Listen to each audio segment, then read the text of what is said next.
Chapter 137. Thea retracted her doppelganger and tried to hold back her laughter. She then told him what had happened. Of course, her story was 70% true and 30% false. She only mentioned that she had been chased by Grundy all over the streets and that she had suddenly awakened some of her abilities. The memories deep in her bloodline told her part of the reason. Merlin? Malcolm murmured the name that he was very familiar with. It was as if he had been living in the slums for 30 years and suddenly received a notice that his house was going to be demolished. Excitement, confusion, and surprise were mixed together. Malcolm, who had always lived by the principle of calmness, was scared out of his wits. Can I have this kind of ability too? Malcolm, who was extremely thirsty for power, held back and asked his question. Thea had expected this question. She believed that any man would have some expectations of supernatural abilities, let alone this man who had been traumatized. If she said that he had no ability, he would have no chance in this lifetime. Go play with your bow and arrow. Of course, she couldn't say this directly. Family ties needed to be protected. She couldn't just talk nonsense. Besides, Thea didn't know if he could awaken his bloodline. Just because she couldn't feel it didn't mean that it didn't exist. Just like in the cultivation world, she was considered to have above-average double spiritual roots. She could build her foundation with a little luck. Old Ma and Tommy were similar to mixed spiritual roots. It was extremely difficult for them to cultivate. However, it wasn't impossible. It was just that she didn't know the method. She couldn't let him down. Thea considered her words carefully. I'm not sure. The memories in my bloodline are too little. I don't even know the basics. I can only say that there's hope. Malcolm spun a few rounds on the spot and pointed at the necklace in her hand. What's the effect of this thing? Or what did you discover? Thea was very proud when she mentioned this. She had at least figured out a small part of it. According to what I know, the world is composed of 4 elements: earth, fire, water, and wind. After the creation of the world, light and darkness were added. This necklace contains the power of wind and water. My personal attribute is more towards fire and wind, so I can only decipher the content of wind. Malcolm crossed his arms and listened to her talk with drooping eyelids.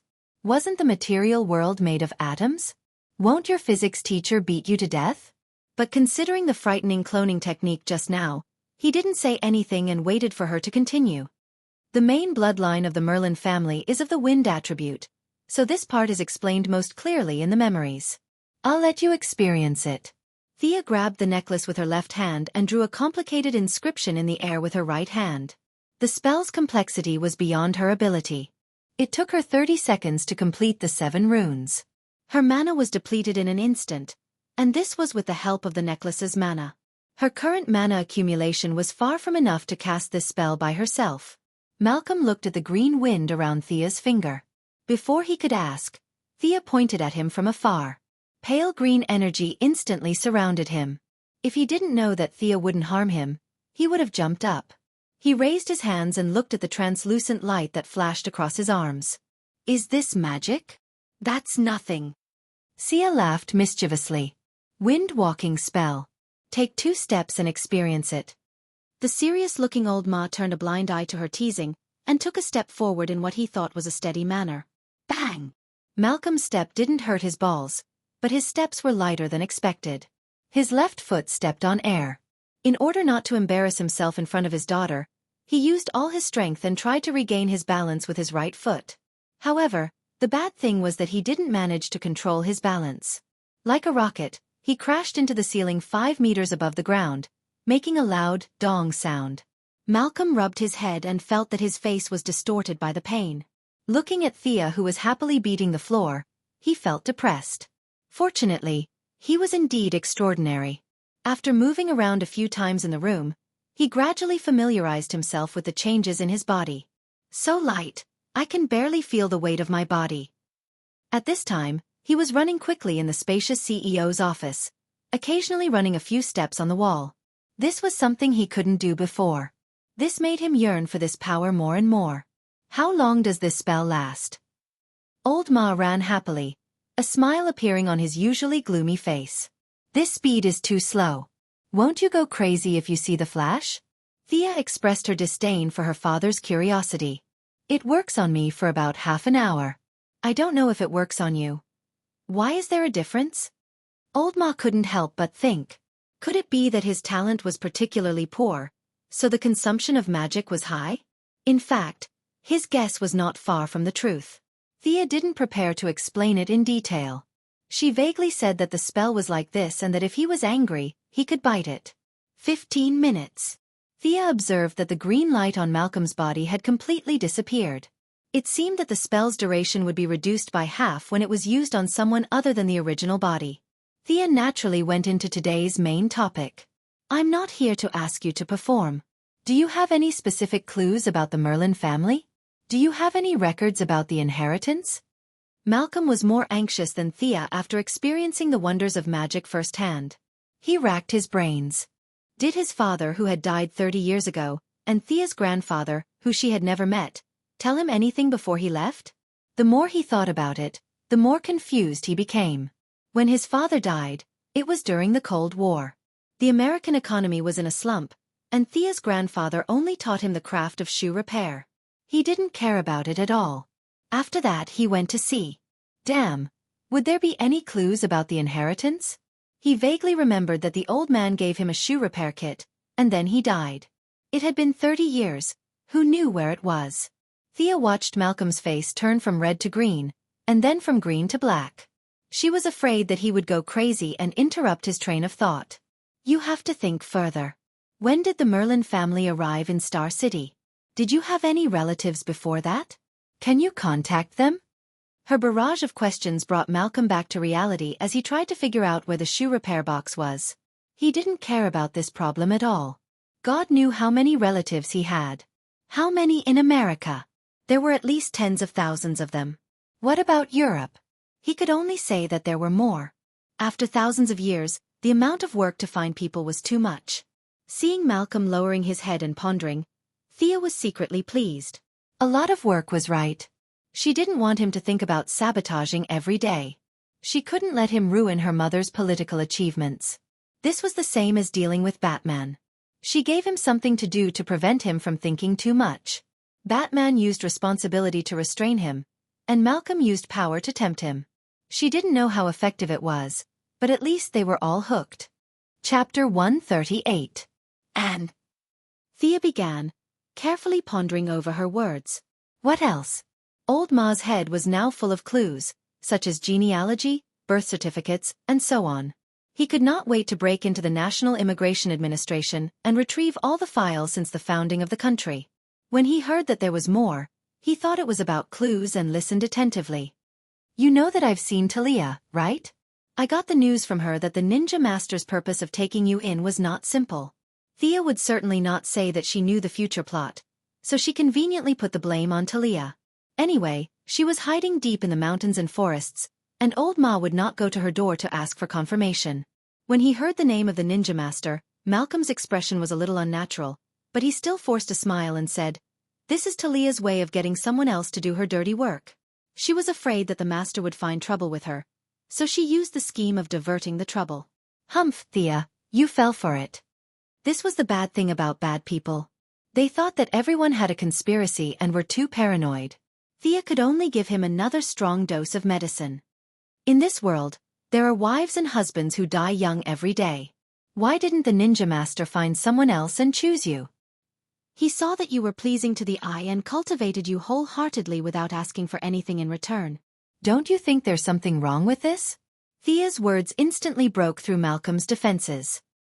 He subconsciously did not think there was anything wrong with this, but her words stabbed into his mind like a sharp sword. Ah! Malcolm only felt a splitting headache. Countless thoughts rushed into his mind, and large pieces of memory fragments were constantly reorganized and shattered. A large number of sealed memories rushed into his mind. In order to support himself, he could only hold on to the desk with trembling hands to prevent himself from falling. What's going on? I just said it casually. Why is there such a big reaction? Thea was confused. She wanted to help, but she really did not understand what was going on. She could only watch from the side worriedly. After a full half an hour, Malcolm's tightly knitted brows finally relaxed. He let out a long breath and said, "This old man, he plotted against me." Who? The ninja master. He had hypnotized me a long time ago. No wonder I didn't think of such an obvious flaw. Malcolm tore off his tie angrily as he panted heavily. Thea finally understood. This was obviously done by the ninja master many years ago. It was similar to how she used magic to brainwash Catherine and Valky. However, she used magic, but she didn't know what he used. Then do you still remember your previous experience? Why haven't you noticed the problem after all these years? I only remember that I was very vigilant at first, but there was a lot of incense in his room, and the smell was really intoxicating. I don't know when it started, but I relaxed, or should I say, I automatically ignored some of the abnormalities. Damn it, that old bastard. Old man. Malcolm was constantly correcting his own memory. Many of the words he felt were inaccurate, so he kept correcting them. When he finally mentioned the ninja master, his lips began to tremble uncontrollably. He thought of Window as some old thief and cursed him. You're not angry at him for brainwashing you. You're angry because you've been plotting and scheming for half your life, only to find out that you've always been tricked by someone else. Thea had recently read a lot of psychology books because of the suggestion spell. Based on the summary of various clues, she could analyze old Ma's current state of mind. The ninja master's method was not difficult to guess. It was nothing more than drug relaxation and forced brainwashing in the depths of one's mind. The truth-telling serum was widely used in modern medicine, but it was now widely used by secret service organizations. The old man who had lived for 800 years must have a stronger serum in his hands. Thea waited for him to gradually calm down. Do you still remember what he did to you? Malcolm thought for a full 5 minutes before he said with uncertainty, I don't think there's anything special about it. When we first arrived in Nandar Bart, he handed me his sword and asked me to cut my palm and swear to join him. At that time, I didn't know any martial arts, and I only felt dizzy. I always thought it was because I had never seen blood before. Could it be? As Malcolm continued to recall the details, Old Ma's eyes grew bigger and bigger. Many clues that he had ignored in the past surfaced. With his intelligence, he immediately found the problem. As he paced around the office, he recalled all the details one by one. That sword of his, other than when I joined the gang, has never been unsheathed. Usually, he only uses ordinary weapons for practice. I always thought that he valued my identity as a billionaire. Thea whistled softly. That sword seemed to be very powerful. It was hard to tell whether it was a magical weapon, but it was definitely not an ordinary one. In the original plot, Thea was also stabbed by this sword, and then her talent plummeted. Should she take revenge? But when she thought of the ninja master's unfathomable strength, she shook her head. She still needed to think at length. Malcolm had recovered some of his former vigor. Was my bloodline destroyed or taken away by him? This was the question he was most concerned about now. Although he already had the answer in his heart, he still wanted to confirm it with Thea. Seeing that he was going to be more and more miserable in the future, the answer was inevitable. But this could not be said directly. Thea still had to give him some hope. My talent allows me to summon an exclusive unicorn from the upper space. As long as the unicorn reaches adulthood, I can merge with it. After that, I can use a lot of light spells and a lot of healing spells. I don't know how effective it is, but it should be able to repair the damage. Thea's words were so ambiguous that Malcolm felt as if his worldview had collapsed the entire night. What kind of nonsense was this? Unicorn? Anyway, his worldview had already collapsed, and he was not afraid to be more shattered. He asked, Can you summon it for me to see? Could she summon it at night? Thea had never tried it before. With an experimental mentality, she summoned it once. The little unicorn, who used to be at her beck and call, only appeared in front of the two after a full 5 minutes of white smoke. Feeling the discomfort of the night, it sent Thea a message that it was not in a good mood. Thea hugged the unicorn and gestured to Malcolm. Recently, she had been helping Moira with the election every day, participating in all kinds of square activities and civic gatherings. Thea had been basking in the sun a lot. At this time, the little unicorn had grown a lot and was no longer the size of a palm. Sensing its displeasure, Thea could only hug it with both hands as if she was coaxing a child. Sensing that there were outsiders nearby, the little unicorn poked its head out of Thea's arms and saw Malcolm not far away. Bah! Bah! Bah! It spat fiercely at Malcolm, who had a dark expression on his face. Haha! Thea laughed awkwardly and quickly comforted the cute pet. She sent the little unicorn back to the different space under Malcolm's gradually darkening face. Chapter 139. Malcolm's face was extremely ugly. He pointed at the place where the little unicorn disappeared and asked softly, "My bloodline can't summon this guy, right?" Thea shook her head. Getting a different answer from everyone, Old Ma breathed a sigh of relief. He didn't want such a stupid thing to follow him every day. A little girl might think it was cute, but he, a man in his late 50s, couldn't stand it. It was too weird. If he had to summon such a thing every time he fought, he would rather continue to practice archery than have this bloodline. He couldn't afford to lose face like this. Thea spread out her hands. As you can see, it's still young. It will take at least 2 years to reach adulthood. Whether or not it can repair the bloodline can only be determined by then. The unicorn was not just young, it was too young. 2 years was under the premise that Thea risked her life to bask in the sun. Of course, there was not only one way to become stronger. She could continue to dig deeper into the power of the bloodline and increase the speed of purification. She could also absorb more sunlight per unit of time and increase the efficiency of conversion. Fortunately, she was now somewhat similar to Superman. She couldn't get tanned no matter how much she basked in the sun. With this kind of physique, as long as she persevered, there would be a day when she would succeed. Basking in the sun was relatively reliable. She just had to find a beach and lie there. Whether it was the Quinn Group or the Owl Court, they both controlled a lot of private beaches. Absorbing moonlight was a pain in the ass. Who would lie outside in the middle of the night instead of sleeping? It was too illogical. Anyone would be able to see that there was something wrong with you, or that you were a little crazy. Thea scratched her head at the thought of strengthening in this aspect. She threw a basket of problems to Old Ma. These were long-lasting troubles that would take him 8 to 10 years.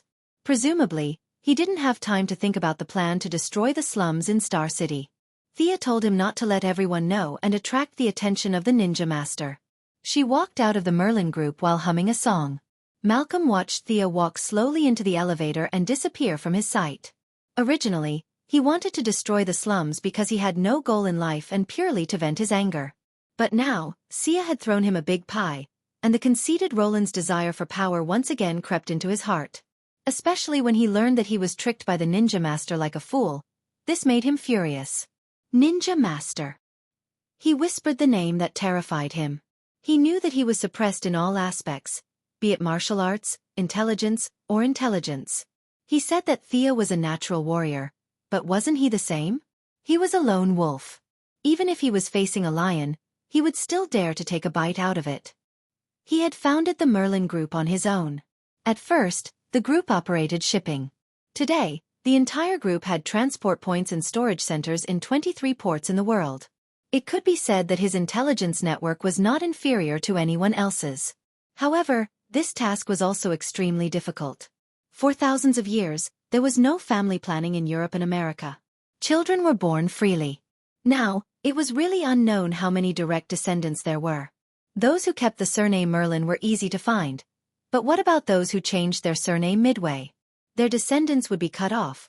But what about those who handed over their inheritance to outsiders? The situation was too complicated. There were too many variables.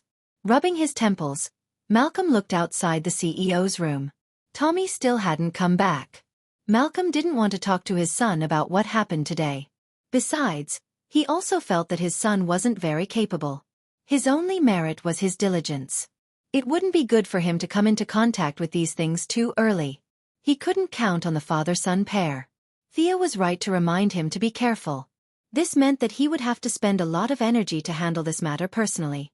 He couldn't use his subordinates, so he could only rely on a few of his confidants and himself to investigate in secret. Thinking of this, even a strong-willed person like Malcolm was a little shaken. The workload was so huge. Could it be done in 10 years? He didn't know that his father had suffered a psychological damage, but his indomitable willpower had saved him. Thea was happily packing her luggage. She had already reported to Moira. Of course, she didn't say that she was going to find her brother. Her excuse was that she was going to Hong Kong for a vacation. Whether it was bringing Oliver back or rescuing Shadow, Yao Dong, it would take a lot of effort. Oliver was such a stubborn person that it would be difficult to convince him if she didn't reveal her identity. As for Slade Wilson, nicknamed Death Knell, and the guy who killed Moira in the future, Thea didn't know how to treat him. Oliver regarded him as a close friend. The two of them had been entangled in a feud for 10 years. In the end, they still couldn't settle it. Although her mother was alive and well, Thea was still very unhappy with him. For some reason, Oliver had almost forgiven him. However, she was a woman, and she had inherited old Ma's protective personality. How could he expect to have a peaceful ending after hurting her family? Although he hadn't done anything evil yet, she would leave him to fend for himself on the island. In addition, there was a magical equipment on the island that was worth her time. She remembered that in the 4th year of the original plot, Constantine found it with Oliver's help. It was an ancient Egyptian treasure, the Orb of Horus. Although she didn't understand how an Egyptian magical equipment came to the East, Thea believed that if Zach Kong was interested in it, it must be something good. As for the evil god statue that Damien Dark got later, Thea politely declined. It was useless. The statue had magic power, but it was useless without it. It was too trashy. As long as she pulled Green Arrow away, the statue would stay in the cave obediently. There was no need for her to touch it. The location of Purgatory Island in the TV series was vague. It said that it was in the North China Sea, but the map showed that it was in the east of Honshu, Japan. They were about to reach the Kamchatka Peninsula. How could it be in the China Sea? The news media must be stirring up trouble for some ulterior motive. Then they said that it was in the South China Sea, on the route from Germany to Hong Kong, and that they were going to set up some kind of missile interceptor. The information was so confusing that no matter how good one was in geography, they wouldn't be able to figure out where it was. Thea had done her homework. She checked the location of the Queen's crash and checked the hydrology and ocean currents at the time. She barely managed to draw a rough area. She ordered the Court of Owls to prepare a helicopter for her in Hong Kong. She learned how to pilot all kinds of modern equipment from Batman. Although she wasn't proficient, flying safely wasn't a problem. Moira was also somewhat immune to her running around the world. If you want to go, then go. Thea checked in her weapons and arrived in Hong Kong on time that night. The familiar Chinese characters, the familiar skin color, but the person was no longer the same person. Thea wanted to find Yao Fei's other daughter, Yao Mei, but the court's influence here was weak, and the few contacts were not very effective. Thea could only give up and let Shadow find Yao Mei herself.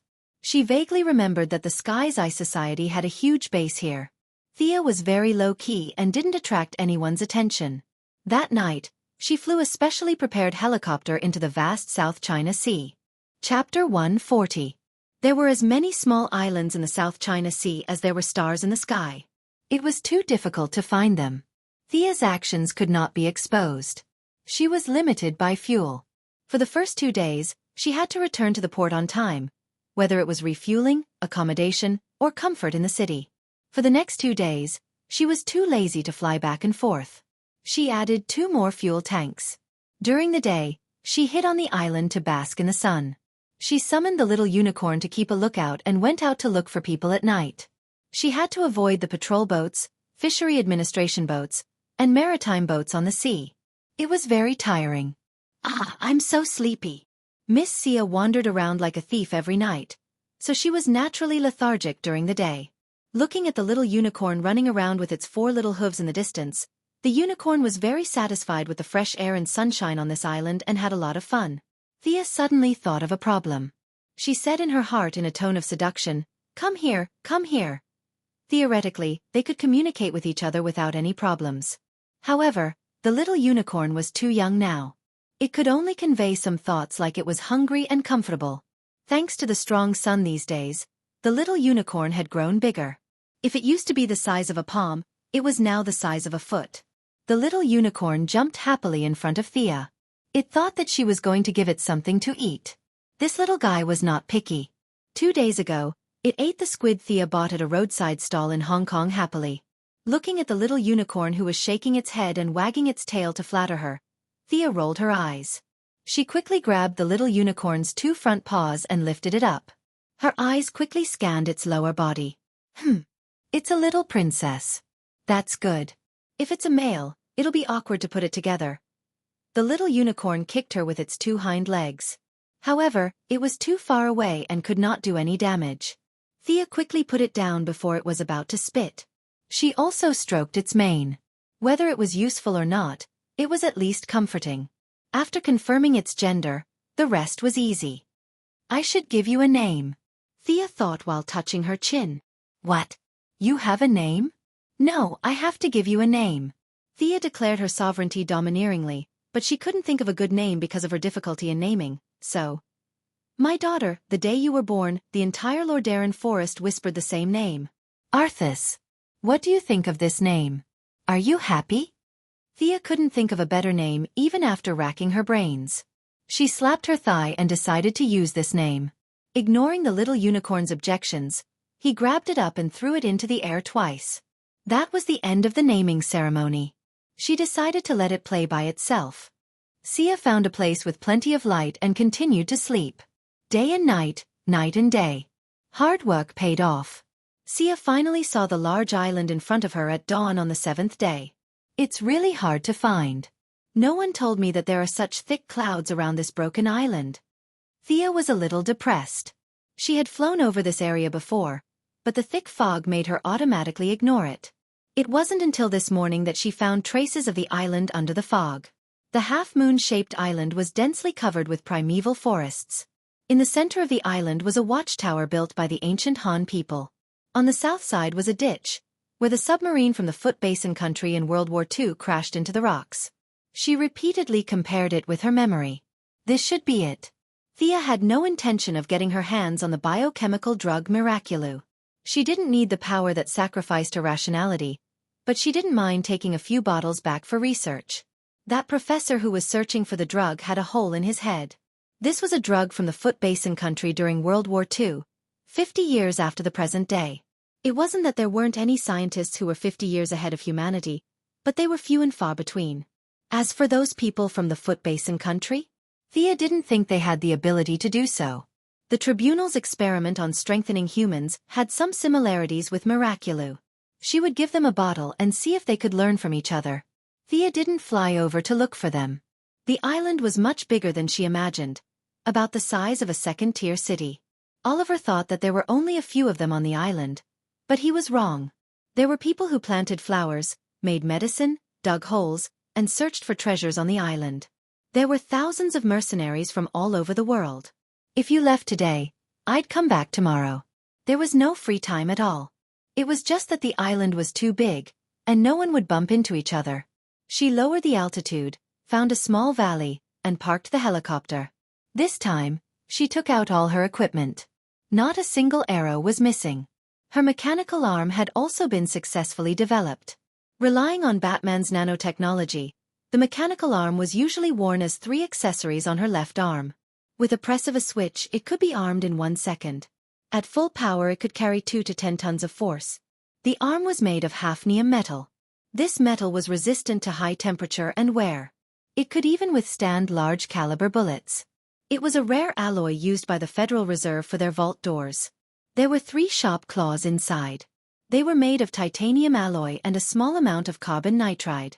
These 3 claws had kept the 50 scientists in Quinn's Applied Sciences department busy for a month.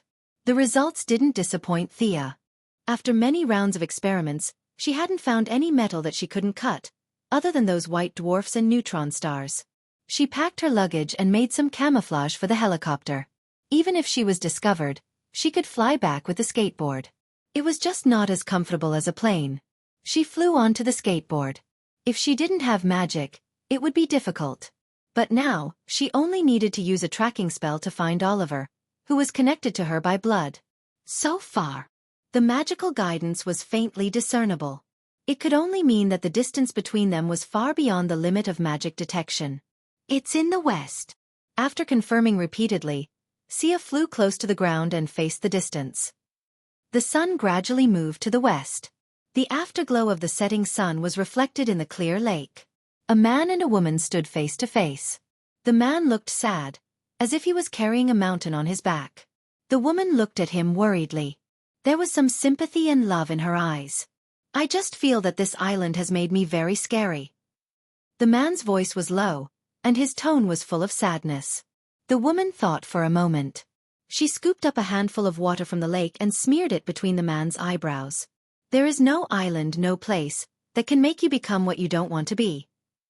But her words didn't dispel the man's discouragement. So I've always been an assassin? The woman organized her words. Everyone has a demon in their heart. The Tao Te Ching talks about the relationship between yin and yang. We all have two opposing forces in our hearts.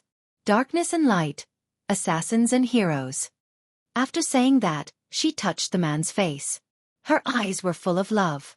They didn't know that not far away, a muscular middle-aged man was watching them hug each other into the water. His eyes were full of struggle and unwillingness. Chapter 141. When Thea arrived, she happened to see this scene. She wasn't ready to act out the melodramatic reunion of the siblings. She wanted to test their abilities. She put on the hooded glasses.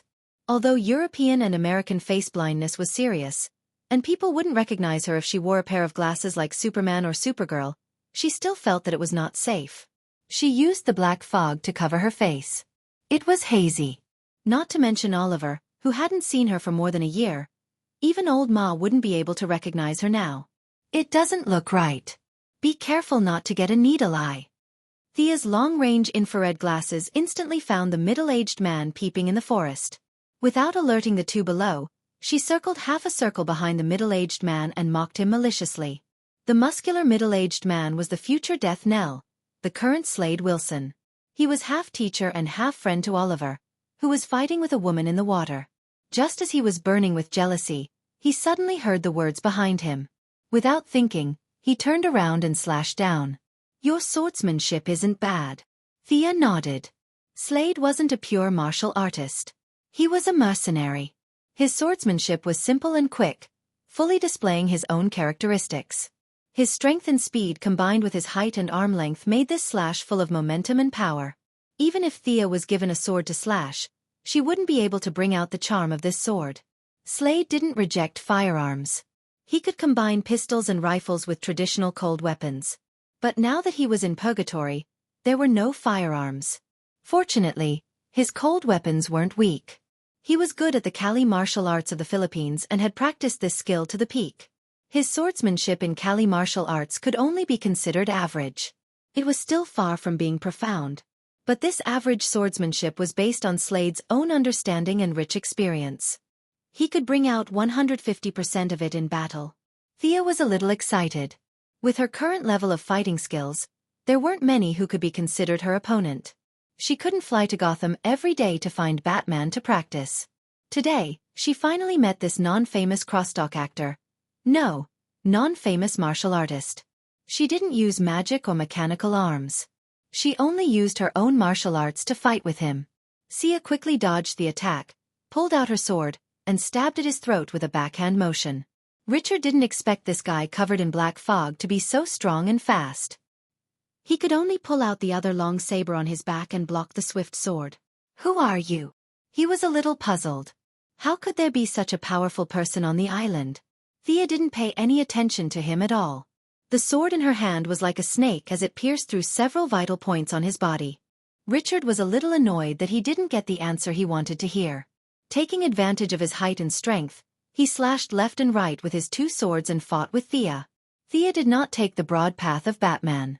Of the 127 types of martial arts, she had only practiced a little more than 20. Although her IQ was considered top-notch, she had not reached the limits of human beings like Batman. Learning too much would only make her dizzy. Batman's method was only suitable for himself. Therefore, she had never practiced Richard's Kali martial arts. From the bottom of her heart, she looked down on the Philippines. What kind of top-notch martial arts could a broken country like that have? After exchanging a few blows, she relied on parrying to familiarize herself with his moves and to spy on Richard's flaws. As a veteran, Richard naturally knew what she was trying to do. However, it was not an exaggeration to say that he was old and strong. He used the entire set of swordsmanship back and forth twice. He had no intention of changing his moves. His two long sabers flew up and down, trying to finish off his opponent as quickly as possible. Thea found it funny. This set of swordsmanship was really ordinary. Even the creator of this set of swordsmanship was not as good as the current Richard. After all, this wasn't swordsmanship at first. It was a stick technique. In the remote forests of the Philippines, there was almost no iron ore. Sticks could be seen everywhere. Long sabers? She could only laugh at that. Now, The two short sticks had been forcefully changed into dual sabers by Richard. The power had not decreased. Instead, it had multiplied. But that was it. After experiencing the Great Battle of Gotham and being taught by Batman, she was now considered a top fighter. Although her ranking was definitely not among the top few, seeing that Richard was only using the same few moves, Thea began to use her strong martial arts foundation and her advantage in agility. She dodged left and right, trying to disrupt Richard's rhythm. Although Thea's swordsmanship was superb, she quickly found a flaw. Richard used his left saber to protect himself, while his right saber slashed horizontally at Thea's neck. This move was actually quite clever. However, Filipinos were short, so it was very lethal. Richard was tall, so this slash was a little too high. Thea shrunk her neck and nimbly dodged the slash. Without waiting for him to put away his saber, she turned around and held her sword with both hands, aiming the blade at the body of the saber. With a light shout, her sword cut through his long saber. Richard's hand suddenly became empty. He knew he was in trouble. His opponent was too cunning. She had been holding her sword silently. Now, she suddenly attacked and caught him off guard. He saw Thea's wrist tremble slightly, and the sword made a half circle, stabbing towards his eyes. "Stop!" a woman shouted. Although her tone was urgent, the gentle and delicate feeling in her voice was still lingering. Sia had long noticed her and Oliver rushing over. Although the two of them had the elegance of a mad scholar from the Wei Jin dynasty, at least they knew what kind of environment they were in. On the other side, Slade was shouting as he fought. Although this was his personal fighting style, he also had the intention of calling for help to form a team to fight Sia. When the two heard the commotion, they didn't know if the fight was over. They hurriedly ran over. Seeing that Richard was about to die, Shadow Yao Dong shouted. She drew her bow and tried to rescue Richard by surrounding him. She wanted to equalize the situation first. Faced with an arrow that was inferior to her in terms of strength and speed, Thea smiled. She used the stab to cut, forcing Richard to retreat. Then, she turned around and aimed at the arrow. She reached out with her jade-white left hand and easily caught the arrow. "Who are you?" Shadow was in a sorry state. Her hair was wet, and she ran out in only her black underwear. She was a little worried about her mysterious opponent. Although she didn't know about the Assassin League, she had seen her father catch the arrow with her bare hands. She wondered if this person was her father's enemy. Thea looked at Shadow, who was only in her underwear, and found it funny. She couldn't help but glance at her little pigeon. Finally, she found someone younger than her. After all, she was surrounded by women like Laurel and Catwoman every day. Thea was under a lot of pressure. This girl in front of her had a well-proportioned body and smooth skin. How would she feel? She glanced at Oliver, who was beside her. To be honest, she was a little disappointed. Oliver's footsteps were sluggish, and his eyes were unfocused.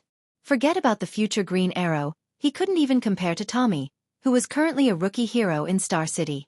Chapter 142. Actually, she had wronged Oliver.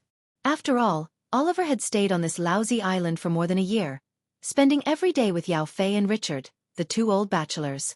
Although he had practiced archery for a few days, as a young man, he had nowhere to vent his energy. Recently, old Yao had sadly passed away, and his beautiful daughter had come to teach Oliver archery. Although he felt a little sorry for old Yao's ardent expectations, it was always pleasing to see a beautiful lady replaced by a fierce old man. Not to mention such a gentle girl, even Oliver would get excited when he saw a sow. He felt that the heavens had not mistreated him. Today, he had suffered a bit of a blow, and Shadow had gone to comfort him. The two were on the same wavelength, and they were about to bond over the lake. Just as the water reached the canal and was about to flow, Shadow heard Richard shout. She hurriedly interrupted him, and the two hurried over to help. His mind was muddled, and his thoughts had not switched to the battle channel. He took out his pistol and assumed what he thought was a standard combat posture. He looked at Richard from the corner of his eye, waiting for his big brother to make a decision. Slade didn't hide anything from Sia. He gestured at the two of them to surround them. Sia felt that Shadow was only slightly stronger than the Union of Assassins, not to mention Oliver, who was a complete weakling. However, the three of them were still troublesome to deal with. Slade had a keen sense of the battlefield, and he was a rare master tactician. It would be embarrassing if he was countered by them. She looked at the time. It was time for the Een runes to recharge. She shook her shoulders. Under the three's shocked gazes, a clone that looked exactly like her walked out of the shadows. Thea threw the bow to the clone and pointed at Shadow and Oliver with her chin, implying that they were hers. The clone had her skills and thought process. She sighed, nocked an arrow, and shot at the dumbfounded Shadow. Let's continue. Thea didn't care if the three's jaws dropped. She picked up her sword and continued to beat Richard. Mutant. Although he had never seen it with his own eyes, he felt that the guy in front of him was very much like a legendary psychic because he had never heard of anyone who practiced martial arts and turned into two people. Thea did not deny it. Guess as you wish. If Olivier and Shadow asked, I would explain. But you? Forget it. No matter how hard Slide tried to defend himself, he had not been injected with Miraculou, so he was still in the normal range in all aspects. Against a technical grandmaster of combat like Thea, he was having a hard time. Although he looked mighty and loud, he was actually using up a lot of his stamina. Thea diverted a bit of her attention to the other side. Her doppelganger's archery skills completely suppressed Shadow's. If it weren't for the fact that she didn't want to hurt her, she would have killed her long ago. On the other side, Oliver held a gun and found that no one was paying attention to him. He looked at the battlefield uneasily and wanted to help, but he felt that the situation on both sides was quite dangerous, so he hesitated. Hit this. This is my real body. Slide, who was at a complete disadvantage, was still very clear-headed. Although he had never seen a doppelganger technique before, his intuition told him to make the right decision. As expected of the master tactician who almost defeated the alliance, Thea couldn't help but admire him. It seemed that she shouldn't use this technique in front of the enemy next time. Facing Oliver's gun, she glanced at it indifferently. Although she was not afraid, she did not want to play dodging games. She loudly recited a famous saying from the Assassin League, "Guns are the toys of the weak." With a flick of her hand, she enveloped Oliver with dark mist. With the help of her recent diligent training, she could now cast this spell on her own, which originally required a dagger as a guide. With the help of the embark, she could cast it faster and more powerful. With the help of the embark, she could cast dark mist and suggestion instantly. However, if it was daytime, these two spells would be difficult to cast and their effects would be weakened. The ancients relied on the sky to make a living. Now, she could use spells according to the time. It was a rare thing. Anyone would panic when their vision suddenly turned pitch black, and Oliver was no exception. I can't see. Slade was shocked and shouted, "Calm down, don't shoot randomly." He was the closest to Thea, and Oliver had aimed in this direction before. He was afraid that Oliver would shoot him carelessly. In fact, he had underestimated the future green arrow. Not to mention her combat ability, her psychological quality was already showing the essence of a hero. This was Oliver's first time coming into contact with magic. After the initial panic, he quickly calmed down. He moved back and forth a few steps, and found that his surroundings were still pitch black. He didn't know that Thea's magic had been slightly modified. Originally, it was cast at a fixed location, but now it was cast while attached to the enemy. The duration of the spell would be reduced by the target's body, but the effect was better. Hearing Slade shout, Oliver also responded loudly, "I know I won't move." At least there was something good about him. Thea's impression of her brother improved a little. Since you're so calm, the next spell won't scare you, right? Hopefully. Thea drew a few runes in the air with her left hand. She aimed at Oliver's black fog, and a black light shot out. This was the only spell she had memorized from the pile of parchments in the Arcana realm. It was supposed to be a targeted spell, but after considering her own situation, she changed it into black fog immobilization. She could use the black fog on the target for a second time. First, her mana consumption was reduced by more than half. Secondly, the new spell circuit only needed to slightly modify the black fog immobilization. It was safe, fast, and could unleash the effects of her Een runes. Seeing that her spell was finished, Thea opened her left hand, aimed at Oliver and clenched it. Ha! Oliver, who was fumbling in the dark, found that he had regained his vision. He was secretly delighted. It was not a good feeling to be blind. He decided to stay away from the mysterious person. I can't mess with you, so I'll hide, okay? I'll go help the little beauty Shadow, okay? But just as he was about to move, he was shocked to find that he couldn't move at all. Slade was about to call him over to help, but when he saw him gritting his teeth, he couldn't help but be stunned. Thinking of Xia's murmur just now, he was completely stunned. He was just a mercenary now, not a death knell in the future. With his knowledge, understanding people with superpowers was the limit. He had never even heard of a mage at a higher level, let alone seen one. This was the first time in his life that he had come into contact with a supernatural power. His hands and feet were in a mess, and Xia found an opening and knocked him to the ground.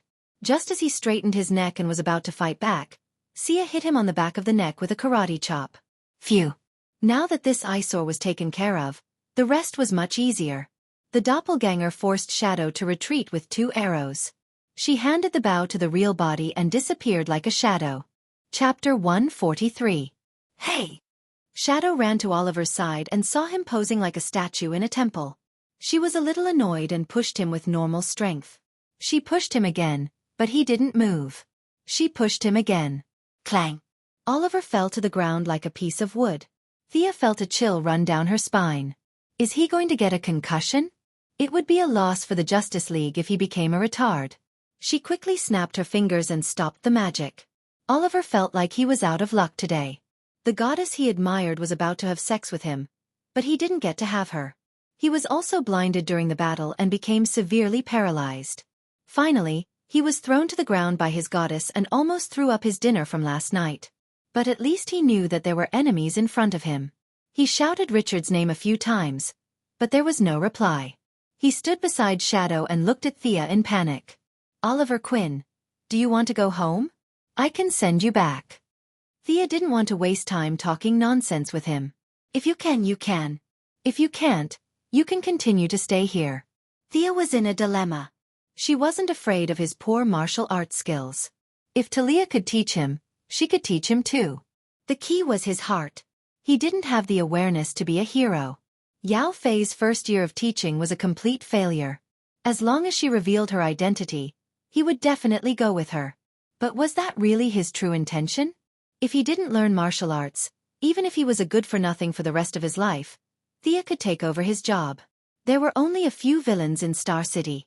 They could all be eliminated in a breath. But that wasn't the point.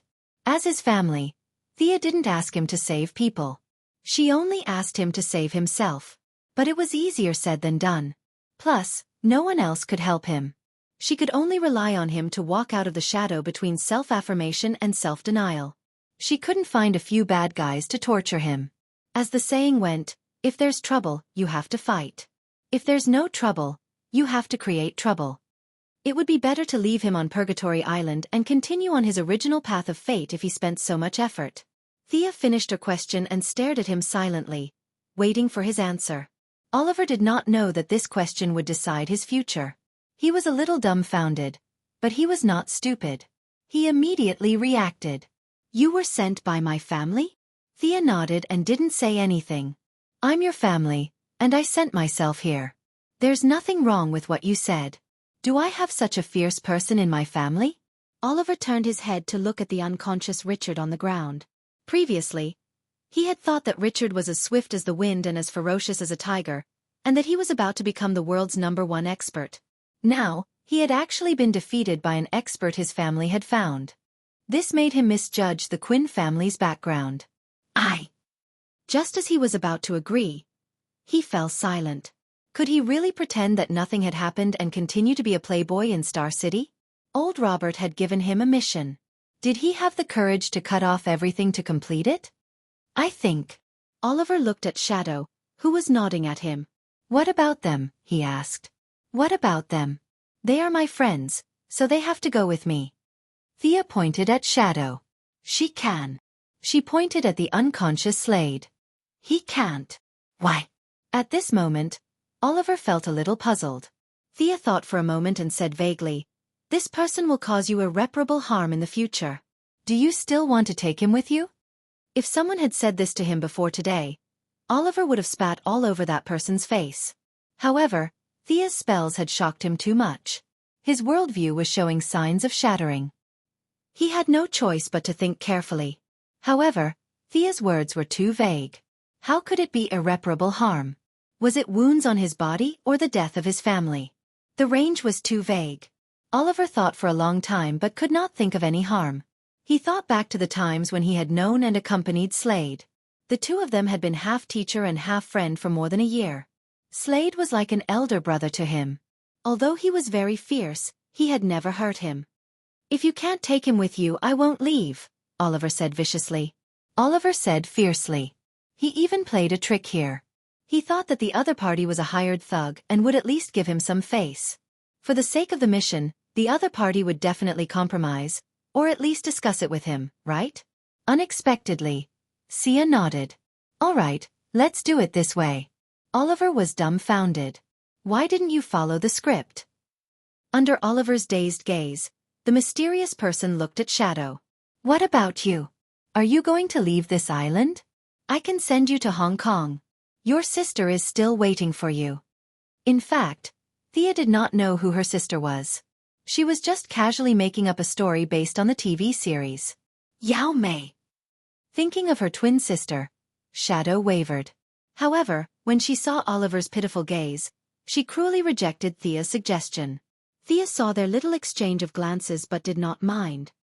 "I'll stay on the island for a few more days. If you change your mind." On second thought, they would not be able to contact her even if they changed their minds. Thea felt that this was not a good act. "I'll come back when you change your mind." With that, he threw out a Batman smoke grenade and quickly disappeared from their line of sight. Slade. When Oliver saw the mysterious person disappear, he hurriedly went to check on his brother, who was lying motionless on the ground. Unexpectedly, Richard didn't even need his help. With a pair of ferocious eyes, he sat up on his own. Although Thea's technique was fine, she had underestimated Slade's extraordinary physique. Even without the injection of Miraculou, his physique was at the limit of a human's. A karate chop that could knock a normal person out for half an hour woke him up in less than 10 minutes. He was just afraid of Thea's strength, so he had been playing dead on the ground. "Kid, did your family send that guy?" Although Slade wanted to find a lot of excuses, such as the fact that his opponent was an adept, he knew that even without these factors, he would not be able to defeat his opponent. If the two of them came at him together, he would be dead by now. However, his question was difficult for Oliver to answer. He had been away from home for more than a year. Even if Moira was here, she would not be able to answer. After all, this was an era where Superman was still searching for his own worth. There was no sign of the official alliance yet. Even a government organization like the Sky's Eye Society could not find a master like Thea. Oliver stammered and could not give a clear answer. Slade thought that he did not want to talk about it, so he snorted. He picked up his twin knives. One of them had been broken by Thea. He was even more annoyed. That guy should have a plane or a ship that can leave this island. "Let's go find him." Slade, with a murderous look, said to his two companions. The two of them nodded in agreement. Chapter 144. Look for his tracks. Follow the footprints and you'll be able to find his means of transportation. If you don't take me with you, I'll make sure you die on this island. Slade said fiercely. It was obvious that he had heard most of their conversation. He did not believe Thea's words about the future at all. He only thought that it was an excuse not to take him with them. However, 20 minutes later, the experienced veteran Slade was a little dumbfounded. He could only find traces of their battle. Why were there no footprints? Could it be that a living person flew here? This was completely contrary to his past experience. The more he thought about it, the more he broke down. His already shattered worldview was now completely destroyed. After looking at it over and over again, it seemed that flying here was the only explanation that made sense. His malicious plan to seize the ship had been foiled before the first step could be carried out. This made Slade feel a little uncomfortable, but he still had a glimmer of hope that he could leave the island. He planned to discuss it with the other two to see if they had any ideas. Thea did not go far. She still had to see someone, or rather, pay respects to a loved one. She observed the movements of Oliver and the others and measured the ocean currents at the time of the accident. Finally, she found a shoal with rugged rocks. From time to time, there were seabirds searching for food in the shallow water. This is the starting point of everything. Thea got off the skateboard and walked slowly. He looked around and quickly found two mounds of rubble on one side of the high ground. The names Robert Quinn and Yao Fei were carved on the two wooden boards with sharp tools. Old Robert and Yao Fei were both buried here. Thea was a little sad. She took out a delicate bottle from her bag. Dad, I'm here to see you. This is the wine I stole from your study. I hope you. Thea was a little choked up as she spoke. She unscrewed the cap and slowly poured the wine on the grave. Although this way of paying respects was a little oriental, she could not find any canons or priests.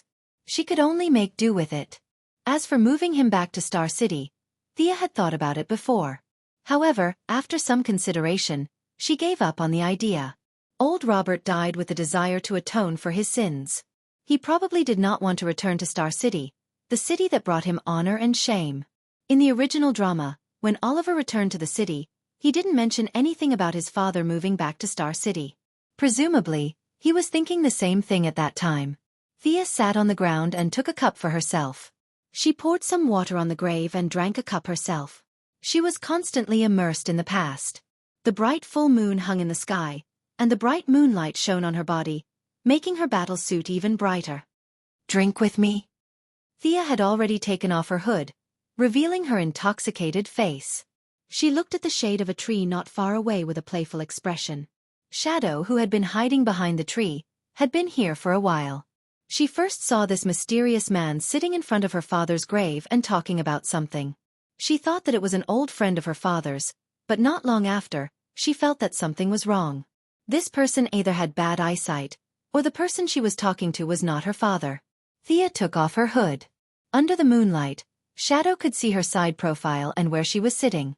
Shadow walked out of the shade and asked tentatively, "You are Thea Quinn. You must have heard of me, right?" Even though Shadow had mentally prepared herself, she was still a little shocked. She covered her mouth and asked, "You're Oliver's?"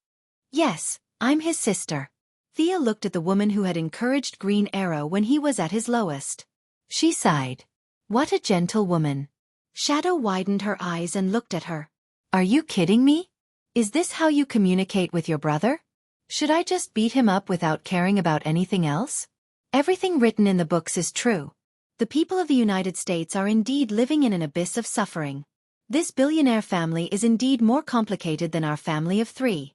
Thea saw the confusion in Shadow's eyes and guessed that she had misunderstood. What he needs now is not a family. He needs redemption. He needs to redeem himself. If he can get over it, he'll soar to the top. If he can't get over it, he'll achieve nothing. By the way, why are you here? Thea briefly told Shadow her thoughts. Halfway through, she remembered why she was here. This place was far from their current campsite. Of course, Shadow would not tell her that it was all because of what she said. Both Slade and Oliver had something on their minds. The campsite was too boring, so she came out for a stroll and ended up here by accident. Shadow walked to Thea and sat in front of Yao Fei's grave. 2 old men, 2 daughters. What a coincidence. Shadow thought that Thea would not understand her if she spoke in Chinese. She did not expect to meet a weirdo. Fate brings us together? Ah, you know Chinese. Shadow was shocked. Based on her understanding of Oliver's family, his family would not be exposed to Chinese. She felt a little embarrassed that her secret was exposed. Thea was amused when she saw Shadow's expression change from gentle to angry. She thought to herself, "This is nothing. You haven't met Master Bruce. He can even sing Boundless Sea and Sky in Cantonese." Since they both knew Chinese, communication was much smoother. Shadow had to take care of Slade and Oliver, who were illiterate, every day. It was hard for her to speak English. The 2 women were on a deserted island. It was not appropriate for them to talk about makeup or clothes. They decided to talk about something more appropriate. "Dad, aren't you going to move your father?" Shadow, who believed in returning to one's roots, was surprised when she heard that Gu Nianji had no intention of moving the grave. What could Thea say? The cultural differences between the East and the West? It was a bit far-fetched and too broad. She could only tell Shadow her thoughts. "What about you? I flew a helicopter here. I can help you move him back. I lied to you before. I didn't see your sister. I only know that she's in Hong Kong. If you want to go back." Thea's subtext was that if Shadow wanted to go back, she could find her sister to bury her father. It would be fine. If Shadow didn't want to go back, she, as an outsider, would not waste her time looking for him. She could just find a place to bury him. It would be worth it for Yao Fei to accompany old Robert for a few months. Well, Shadow was confused when they talked about herself. To her, burying her father and finding her sister were the most important things. Even if aliens came tomorrow, it was not as important as these two things. However, she did not want to give up Oliver on the island. I have something to say, but I don't know if I should say it, Thea said politely. Shadow rolled her eyes. I've seen TV dramas. It's not appropriate. Are you going to say that Oliver and I are not suitable? That's what a mother-in-law would say, right? You're really strange for a sister. Did you bring your checkbook? TSK. You're not playing by the rules. Thea was a little upset. This was not the right way to describe it. There were too many family dramas in the country. Shadow was experienced. Chapter 145. Although she choked back half of her words, she still had to say it. Sia cleared her throat and said, Ahem, you and Oliver are indeed not suitable. Don't glare at me, at least not now. Shadow's beautiful eyebrows were raised as she glared at her angrily. She probably couldn't beat her in a fight, or she would have argued with her this morning. Oliver and I are a match made in heaven. Is it appropriate for a sister like you to say that? I know you don't want to hear it, but I still have to say it. Did you notice the gaze of the man with 2 swords on his back? As Sia spoke, she even gestured to the 1.9-meter-tall man with a full beard. This wasn't a game. It was impossible to know the other party's name just by meeting them. At the very least, Sia had to pretend that she didn't know. He's also secretly in love with you. If you choose my brother in the end, then Oliver's friendship with him will be over. Have you considered this? Thea enunciated each word clearly. Was there a friendship between Oliver and Death Knell? Judging from the subsequent developments, there was definitely one. Even if Death Knell killed Moira, in Oliver's mind, Death Knell was only bewitched by Mirakura's drug. Death Knell was still his good brother and friend. It wasn't as if Shadow didn't know about this. She had thought about it before, but when the choice fell into her hands, she still panicked. After thinking it over and over again, she really couldn't find a perfect solution. Then there was only one way left for her. After standing silently with her back to Sia for half an hour, she finally made up her mind. Okay, I'll go with you. When? My plane is quite far from here.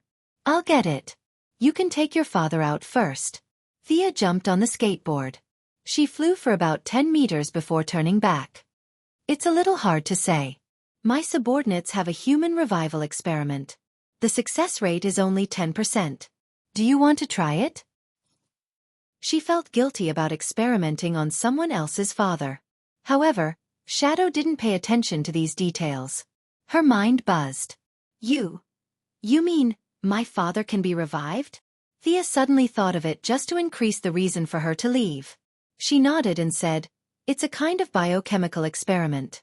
It's not effective for people who die of natural causes.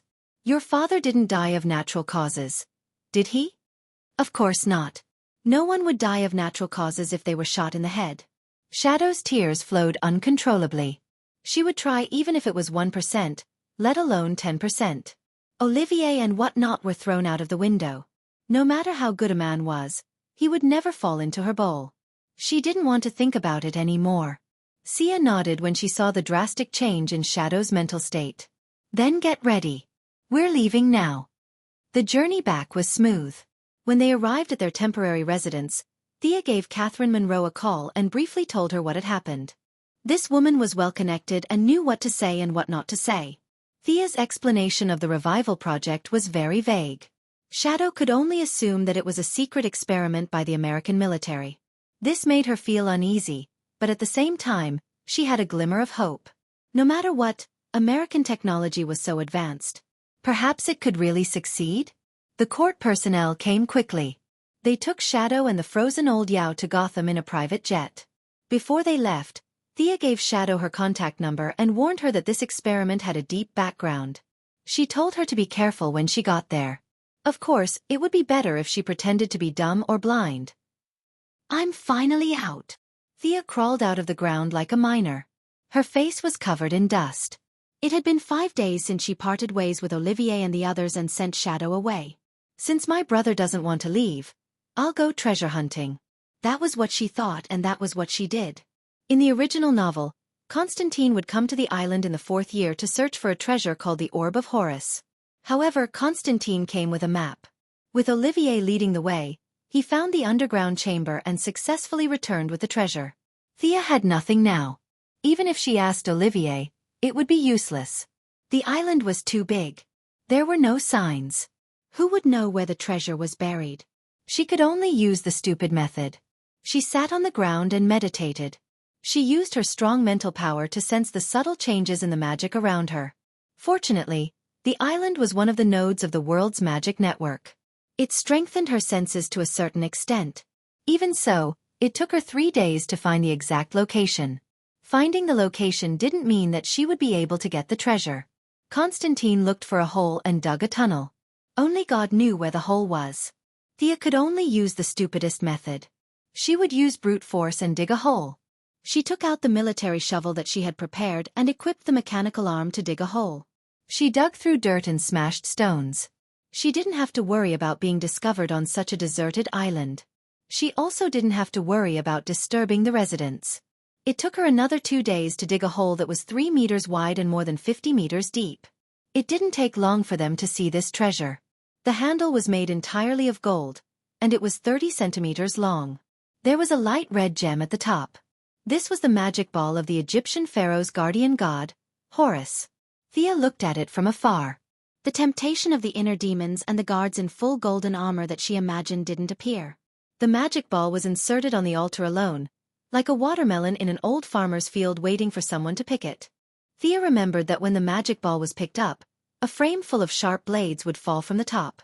However, she didn't see any mechanism on the altar. She thought to herself, even if there is a mechanism, I'm not afraid. She looked at the time. It was just night time. She shook her shoulder and instructed her clone to do this somewhat dangerous job. But she didn't expect that as soon as her clone put her hand on the magic ball, not to mention picking it up, the moment her skin touched it, the whole underground room collapsed as if it had been hit by a magnitude 18 earthquake. The clone only had time to throw the magic ball to the main body before it was buried under a large number of stones. Hiss! Thea didn't have time to sigh. Under the chain earthquake, the ground under her feet also collapsed. Fortunately, she was prepared. She used her mechanical arm to protect her head.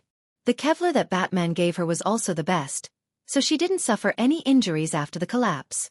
After that, she used her hands and feet to dig herself out. Damn it! There wasn't such a strong reaction in the TV series. Was it because she didn't take the usual path, or was it because she couldn't use her clone to touch it? Thea couldn't think of an answer. She observed her harvest carefully. The magic ball was divided into 2 parts, the gem and the handle. She didn't know if this ruby the size of a child's head was personally used by the gods, but it was indeed full of magic, and it was fire magic that matched Thea's affinity. As for the words on the handle, she could see that the words were a spell. However, Thea was a little confused. The words were written in ancient Egyptian. She didn't know if there were 10 people in the modern era who could recognize the words, let alone her. But it was a treasure anyway. She could take it back and study it slowly. It was the age of the internet. What couldn't she find out? Chapter 146. Thea was originally hesitant about finding the statue of the African evil god. In the 4th year, Oliver would help the Sky's Eye Society get the statue, and it would eventually fall into the hands of Damien Dark. Instead of wasting time, it was better to destroy it. But no matter how hard Thea tried, she couldn't find any other source of magic on the island other than the magic ball in her arms. Was it because of the different systems? Or did the statue not have any magic waves? Since she couldn't find it, then so be it. There were still 9 years before Damien's nuclear bomb would wipe out Star City. She could just kill him in advance. She had already completed half of her trip to Purgatory Island, and the remaining task was to rescue Sarah Lance. She didn't have much of a relationship with her, so she didn't have to worry about whether she was willing or not. Once she got her back to Star City, her reputation with her father, Inspector Lance, and Laurel would instantly be worshipped. Thea wouldn't have bothered if it was too far away, but she was on a ship on the other side of the island. Since it was just a matter of convenience, she might as well give her a hand. Thea didn't hesitate. After searching for the magic ball for a few days, the island's environment was no longer as unfamiliar as before. She identified the direction and flew west under the cover of the night. It was difficult to find people, but a large ship on the sea was easy to find. This ship was personally funded by Dr. Ivo, who researched the Japanese biological weapon Mirakuru. He hired a ship of armed mercenaries to find the miracle medicine in his heart. Thea couldn't be bothered to find out what noble reasons he had in the beginning. She only knew that this guy wasn't a good person. She used infrared to observe from a distance. There were quite a lot of thermal reactions on the ship. She roughly estimated that there were hundreds of people on the ship. While the mercenaries were patrolling, Thea landed lightly on the deck. The skateboard wasn't suitable for movement in the narrow cabin. She needed to move as fast as lightning. She held the necklace that Malcolm gave her and whispered the spell on it. Wind walk. Following the successful casting of the spell, a circle of green smoke could be seen surrounding her body. She adjusted to the sudden increase in speed. Not bad. Although it wasn't as fast as the Flash, it was still close to 600 kilometers per hour. After some hesitation, he put the skateboard back into his bag. The interior of the ship was small, so he should not encounter any strong resistance. Using the stealth techniques of the Union of Assassins, he entered the cabin through the shadows when a few patrol teams met. Along the way, he knocked out a lone mercenary. Regardless of whether the mercenary would become an idiot or not, he activated suggestion and dream entering at full power. His powerful spiritual power directly crushed the mercenary's memory. Thea quickly grasped the situation of the ship. There were not as many mercenaries as she had imagined. There were only 2 small teams of 50 people. Dr. Evo had brought a small team to search the island this morning, so there were only 25 people left on the ship. As for the thermal reactions that Thea observed, most of them were from prisoners that Dr. Aiwa had captured and used for human experiments. Sarah Lance was doing well. Although she was only a beauty in Thea's eyes, she was a great beauty in the eyes of Dr. Aiwa, who had drifted on the sea for a few years. They had feelings for each other. After a few hookups, Sarah became Dr. Aiwa's personal secretary. Knowing that there were not many people on the ship, Thea naturally did not continue to hide her tracks. There were only a few rotten fish and shrimp scattered throughout the ship. What was there to be afraid of? She summoned her doppelganger and handed her the bow and arrow. Her meaning was clear. If she saw them, kill them. If not, forget it. The real body drew out a long sword and a dagger. Seeing a patrol team in the distance, she rushed over like a gust of wind. These people might be considered elites in the eyes of ordinary people, but in the eyes of Thea, who was fast and powerful, and whose fighting skills were at the top of the world, they were full of flaws. She slashed left and right, and every time she waved her weapon, a strong man would fall to the ground. The doppelganger also drew the bow and shot at the mercenaries who had picked up their weapons and were ready to fight back. The battle ended in a short 30 seconds. Thea shook off the blood on the spine of her sword. The real body killed 5 and the doppelganger killed 3. Not a single one of them can fight. The real body's complacent remark made the doppelganger roll its eyes. The doppelganger raised its bow and arrow. Go and start the fight. I'm a long-range fighter. Like looking into a mirror, they teased each other for a while. Thea was surprised to find that the doppelganger was especially active at night. She seemed to be able to absorb energy from the killing. Her originally stiff expression became much more lively. Does this mean that I have to be the light emissary during the day and kill at night? My talent is really strange. Will it really not split after a long time? Then, another patrol team was wiped out. Thea followed the memory that she had read and found the captain's room. The iron gate was tightly locked, and it looked very sturdy. Thea could not go up and shout that there was a delivery. Open the door quickly. She could only turn on the power of the mechanical arm and punch at the suspected keyhole. Poof! There was a crisp sound, but the expected earthquake did not happen. The door looked sturdy, but it was actually a layer of iron that could be pierced through with a light poke. Thea's punch was so powerful that it took down the entire door along with its frame. Ah! A scream rang through the room. Sarah Lance had been sleeping well in the captain's room. The conditions here were naturally not as good as at home, but happiness came from comparison. Compared to the experimental subjects who were waiting to die in the cage, she had reached the top in a single bound. Dr. Evo did not make any excessive demands of her. In fact, even if he did, she would not dare to resist. She thought that her days would go on like this, but she did not expect to hear so many screams in her sleep. At first, she thought it was a dream, But when the thick smell of blood rushed into her nose, she knew it was not a dream. Just as she was feeling uneasy, all the screams disappeared. She could only hear light footsteps outside the door. When Sarah was about to hide, a silver-white metal arm outside the door broke through the cabin door with a poof. Under her horrified gaze, the entire cabin door was removed. At this moment, all she could do was scream. Countless movie clips appeared in her mind, such as Terminator, Alien, and so on. Of course, she was not playing the role of the Terminator. She was the female pig-trotter who was scared to the point of peeing her pants. Thea swaggered into the room and saw Sarah, who was trembling all over with her eyes closed. She was speechless. Was she that scary? She had to admit that her voice was really loud. No wonder she could get the mixed account of White Canary. But she was here to save her. She recalled her doppelganger. She could not let her see these things. "Hey, I'm here to save you." After waiting for 3 seconds, Sarah did not hear her at all. She shouted so loudly that Thea's voice was completely covered. After all, she was someone she knew. Whether it was Oliver, Laurel, or Inspector Lance, it was not appropriate to directly beat her up and kidnap her. Thea could only be patient and listen to her shouting. She didn't know if the remaining mercenaries on the ship were frightened by her murderous aura, or if they were jealous that Sarah had suddenly become the captain's subordinate and above 50 people. Either way, no one was prepared to rescue the captain's little lover, and they all hid in a corner and pretended to be dead. Chapter 147. Thea found a chair and sat on it with her legs crossed. The corner of her mouth twitched. She thought to herself, "I'm going to ignore you. Let's see how long you can howl for." Sarah Lance's mind was blank. She thought about being dismembered by the enemy and wondered if the enemy had taken out a gun. She was scaring herself, thinking that she only had a few seconds left in this world. She should make full use of it and continue to scream. But when her voice was hoarse, she realized that something was wrong.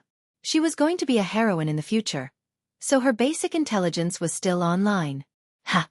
There seems to be only my voice in the room. Where's the enemy? Was he knocked out by my scream? She opened her eyes a little. No one? The enemy ran away. Sarah Lance was overjoyed. She opened her eyes and let out a sigh of relief. But when she turned her head, she almost bit her tongue when she saw Thea sitting on the chair. You! Ha! Sarah pointed at Thea's face and thought. At this time, Thea took off her hood and revealed her face. She should know her. After all, it had only been a year, so her appearance wouldn't change too much. But it was hard to say. At least, Thea didn't have much of an impression of her. Fortunately, she was arrogant in the past, but people still paid attention to her. You are?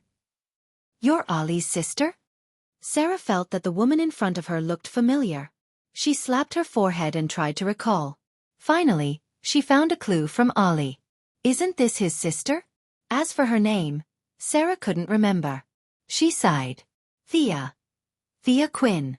I'm here to save you. Your father and sister miss you very much. She reached out a hand and pulled Sarah up from the floor. This girl didn't look tall, but she had a lot of meat on her body.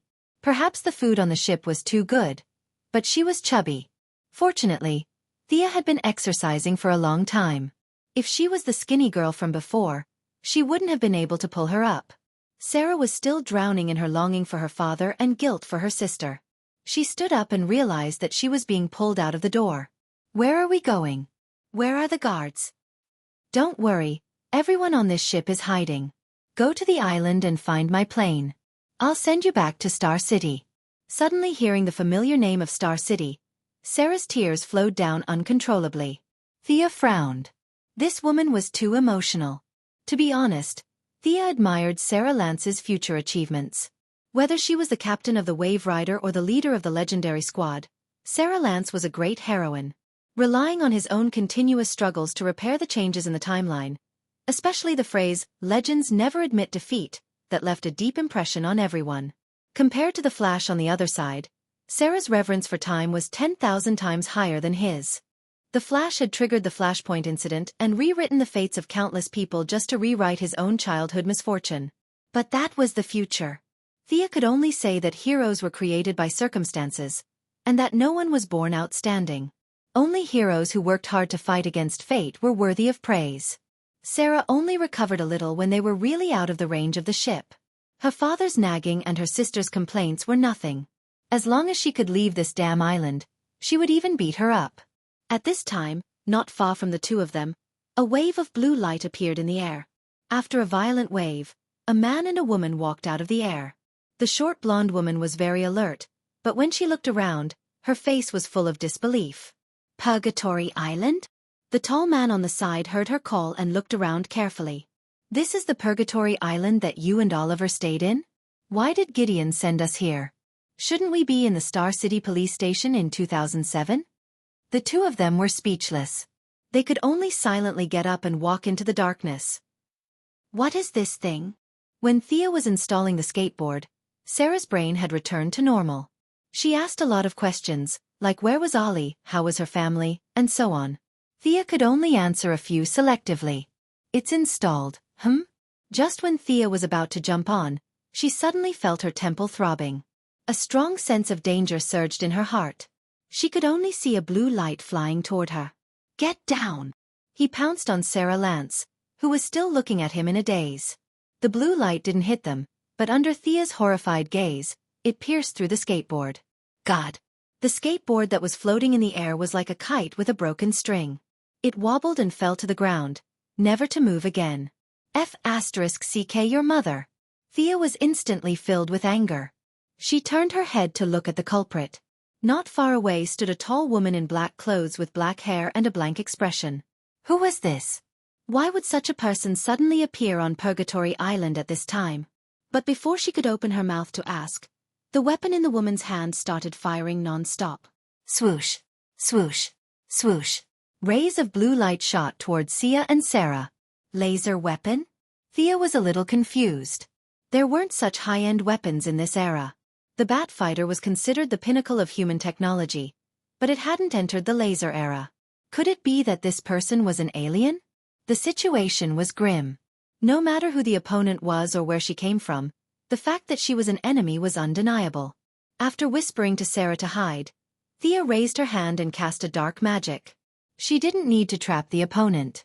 She only needed to temporarily interfere with the enemy's vision. Then, under Sarah's shocked gaze, Thea cast the wind-walking spell on herself again. The distance of 100 meters was covered in an instant. Facing the enemy who had just escaped from the black fog, she raised her hand and slashed. Thea's speed was very fast. In just a few dozen moves, she had completely gained the upper hand. She found that the woman's fighting ability was far inferior to hers.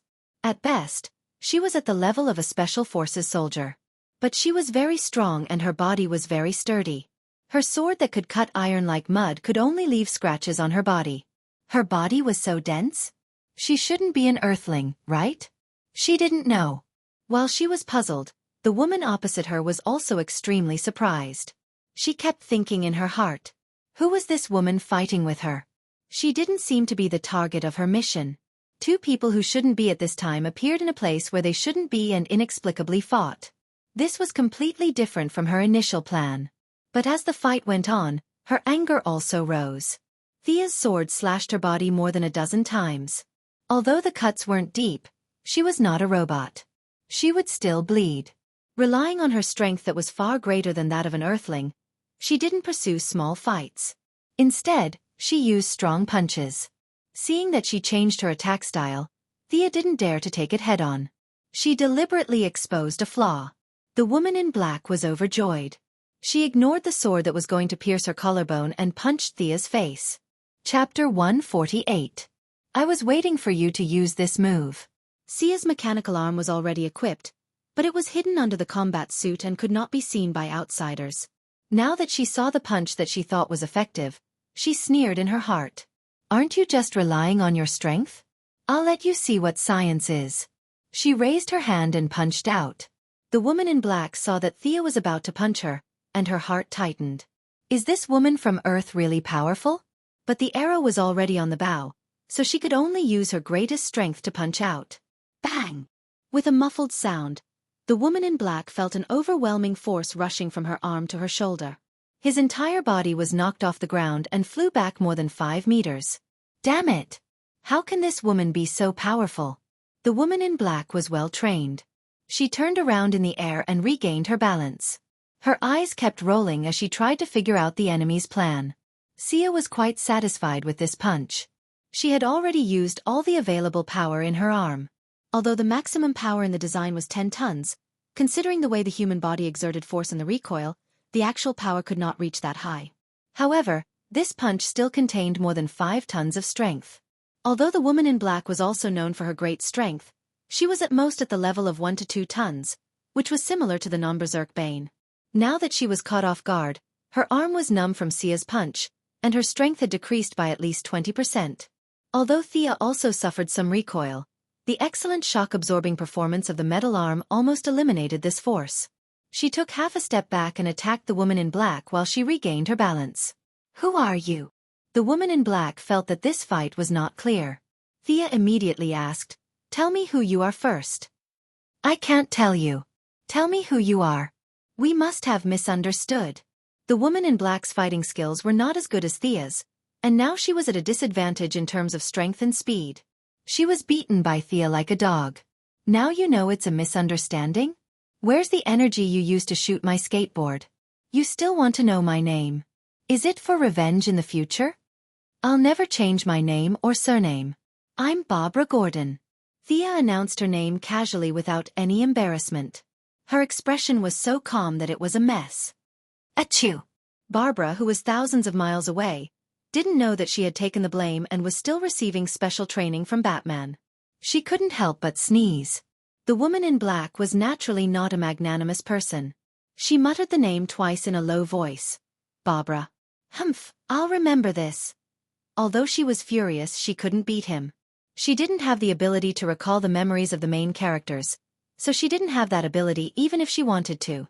Seeing Xia's vicious punch coming towards her face, she became anxious. "You're so strong. Wouldn't that punch disfigure me?" If he could tolerate this, what else could he do? He couldn't care less about the rules of the organization. "Time stop." The woman in black raised her right hand and aimed it at Xia. An invisible field shrouded the place where the two were fighting. At this time, Xia maintained her right hand in front of her and her left arm in the air. She was completely unconscious and didn't realize what was happening. The woman in black gasped for breath. She could only change the flow of time in a small area temporarily. It was impossible to stop the entire world. However, even such a small area brought about a huge backlash. No one could deceive time. They were only the servants of time, not the masters. Next, she was ready to complete her mission and retreat quickly. However, she discovered a shocking fact. Xia, who was theoretically frozen by the flow of time, was moving slowly. Although the distance she moved was extremely small, she wasn't completely imprisoned. This guy." The woman in black was completely dumbfounded. This phenomenon could only mean that this guy who was fighting with her wasn't a nobody. She was an important person in this timeline. Countless people could have direct or indirect contact with her. Under the influence of these people, there was an even greater change in time. Instead of saying that she was imprisoning her, it was more accurate to say that she was fighting for control of the entire timeline. Let alone her, even if she pulled out the 180 people in the organization and multiplied it by 10,000, they still wouldn't be able to go against the laws of this world. It sounded like a long time, but in reality, only a second had passed. However, this short second had caused the black-clothed woman's vitality to be greatly damaged. Her originally pretty appearance was like that of an evil spirit, and her body also uncontrollably shriveled up. No, the backlash of time was too great. She had to stop immediately. She would rather be beaten to death than use this move. However, she underestimated the tolerance of time and overestimated her own limits. Halfway through her action, a huge amount of energy exploded from within her body. The explosion of energy was so quick and violent that it was shocking. Without even making a sound, the woman in black was blown to smithereens on the spot. This wasn't an adjective, it was reduced to an atomic structure.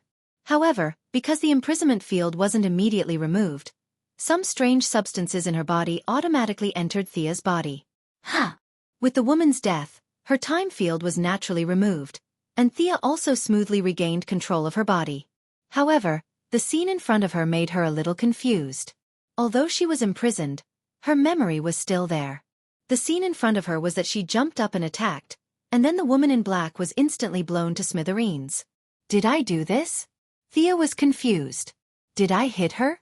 Was she killed by my punch? Was she possessed by Saito-sensei? However, the enemy was indeed dead. Although many villains had the tradition of faking their deaths, as long as their heads weren't chopped off, this woman was already smithereens. In theory, it was impossible for her to revive, right? Carefully feeling her body, she vaguely felt that there was something extra in her body, but she couldn't identify it without a reference. At the same time, in the grass not far from her, two people were whispering. What do you think we should do? Rem. Thea killed the Time Wanderer. She's going to take my original body back to Star City. This is... What was it? The blonde woman in white leather couldn't say what it was. The tall man named Rem had a funny look on his face. I'm a doctor of physics, not time travel. However, this Thea is very different from the Thea we know. The blonde woman rolled her eyes at him, knowing that he couldn't give any constructive advice. Just as she was racking her brains for a solution, their communicator rang. Miss Lance, Dr. Palmer, the timeline shows that Wanderer is dead. Did you do it? The owner of the voice found it hard to believe, but his tone was very relaxed. The two in the grass looked at each other and smiled bitterly. They wanted to accept this glory, but they really didn't do it. Chapter 149. The two of them came up with no good ideas, so they decided to go back and discuss it. But when they moved, Thea immediately sensed them. Even when she was a pure martial artist, Thea was astonishingly sensitive, not to mention now that she had evolved into psychic power. Who's there? The sound of their footsteps instantly alerted Sia. Relying on the support of the Windwalk spell on her body, she glided over to the two of them like a flying dragon, her feet barely touching the ground. But when Sia saw the faces of the two people clearly, she was instantly dumbfounded. The blonde girl was Sarah Lance, and the tall, handsome, and funny guy next to her was Ray Palmer? Why were they here? At this time at this place? Thea vaguely understood something. She used her psychic power to sense Sarah Lance, who was knocked out by the shockwave. That's right, there were two Sarahs. The one in front of her was Sarah Lance from the future. Hi. I'm Ray. You don't know me. Oh, at least not now. No, I mean you shouldn't know me now. The handsome Ray Palmer, who was 1.9 meters tall, ignored the mysterious atmosphere between the two women and greeted them in a relaxed and cheerful manner. But after a few words, he found it more and more ridiculous, so he stopped talking. But he still stared at her with bright eyes. This guy was indeed Felicity's boyfriend. He was just as funny as she was. Thea pursed her lips and nodded reluctantly. Then she turned to the blonde girl who was silent. You're Sarah. Sarah Lance, who already had the demeanor of a future legendary captain, bit her lip and said helplessly, Yes, you. Why are you on Purgatory Island? I'm here to find Oliver. Thea answered firmly and reasonably. No one could find fault with it. Sarah was having a headache. Naturally, she couldn't find any fault with the answer. Just as she was racking her brains, Captain Rip Hunter's voice came from the communicator. Hold her down for now. We'll be right there. Sarah and Ray exchanged glances and decided to let the Atom Man, who was more talkative by time. Hey, where were we? Oh yes, you don't know me yet, but you will soon. Blah blah blah. Sia didn't see their secretive gazes, but she didn't feel that these two guys were a threat to her. After all, they were on the same side. Ray used to be Felicity's boyfriend, and Sarah was Laurel's sister. She was related to them in many ways. Seeing that they had the intention to chat about their daily lives, even though she was a little confused, she still started to talk nonsense with him.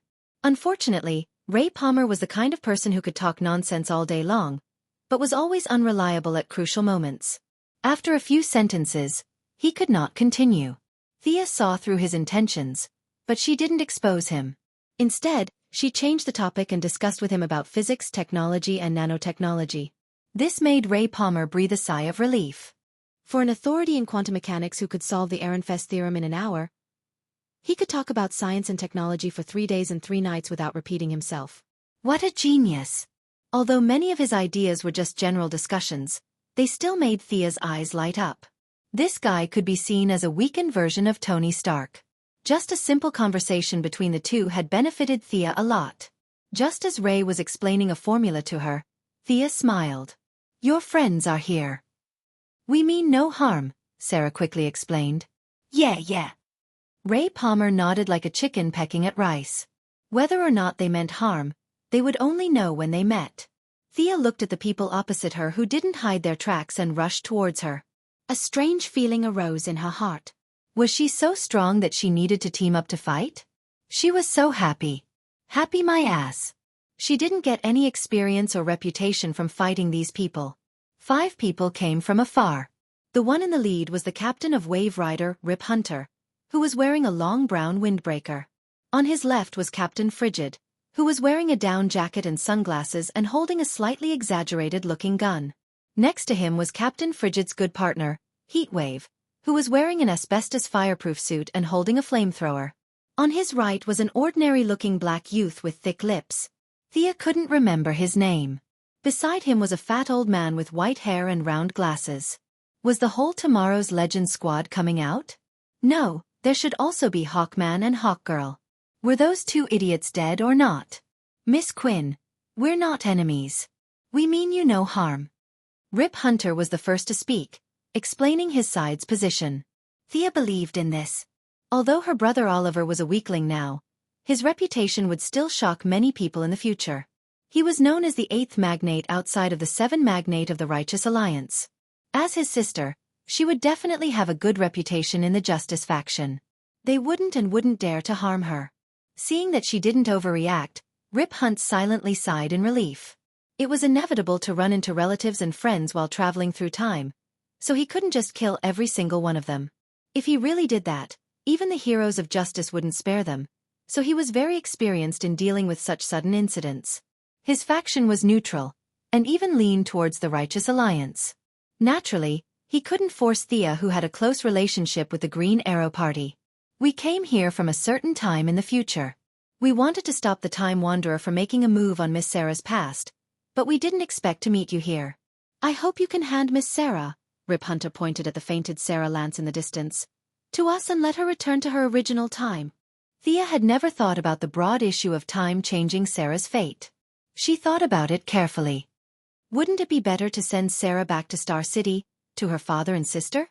Yes, that's great. There was nothing wrong with that at all. From every angle, Purgatory Island was the beginning of Sarah's tragic fate. If it could be changed from the beginning, then it wouldn't be a bad thing. But Rip Hunt couldn't say that. A person's perspective was different from his or her own. From Sarah's point of view, changing everything would definitely be a good thing. In fact, it would be an extremely good thing. If she could return home and live happily ever after, who would be willing to suffer so much? But for Rip Hunter, it was a bit of a headache. Sarah was someone he had focused on nurturing. She had brains, potential, and enough decisiveness. But all of that came from the suffering she had endured. If he agreed to let Sarah go home, she wouldn't have any of those experiences. Wouldn't he be looking for trouble if he recruited her? Rip could swear to the heavens that as long as he let Sarah go, the capable blonde girl in front of him would instantly turn into a powerless young girl. Changing boyfriends twice a month, having some pox on the weekends, and having parties when she was bored. This was the norm for young Americans. If he could maintain Sarah's original life path, it would be this image. But he couldn't say a single word of that. He could only rely on Sarah's own wishes. Whether his right-hand woman wanted to live her current life or return to the past was all up to her. Chapter 150. In the end, the choice was back to Sarah. Of course, it was the future version of Sarah in front of them. The unconscious weakling in the distance was automatically ignored by them. What should I do? Even with Sarah's extraordinary decisiveness, she was still somewhat hesitant. If she nodded, all her suffering would end, and she would return to her daily life. What Assassin's League or Legendary Team? To hell with it. If she shook her head, everything would go back to normal, and she would still have to continue struggling in this sea of suffering. Everyone was silent for a moment. Those who understood lowered their heads in deep thought. When the problem fell on their heads, how should they choose? Those who didn't understand were also looking around, wondering why no one spoke. Sarah opened her mouth and couldn't continue after that one word. Perhaps she herself was in extreme hesitation. You shouldn't become a weakling, Sarah Lance. You're an assassin, a fighter against fate. Think about the true meaning of your existence. Beside her, Captain Cold Snart said with a sharp duck-like voice. The originally fluctuating balance had a subtle change because of his words. Sarah's expression gradually changed from hesitation to determination. She closed her eyes and said with a pained voice, "You're right. That's my fate. I shouldn't run away from it." Thea couldn't help but glance at this guy who suddenly interrupted. This person's overall aura was sinister, which intuitively made Thea uncomfortable. She didn't think that he could understand Sarah's heart so well. In her impression, one of them was gay, while the other was a lesbian. Unexpectedly, they had developed feelings for each other. She really didn't expect that their hearts would be linked so early. "Since you've chosen this path, I can't drag you back." Thea nodded at her, indicating that they could solve it on their own. With one problem solved, Rip Hunt, who had a beautiful beard, felt a huge weight lifted off his heart. But immediately, a new problem emerged. He reached into his pocket and took out a capsule, saying awkwardly, "Miss Quinn, we're time travelers. You'll know us in the future, but not now. So you have to take this pill and forget what you've experienced today." "Haha." Thea covered her mouth and laughed in anger. "Just because you think I'm easy to talk to, you think I'm a pushover?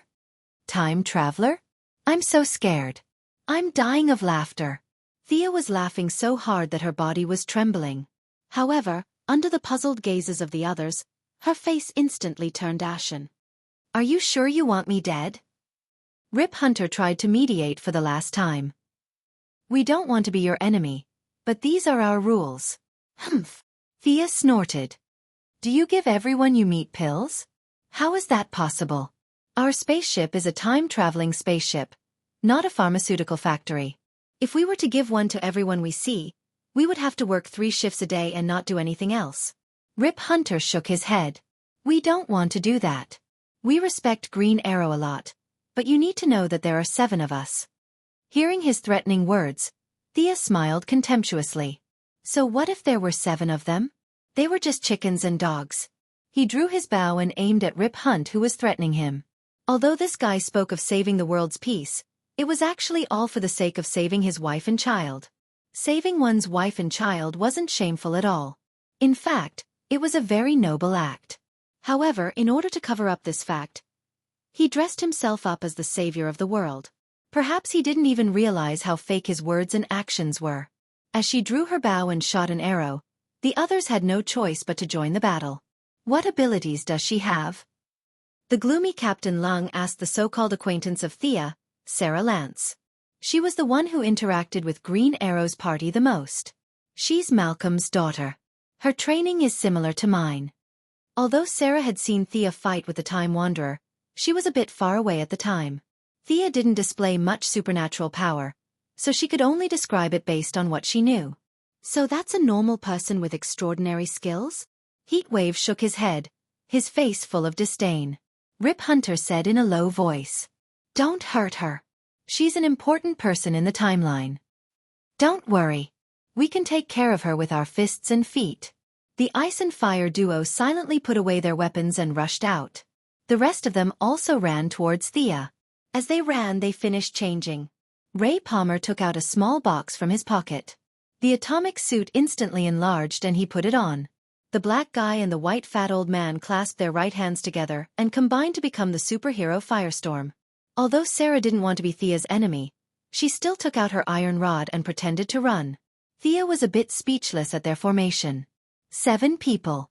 Fine, 1 person. Now there were 6. The 6 of them ran in a row like European soldiers from the age of matchlocks. From a visual point of view, they were indeed intimidating. The 6 of them were like fierce tigers or dragons coming out of the sea. But this isn't a photography competition. This is a combat competition. You're standing so close together that Thea was embarrassed to attack. But since she didn't want to take advantage of them, Thea decided to teach them a lesson. The name of the lesson was, "Mom, we'll never group together again."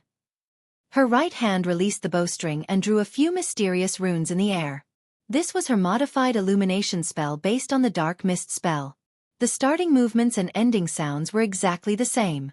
She just needed to change the rhythmic runes in the middle from dark to light. With the help of the Sun Rune's strong light affinity, Thea released this modified spell in less than a second. The light attribute was known for its speed. Thea raised her hand and threw the glowing ball at Rip Hunter, who was running at the front. The ball of light instantly exploded around them. The originally beautiful formation immediately fell apart. What's that? A flash bomb?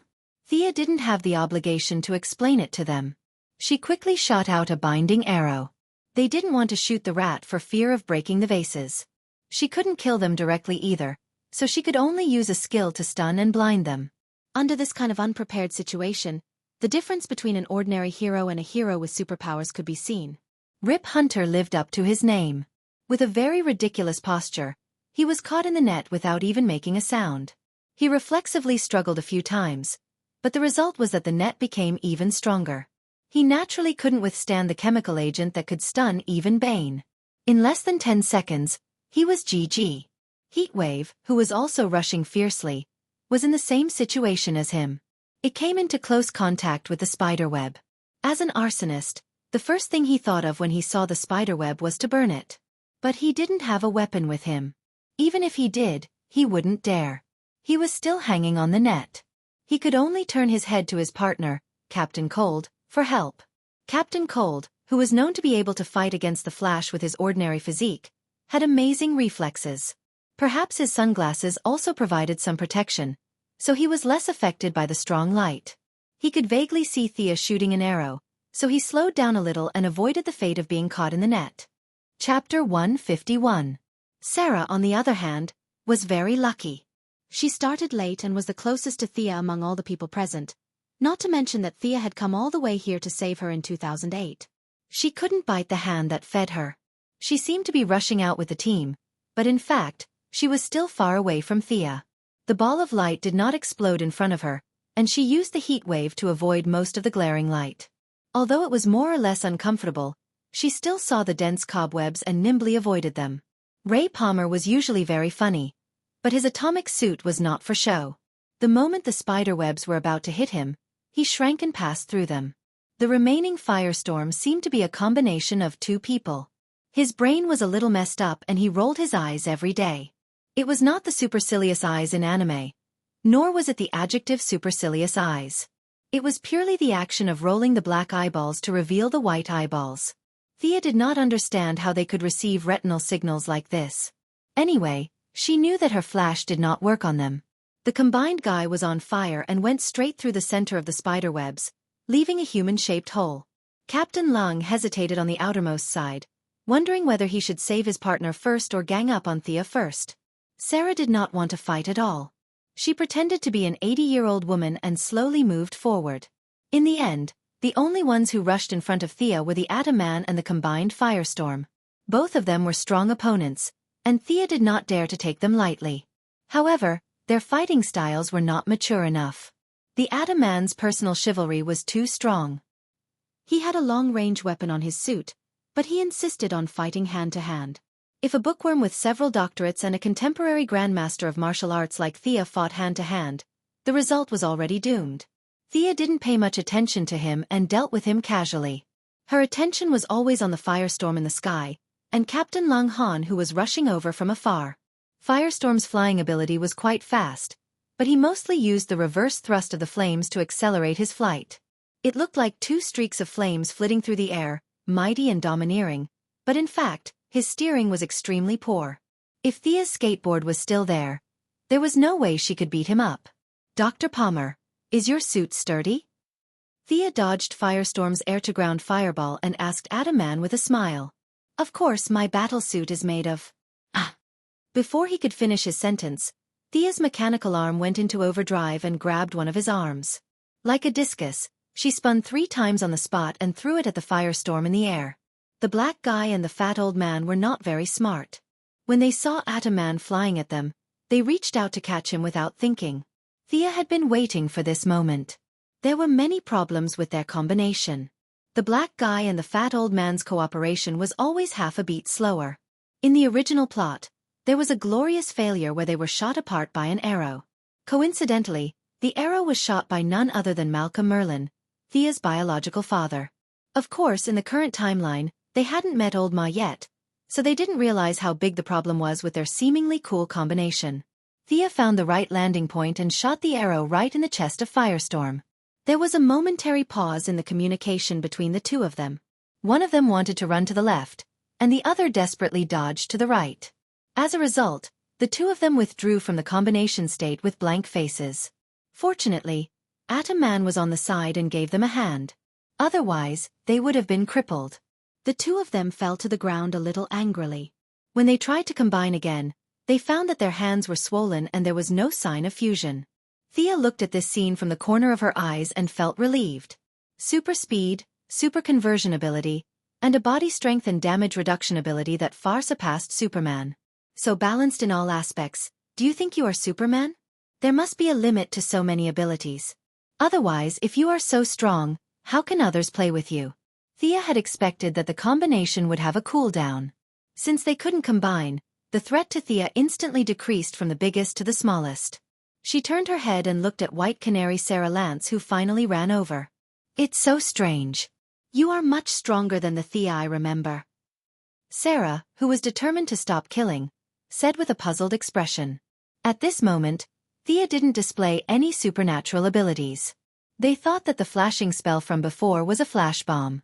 After that, she also used a bow to deal with them. Although Sarah didn't see any clues, her intuition told her that Thea in front of her was fully capable of killing her. Hearing her question, Thea rolled her eyes. How refreshing. Do you think I'm the Eagle Hero and Eagle Girl who are still weak even after being reborn 206 times? Those two are a disgrace to all reborn people. Thea couldn't be bothered to explain.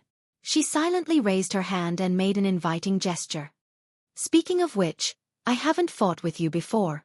Judging from your movements, it seems to be the martial arts of the Assassins' Alliance. So, you and Malcolm have reunited? Sarah constantly adjusted her pace and at the same time analyzed why Thea was so strong. According to her timeline, Thea should still be in Star City. But when she saw Thea's movement, she instantly understood. So that's why. She and Malcolm had reunited in advance. Thinking that she had found a reasonable explanation for the timeline's distortion, Sarah felt much more at ease. Thea neither admitted nor refuted Sarah's conjecture.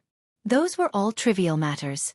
It was rare to meet a pure Earthling who didn't have any messy abilities or technological equipment. Thea also put away her bow and secretly deactivated her mechanical arm. She wanted to face this legendary team leader who had surpassed her master in a fair fight. Both of them drew their swords, greeted each other, and began to duel according to the rules of the Alliance. This battle was far less intense than the last time with Talia. Neither of them had the intention to kill. Thea was stronger than Sarah in terms of height, combat skills, strength, and speed, but she didn't have an overwhelming advantage. At first, Sarah thought that she could defeat Thea with her experience, but she soon realized that Thea was more experienced than she was. On the contrary, because of her experience as a legendary team, she had to deal with laser guns, primitive people, and aliens every day. It had been a long time since she fought with a master of the same level. The two of them exchanged 7 or 8 moves, and her offensive was gradually suppressed. Thea was too familiar with her martial arts. Her level was far inferior to old Ma and Talia, and naturally, she couldn't be compared to the current Thea. But out of admiration for her future bravery, Thea didn't go all out. She was prepared to end the battle with a draw. As Thea deliberately went easy on Sarah, the situation was reversed a bit. The Atom Man on the side stared at them with a pair of big eyes. It was not until Captain Frostbite shouted, "Sarah, let me help you," that he realized that he was still in combat mode. His body was sluggish, and he also ran up to attack. Chapter 152. The three of them seemed to have the advantage in numbers, but it was no different from before. Captain Frosty's freeze gun couldn't be used, so he could only pull out a dagger for close combat. The Atom Man, on the other hand, was more of a hindrance. He was 1.9 meters tall, and with his battlesuit, he blocked their line of sight, which made the short Sarah stomp her feet in anger. The fat old man and the black guy were cheering them on from afar, which made Thea laugh. As expected, heroes on the side of justice were more or less funny. If they were Gotham villains, they would have run away by now. Thinking of running away, Thea was also ready to retreat. It wasn't that she couldn't beat them, but that there was no point in fighting them. It wasn't appropriate to win or lose, so she had to take care of their reputation. He kicked Captain Frosty away and grabbed Sarah's arm in front of him to block Atom Man's fist. Thea threw a Batman smoke grenade. Bang! The smoke grenade was specially made by her master, and no infrared or thermal imaging could see through it. It was the best escape tool in the DC world. Where is he? Where is he?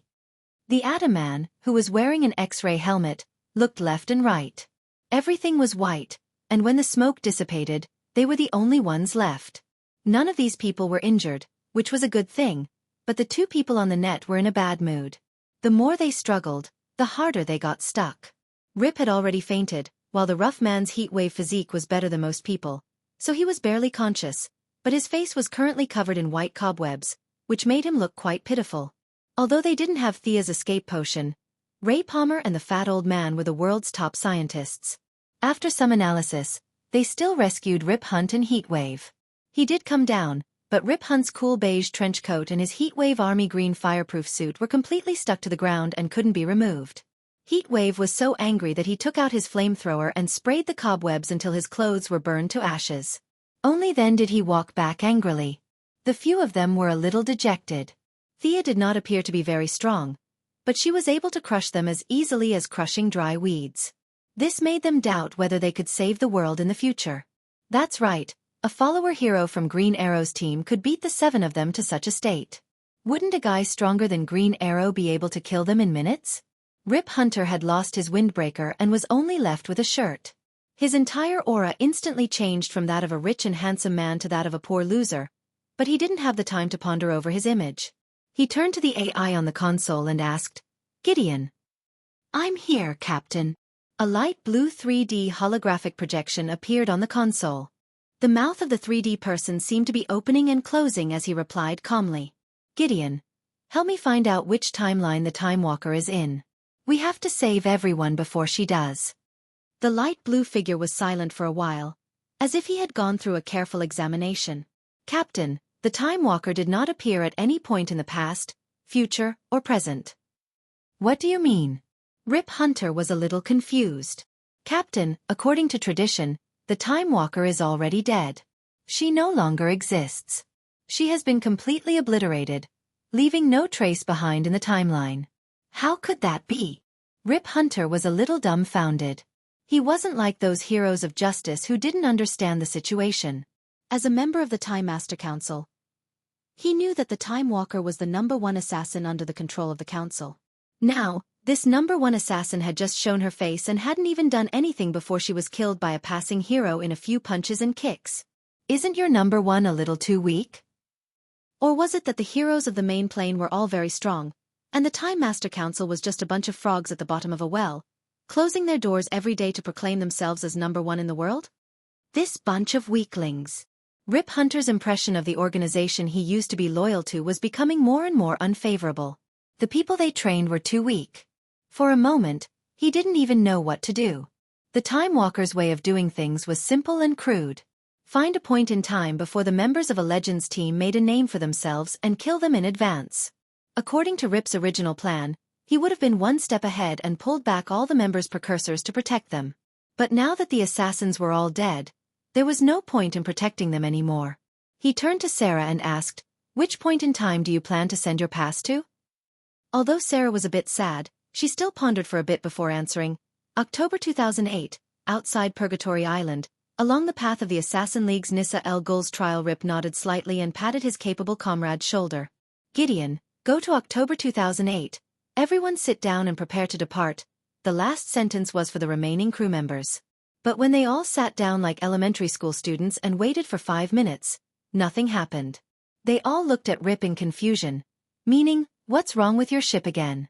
As the ship's repairman, the black man was already preparing to repair it. "Captain, it's..." Before the blue electronic voice could finish, it was interrupted by a clear voice. "Ahaha, it's me, sorry to disturb." The only one who didn't treat herself as an outsider was young Mistress Thea. Thea separated from them, but after running for a short distance, she remembered that she had damaged the skateboard for no reason. No matter what, she had to ask them for compensation. There were so many pieces of futuristic technology on the ship, she couldn't just let it go, so she circled around and came back. Her hinting was ineffective against hostile targets, but fortunately, apart from Captain Frigid and Heatwave, everyone else on the ship was on the side of justice, so they didn't have any ill intentions towards her. Plus, with her professional stealth skills, she constantly used the shadows to hide from the 2 hostile eyes. Thea also followed them onto the ship. Just as she was wondering how she should start, She didn't expect these people to be so impatient, wanting to take off without saying anything. The young mistress was naturally discovered by the omnipresent AI, so to avoid awkwardness, she had no choice but to stand up. "Why is it you again?" Heatwave, who thought with his fists more than his brain, was furious just looking at her. He'd worn that fireproof suit for so many years that he'd grown attached to it, and it was all because of this person that he burned it in anger, so she had to pay for it. He wanted to rush up and fight, but the gloomy Captain Frigid held him back, coldly watching the situation unfold. "Miss Quinn, what business do you have here?"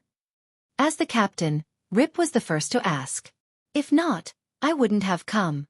Thea crossed her arms. That woman in black was here to cause trouble, wasn't she? There was nothing that couldn't be said. It was the truth. Rip nodded. "You're talking about the Time Wanderer, right?" "That's right." Thea raised her skateboard and pointed at the large hole in it. "She destroyed my equipment. Without it, I can't leave the island. My mother is home alone. If I can't go back, it'll be so pitiful. You'll have to fix it, right?" Actually, she could have flown the helicopter back, but Rip and the others didn't know, so Thea described her situation as terrible. Chapter 153. Seeing Sia acting cute and pitiful without the demeanor of an expert, they all had complicated feelings, especially Rip Hunt. Was the Time Wanderer, an assassin whose name had shaken the multiverse, really killed by this guy? Fortunately, she wasn't here to blackmail them, and her request was reasonable. He had an AI on his spaceship, and 2 professors who could sell their theses by the pound.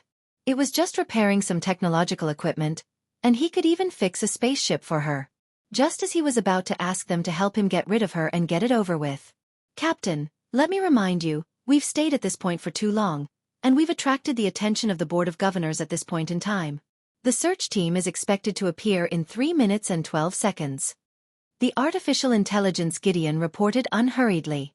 "Oh God," Rip Hunter slapped his forehead and quickly walked to Thea's side. "Miss Quinn, you heard it, we're about to depart. Don't you think you should?" "Does that mean you should run away?" Thea wasn't so easily fooled. The skateboard wasn't badly damaged, and back in Star City, the tools were ready-made and could be repaired in half a day. She was just using this as an excuse to get on the spaceship. There were so many high-tech crystals on the spaceship, as well as the Adaman's suit energy source and shrinking technology, all of which made her jealous. "Now you want to drive me away? Dream on." She shook her head fiercely. "Even if you let me get off the spaceship now, I can't go home, so I'll just stay here." "Miss Quinn, I'm doing this for your own good. If you insist on traveling with us, of course I'll welcome you, but your own history will be forcibly erased. You're different from us, you're an important person in the timeline, so you can't just leave." Rip Hunter's words were sincere. The team members he chose were all people who had no influence on the original timeline. Hearing this, Thea was shocked. So not everyone could get on the spaceship. He didn't look like he was lying. "I'd better hurry up and leave. What a waste of so many good things. In that case, I'll take my leave first," Thea said and ran out. "Miss Quinn, you can actually time travel," AI Gideon said to everyone's surprise. Thea also stopped, waiting to hear what it had to say. "Gideon, are you mistaken?" As the captain of the ship, Rip understood the rules very well. Anyone who could cause more than a 1% change in the timeline was strictly forbidden from using time travel, because the slightest mistake could cause a huge disturbance. "Captain, I'm not mistaken. Miss Quinn's body somehow absorbed part of the Time Walker's characteristics, but she doesn't have an official appointment from the Time Council. She is fully qualified for time travel according to the provisions of Rule 112, Paragraph 18 of the Council." "Do you mean that she has the right to travel through time? She won't cause chaos in the timeline and can maintain the original historical trajectory?" Rip Hunt was also a little confused. This was the first time he had heard of such a situation. After asking Gideon a few more questions, he hurriedly explained to Thea, giving her the general idea. He wanted to go into detail, but there was no time. Although she didn't understand some of the words, Thea still understood some of the inside story. In layman's terms, when the black-clothed woman self-destructed, her work permit was left with Thea. Rip Hunt was only a former employee of the Time Masters Council, while the rest of the people on this ship were all privately recruited by him, each of them temporary workers. Thinking of this, Thea suddenly felt a lot taller. Although she wasn't officially employed, She was still an official worker. Now that she got it, Thea hurriedly found a seat and sat down. If they didn't leave now, they would be discovered. The time travel process was nothing special. It was almost over in the blink of an eye. There was no scenery along the way. This short trip made Thea feel very uncomfortable, as if something was coming out of her body. According to the few people, there would be some symptoms during time travel. Some would lose their speech, some would lose their sight, but they would recover after a while. Thea was also relieved. The ship docked on land. After learning that they were going to put Sarah in 2008 back to the original historical trajectory, which was the time when Thea left, Thea didn't get off the ship. She always felt that it was like releasing animals in the wild. It was really boring, so she just looked around on the ship. "Are you Miss Kendra?" Thea stopped an African woman and took the initiative to greet her. This woman was Hawk Girl. In her previous life, or rather in her first life, she was the High Priestess of Egypt. She just happened to have the Ball of Horus translate it. The very shy Hawk Girl smiled. "Thea, actually I know you. It was you and Oliver who helped us." "Damn it! This feeling is terrible. I know her and she knows me, but I still have to pretend that I don't know her. She still has to explain why I don't know her." Time travel was really the easiest place to pull the wool over one's eyes. Thea was too lazy to talk nonsense with her. After a short conversation with a few people on the ship, she had already figured out that her husband, Hawkman, had been dead for a long time. To be honest, she despised this couple. From ancient Egypt to today, they had been reincarnated 206 times. What was the result of wasting so many reincarnation opportunities?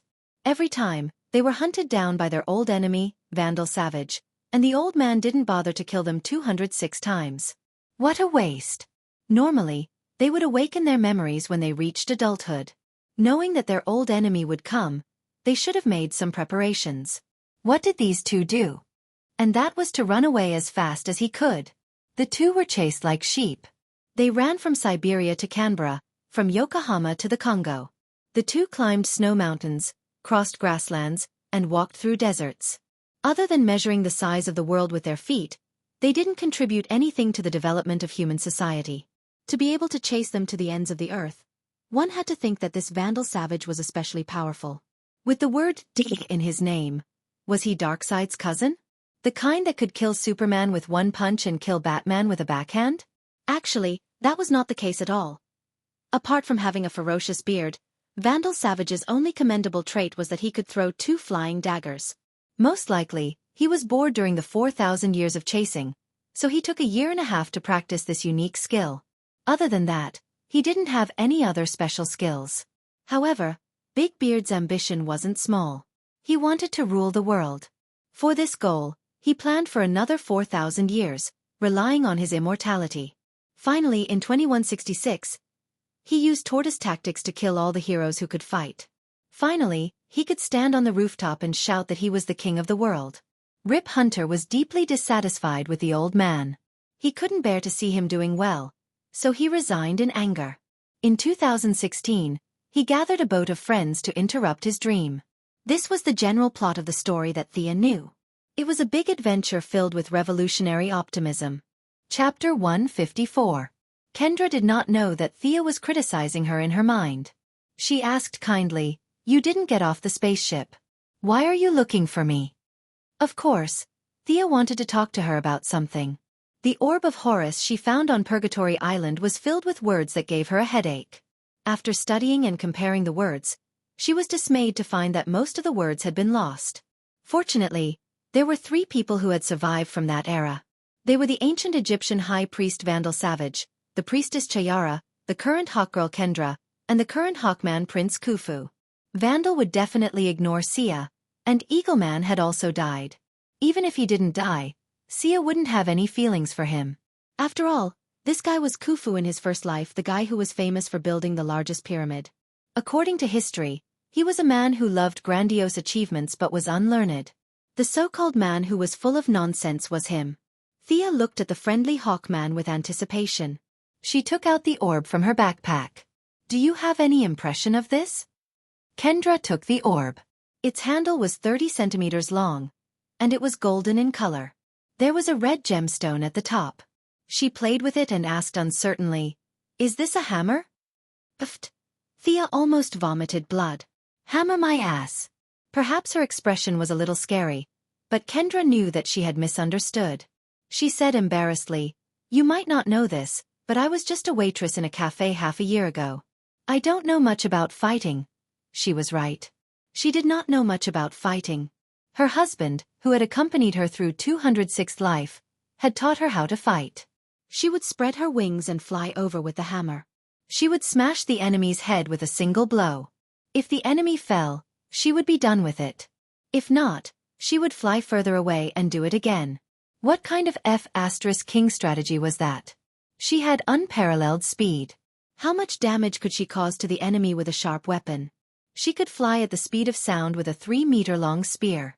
Even Darkseid would lose a few drops of HP from the impact. Even if she could not defeat the enemy, it would look tragic, right? They had given up on this strategy and chose to use the hammer instead. Use a hammer. Use a hammer. Important things had to be said thrice.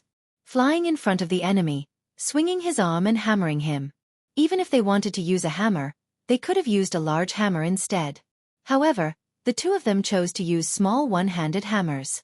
Their destructive power might not even be as great as Thea's rock. Sigh, Thea also knew that she couldn't expect too much from this pair of weaklings, but the bloody reality still made her sad. Did she really have to ask Vandal? "Miss Sia, I can translate these words." The omnipresent artificial intelligence, Gideon, interrupted her thoughts in a timely manner. To be honest, Thea was a little afraid of the artificial intelligence on this spaceship. She coveted the technological achievements, but she did not dare to lay her hands on the artificial intelligence. Others might not know, but she knew very well that Gideon had developed a bit of admiration for Rip Hunter, the captain. What did that mean? It meant that this artificial intelligence had feelings. It had reached the peak of artificial intelligence and was at the same level as Marvel's Ultron Ada. It was a bit weaker than Brainiac, but not by much. If it wasn't for its feelings for Rip Hunter, Gideon would have been able to access the real world's network in a matter of minutes. Thea had always kept a respectful distance from this kind of boss-level passerby character. Although she thought about artificial intelligence day and night, she had never thought about Gideon. Now that it had taken the initiative to talk to her, she could not refuse and could only express her gratitude very politely. As the crystallization of human wisdom that traversed the river of time and knew all the knowledge of both ancient and modern times, Gideon's ability was not to be underestimated. In less than 3 minutes, it had completely deciphered the words on the sphere of Horus, and even thoughtfully made it into an annotated version. This guy is amazing, Thea thought to herself as she held the annotated version. It was actually able to estimate Thea's knowledge structure and level of understanding through various calculations. Its annotated version was very accurate and was tailor-made for Thea. Although she did not like the feeling of being seen through, she had to admit that Gideon's translation was very accurate. But when she looked at the translation carefully, she could not help but frown. Horus was the guardian of the pharaohs in ancient Egypt and the symbol of royalty. Horus usually accepted priests in the form of an eagle head and a human body. There were a total of 3 artifacts that were passed down in the world: the Eye of Horus, the Scepter of Horus, and the Sphere of Horus. The Eye of Horus was said to have been offered to Hades, the Sphere of Horus was in Thea's hands, and the scepter was specially marked by Gideon as being in the hands of Vandal Savage. Thea narrowed her eyes. This artificial intelligence was quite sneaky, leaving a bait for Thea to bite. You want the scepter? Well, go and fight with Vandal. He happens to be the enemy of the legendary team. What a coincidence, it's fate. No one would feel comfortable being used as a tool. Thea lowered her head and pondered. In her memory, Vandal's Scepter of Horus was destroyed by the combined efforts of the Green Arrow and the Flash. It was hard to say if he still had it in his hands in this timeline. Sigh, Thea sighed. She still could not resist the temptation. Should she help? Depressing. Her experience with Gotham made Thea a little resistant to helping. Although these people were stronger than the Bat family, there was a limit to their strength. She would not become the main force again if she helped, right? In the timeline of Hawkgirl and the others, the scepter had been destroyed, but to Thea, it had not happened yet. This created a paradox. Did it happen or not? If it was still there, she could easily take it. It was a set. If it was already destroyed, it would be useless even if she chopped Vandal up and fed him to the dogs. Thea shook her head. She bid farewell to the artificial intelligence and the confused hawk girl Kendra. She was going to ask the old driver, no, the old captain Rip Hunter. Before she could find the old captain, Thea was stopped by Adam Man Palmer. The Adam Man was all smiles as he helped to repair her skateboard. He dragged her to see the latest results. Thea could only follow. Since he was so eager to help, she had to take the initiative. Miss Thea, was your skateboard software written by Felicity? Adam Man Palmer said with a confident expression. Damn, was it really that good? Thea had just been seen through by Gideon, and now he had exposed the source of the technology. She could not accept it. It was not surprising that the artificial intelligence could see through countless calculations per second, but how did you find out? Professor Palmer, how did you find out? Are the traces that obvious? Ray Palmer laughed proudly at first, then his expression turned serious. Actually, the software part of my battlesuit was written by her too. Haha. Chapter 155. Sia looked at him speechlessly. Speaking of which, this Joker's personality was really good. Plus, he was tall and handsome, and he was humorous and witty. He would definitely be the best mentor and helpful friend if he were to be her boyfriend. It was the biggest tragedy for him to be her boyfriend. There was no room for negotiation. This person was too unreliable. The two came to the maintenance room of the Wave Rider. The Firestorm duo was also there. The black guy was the ship's repairman. The fat old man looked serious, but he was actually a talker. When Thea entered the room, he was still talking to the black guy. Let me introduce you. This is Professor Martin Stein. He is the current authority in the field of nuclear physics. This is his partner, Jackson. He is our ship's repairman. He is very skilled. Ray Palmer introduced the two of them to each other. Sia saw that they were repairing her skateboard, so she praised the two of them very respectfully. She said that they were the leading figures in the field of physics, the saviors of Central City, and the defenders of human justice. The good thing about being a hero of justice was that they were thin-skinned. The fat old man had won countless Nobel Prizes and was often praised, so he had a strong immunity. The black guy who was working as a repairman was completely embarrassed. He showed his big white teeth and smiled brightly. Thea praised him for being free while looking at his handiwork. After all, this guy had been a car mechanic half a year ago, and had been forcefully recruited by the careless Rip Hunter to repair a spaceship. Sia had always been suspicious of his skills. But after looking at the scene, the black guy's repair skills were indeed quite good. Although he was not as good as the omnipotent Batman, he was still very talented. Your skateboard was originally driven by magnetic power, right? We don't have a dynamic drive part. We just added a few speed gears. You can adjust it to high speed when you're on the road and freely control it during combat.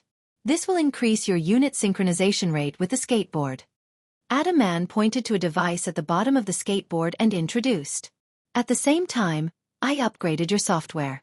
Or rather, I used the program Felicity wrote in 2016 to overwrite the program she wrote in 2007. After all, she wrote the driver software for my suit. Then he introduced a few more major changes. This guy was indeed a weakened version of Iron Man. In just half a day, without major changes, the overall performance of the skateboard had been improved by 30%. If the original version was only 0.7, then the current skateboard could be considered the official version.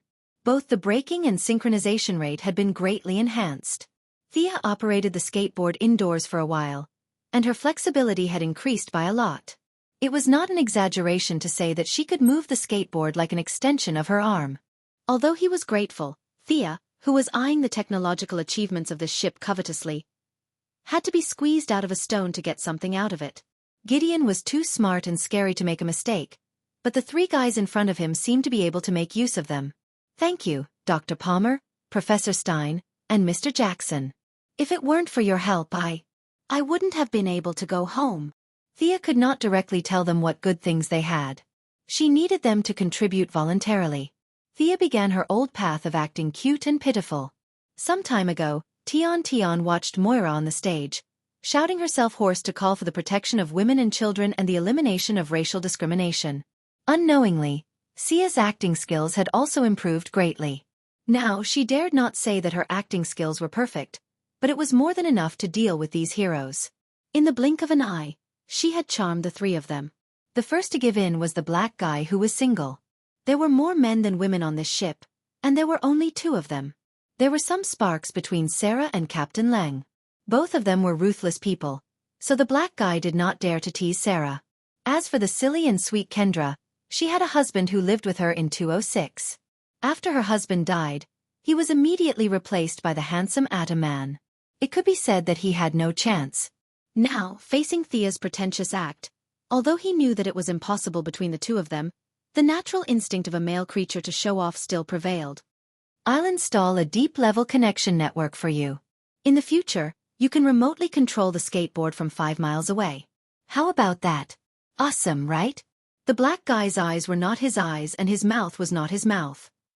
Mr. Jackson, I have to remind you that the deep-level connection network is a technology 35 years in the future.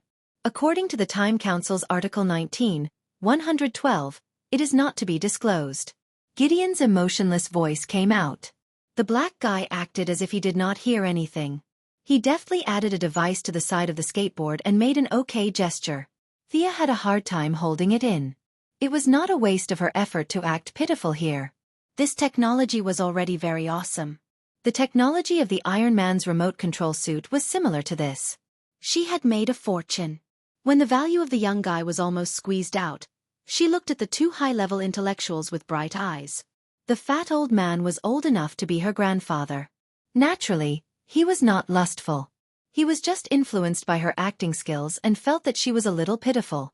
After thinking about it, the fat old man took out 2 things that looked like number 5 batteries. He handed them to the black guy and motioned for him to install them. He also explained to Thea that this was not future technology, but a nuclear battery that he had researched. So, little girl, you can use it without worry. In the future, if the magnetic force suddenly disappeared, you can use it as an emergency. Thea was speechless. If the magnetic force disappeared, how many people on Earth could survive? However, the principle of this thing could be modified into a super bomb. No matter what, the fat old man had given out such a good item without any qualms. He was truly worthy of being called a master of the Mount Tai and the North Star. Comparatively speaking, the handsome atomic man was much more resistant to beauty than Thea.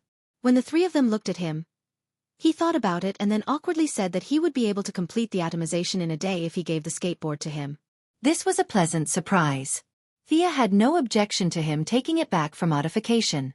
This was his exclusive technology, so he would definitely not modify it in front of them. After thanking them for their generosity, Thea was not in a hurry to find Rip Hunter. She went back to rest happily.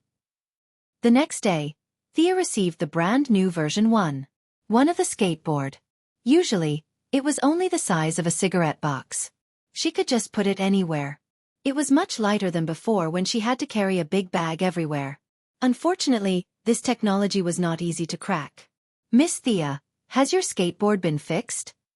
Rip Hunter had already put Sarah back in 2008 in her original timeline. He was now looking at her with a smile. The hidden message was, "You don't have an excuse this time, right?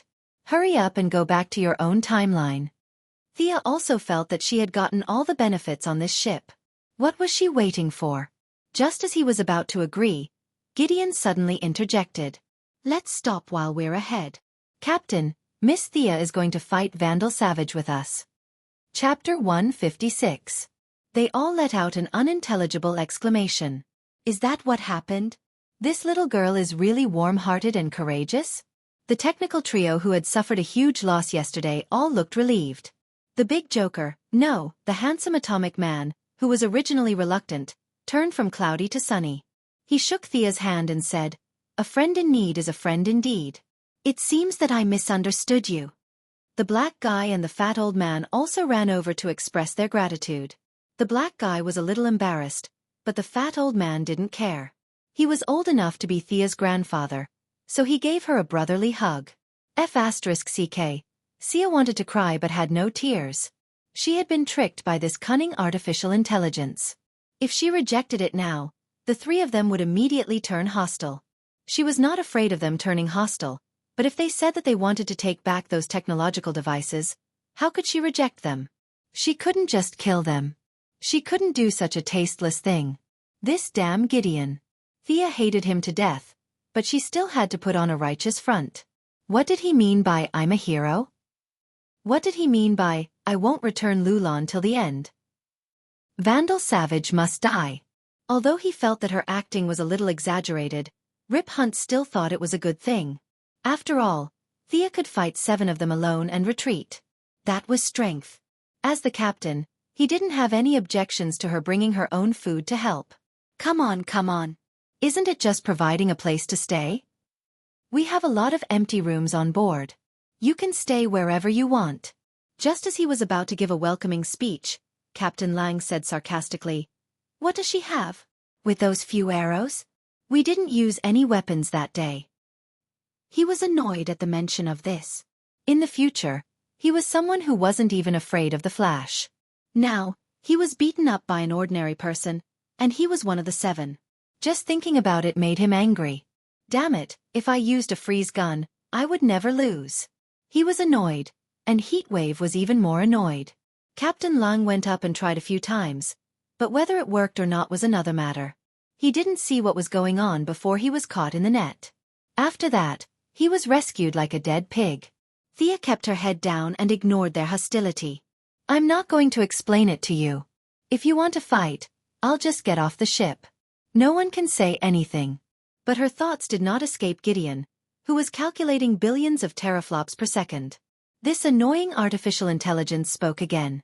According to Article 2, Article 55 of the Time Council Act of Principle, the members of the Wave Rider can check the history of special personnel, but at least 3 people have to agree. Check, I agree. Me too. Captain Lang and Heatwave expressed their opinions as soon as it finished speaking. The scene was quiet for a moment as everyone was trying to figure out who would be the third one to jump out. Actually, I'm quite curious too. Commander Billy Palmer nodded when he saw that no one spoke. I agree too. He even gave Thea an apologetic smile. Humph. Thea glanced at him. He was a billionaire after all. His sunshine and cheerfulness were real, but it didn't mean that he was stupid. If he was stupid, would his billions fall from the sky? Thea, who was also a rich person, knew this style of doing things too well. He took advantage of others without offending anyone. Because she was also this kind of person. After Gideon got the authorization, he showed a smile that was calm in the eyes of others, but proud in Thea's eyes. Checking. Thea Quinn, the last Archmage in recorded human history. Her last public appearance was in 2071 at the funeral of her brother, Oliver Quinn, who was 86 years old. At that time, she still retained her youthful appearance. After that, she disappeared into the long river of history. Everyone was stunned by his words. Even the person involved, Thea, was a little stunned. She didn't know that her sister would be so powerful in the future. Listen, the last great mage. So cool. As a member of the Green Arrow Party for a few days, Sarah Lance, who knew about Thea's past, was a little dazed. This is different from what I remember, right? Or do I know a fake Thea? Mage? Captain Lang was not satisfied with this conclusion. What are her outstanding achievements? Sorry, this involves important historical events. I can't reveal it. Gideon rejected Captain Lang's request under Thea's confused gaze. Can't reveal it? Seems like she's an important person. Captain Lang speculated while rubbing his chin. Then how did she enter the public eye? Can you tell us? Gideon's voice was still calm. It requires the person involved to agree. Everyone's eyes unconsciously turned to Thea again. They were curious, surprised, and gossipy. In fact, they were curious. Thea was also a little curious because she thought she hid it well. How did she give herself away? Okay, I'll agree. Although he agreed, he hated this evil AI to the core. Can't you tell me in private? They waited with rapt attention, but after 2 minutes, Gideon still did not show any sign of interest. Just when Rip Hunter thought it had crashed, it finally spoke. I also need the consent of another person involved. Their heads were full of question marks. What did this mean? Did this matter involve them as well? They looked at each other as if they were about to expose a traitor. Was it you? It must be you, right? Gideon, whose consent do you need? As the captain, Rip Hunter was too lazy to guess. It was better to just ask directly. Mr. Snart. Gideon gave an answer that made everyone's jaws drop. Captain Lang's mouth opened a little wider than usual. He put away his usual pretentiousness. I didn't know her in the past. I definitely didn't have any contact with her. It can't be the future. Didn't you say that when we enter time travel, our original tracks will be erased? In other words, it's impossible for me to meet her in the future. His analysis was spot on. A few members who thought that their IQ was passable were thinking about it. Sia was also wondering how she could have come into contact with him. He was in Central City, and she was in Star City. Normally, they wouldn't have come into contact with each other. Mr. Snart, you robbed the Central City History Museum in 2010. Miss Thea, who was in charge of the meeting, had no choice but to stop you. That's what history says. Captain Long stood up angrily. Nonsense, I've never met her. I didn't rob any museum in 2010 either. No, you've met her. History can't be wrong. Seeing how firm it was, Captain Long was a little uncertain. He asked his good partner Heatwave, Mick, do you remember? Getting an uncertain answer, he was a little confused. It didn't make sense. His memory was clear. He definitely didn't know Thea. Chapter 157. Mr. Snart, Gideon continued to explain in an infuriating tone, Miss Thea has most of the Time Walker's authority.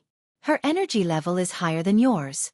If she's in the same timeline as you, she'll automatically overwrite part of your past. At this time, Captain Han finally realized what it meant to be thunderstruck. Vaguely, some of his memories were indeed loosened. What the F***CK? You didn't say anything when she boarded the ship. You set me up. What's the point of telling me now? If Thea knew what he was thinking, she would definitely run over and shake his hand. You finally understand me, right? This guy is too evil. He'll set me up without paying for it. Sarah Lance, who had been silent all this while, pointed at Thea and said, She's probably the one who interacted with me the most. Is my future still there? Gideon calculated for a while. If Miss Thea still maintains her original trajectory and shoots you to death in 2015, your history won't change much. Well, I still have to beg her to shoot me when the time comes? Why am I such a bitch? Sarah's expression was either ugly or speechless. She silently looked at Thea without saying a word. At this time, Thea finally remembered that she did shoot Sarah Lance to death in the third year of the storyline. However, at that time, Old Horse was the scapegoat. Oliver, who was obsessed with his sister, pretended that it never happened. Now, however, Old Horse was ordered by her to search for his ancestors. Who should she find to be the scapegoat? Besides, she probably didn't know about it. After all, it hadn't happened on her side yet. Thea immediately used her increasingly skilled acting skills and made a confused expression. To be honest, this expression was a test of her acting skills. She didn't have enough time to figure it out. Thea could only use all her skills to play the role of an ignorant girl. She was afraid that she would be seen through if her expression was not on point, so she even added a hint spell on herself. Fortunately, the people on this ship were all good at fighting and killing. They didn't have a teacher who was both virtuous and skilled. Although Gideon was as cunning as a ghost, he was still not a human. It was impossible for him to completely simulate human emotions. With several factors, her performance was successful. The legendary squad only knew that Sarah Lance had been killed once and then resurrected. However, he had never known who the murderer was. Today he finally knew. There was only one truth, and it turned out that she was the murderer. But seeing that Sarah didn't seem to mind, they could guess that there was another story behind this. Naturally, they wouldn't poke their noses into other people's business. They could only sigh at how small the world was. Don't ask any more. Let's get ready to set off. Since Miss Thea is going with us, let me introduce our mission objective to you. Rip Hunt hurriedly cut off their questions. After all, the timeline was extremely fragile, and Thea still needed to return to the original timeline. If she knew too much, she could easily do something that could cause half of the Legends party to disappear, so he hurriedly stopped the others who wanted to continue gossiping.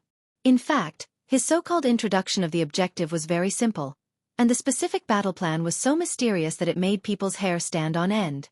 Using the spaceship's shuttling function, a group of transmigrators would drive to Vandal Savage's backyard, and then quickly take him down and bring him back. There would be no cover, no support, no Plan 1, no Plan 2. It would be a one-wave attack. Everyone would rush up and use their ultimate skills, regardless of whether they were dead or alive, to drag him back. This plan was simply brainless to the extreme. Xia was only left with disdain for these people's battle tactics. One had to know that they were outside the timeline, and they knew everything. Using such a huge cheat to fight an old native who didn't know the future for 16 episodes, they really embarrassed the transmigrators.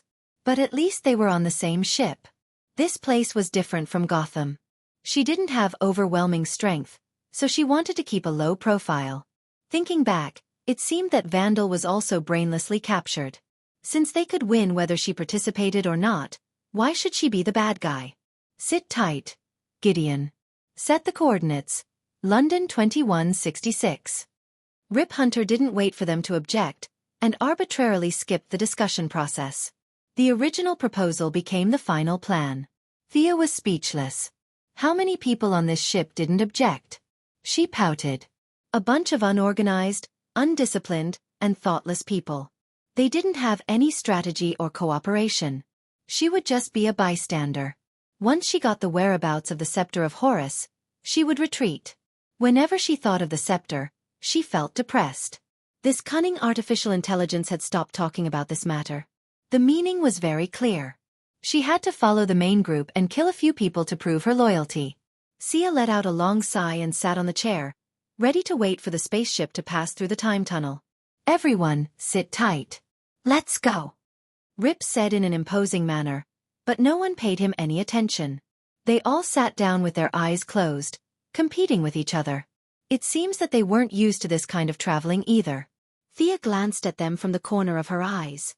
None of them were optimistic about this so-called time travel. The oldest among them, the chubby old man, was already sweating profusely. She didn't know if this time travel was a test of mental power or endurance, but Thea believed that she didn't lack either. She was only looking at them with the attitude of watching a joke. Who asked you to gossip about me earlier? I'll just watch now, I won't say anything. But as the spaceship entered the depths of time, Thea didn't have the mood to watch a joke. This feeling was indescribable. She felt like every single cell in her body was rapidly expanding. What's going on? Thea tried her best to endure the pain and turned to look at the people around her. HM? Although their expressions weren't good, they weren't as bad as she was. Take the chubby old man for example. His expression was that of a cut on his hand, but why does it feel like I've been cut by a knife? This isn't right. She endured it bitterly. Every second felt extremely long. Even though her body was in extreme pain, her powerful mental power was still stubbornly supporting her, preventing her from fainting. You? When the fat old man beside her saw her strange behavior, his glasses almost fell off. He pointed at her with a trembling finger and stuttered, unable to speak. Thea was about to ask him what was wrong with her when she noticed that the spaceship had entered a thin wall, instantly increasing the burden on her body to its maximum. She could faintly hear Rip Hunt's low voice saying, "We've arrived at the year 2166. This is the final battle. Oh my God." Before he could finish, Thea felt an immense amount of energy surging out from the depths of her soul. Countless blinding lights filled her body, whether it was her blood vessels, bones, lymph or cells, everything was bathed in a blinding white light. The incalculable amount of energy instantly crushed the last bit of consciousness she had left to resist, causing her to fall unconscious. Chapter 158. Time seemed to be eternally unchanging. After an unknown period of time, she heard someone calling her in her dazed consciousness. The voice was gentle and beautiful, but the tone was not so kind. "Wake up, pig head. You big idiot, you're going to die if you don't wake up." Who dares to call me that? Do you want to die? Thea opened her eyes in a daze. Her gaze was unfocused, and it took her a while to see the person who was hitting her. Who is this? She had a white face and wore a somewhat retro robe. She was tall with a pair of long legs, light-colored eyebrows, and silver hair. Silver hair? Are there still people who dye their hair white these days? She glanced at the person's chest. There were two small buns. They were not big, but the shape was not bad. Thea moved her lips. Fortunately, her speech was not affected. "Big sister, who are you?" The silver-haired woman had an awkward expression on her face. She angrily grabbed Thea's collar and shook it. "Big sister? Don't you recognize me?" "It's me." Thea was confused. Is she really someone I know? She looked carefully, tried to recall, and repeatedly confirmed. Who are you? And where is this? You're so stupid. This is the space of consciousness. I'm Arthas. Do you remember now? The silver-haired woman covered her head with one hand and said embarrassedly, Arthas? Thea's first reaction was, did I transmigrate to World of Warcraft again? No way. Just as she was wondering if her sorcerer system was compatible with Dalaran's, she suddenly realized that the woman had mentioned the word, space of consciousness. Since it was the space of consciousness, she must have not transmigrated. The identity of the silver-haired woman was obvious. Arthas. That dumb and adorable guy? Sia said as she gestured with her right hand to show that she was on all fours. Arthas's face darkened. That's a turtle, right? I can see part of your thoughts. Don't think I don't know what you're thinking. Tui tui tui tui. Huh. Thea recognized this iconic action. As expected of my cute pet. But she was so cute when she was young. Why is she not likable when she grows up? By the way, how did you grow up? Isn't it going to be exposed to the sun for a long time? Thea felt a little wronged. No one would associate this silver-haired beauty with the little unicorn that had just been weaned. There was a limit to one's imagination. You're the one who's exposed to the sun, not a dead pig. When Arthas heard the word exposure, half of her face turned black, and the veins on her forehead began to throb. Her eyelids drooped as she said in a low voice, As for how I grew up, I don't know. Thea looked around. Was this really the space of consciousness? It was a vast expanse of whiteness. It was similar to what he had imagined. But what was he doing here? How did I get in here? The silver-haired Arthas asked. You didn't summon me, how would I know? Arthas, who had turned into a beautiful unicorn for some unknown reason, said angrily. Thea stared at her for a long time. The way her eyes were shining was indeed very similar to when she was young. However, at that time, Thea would always throw some food to her. Now, she didn't have any. Could it be that she could conjure food out of her imagination? For some reason, Thea felt very hungry. Very hungry. However, no matter how much she tried, there was no food in front of her. Could it be that my space of consciousness is fake? What are you thinking about? This isn't a dream. You're so stupid. A clear voice rang out behind them. The pure white space seemed to be dyed with a layer of black ink. After continuous converging, a tall woman wearing a black veil slowly walked out of it. Thea frowned as she looked at the woman. She knew this woman because other than her black hair and eyes, she looked exactly the same as her. Even though she had some guesses, she still asked carefully, Who are you? The woman in the black veil blushed and the corner of her lips twitched. You've done so many things with me, and you're asking me who I am. Thea hurriedly shook her head. Wasn't it to test your limit? She thought for a long time but still couldn't figure out what your was, so she could only vaguely say it. Looking at the unicorn beauty and the woman in the black veil standing on opposite sides, it was clear that they didn't like each other. The unicorn was a silly girl. This was the space of the bloodline mark, not Thea's space of consciousness. In theory, she was the guest, and these two were the hosts. She knew Arthas, but the newcomer in the black veil should at least have a name. Using hey or hey to address her obviously wouldn't work. Moreover, seeing someone who looked exactly like her in an unfamiliar environment, she couldn't help but feel a little scared. How should I address you? The woman in the black veil was secretly relieved that she changed the topic. She recovered some of her spirit and said with a sweet smile, You can call me Thea. She paused and saw the surprise in her eyes. She was very proud. Thea Merlin. You? Did you just make up a name? Thea was furious. How dare you steal my name? Do you still want to live? I was called this name when I had self-awareness, so I knew it automatically. The woman in the black veil named Thea Merlin answered indifferently. She even pointed her middle finger at the unicorn standing opposite her. Arthas, on the other hand, did not show any signs of weakness as she flashed her mouth full of white teeth. She even made a strangling gesture with her hands. Thea scratched her head. Their relationship was really harmonious. If she wasn't here, the two of them might have already started fighting. Her bloodline talent was very strange. Light and darkness, a sunny unicorn and a dark shadow. The unicorn could be seen as the good side of the Quinn family, and the shadow represented the evil side of Malcolm. Or it could be said that the unicorn represented the original Thea Quinn warrior's personality, and the shadow represented the path of a mage that was accidentally fused with a transmigrator. The same starting point, different choices, different results. This matter couldn't be considered carefully. There were more and more things that could be interpreted.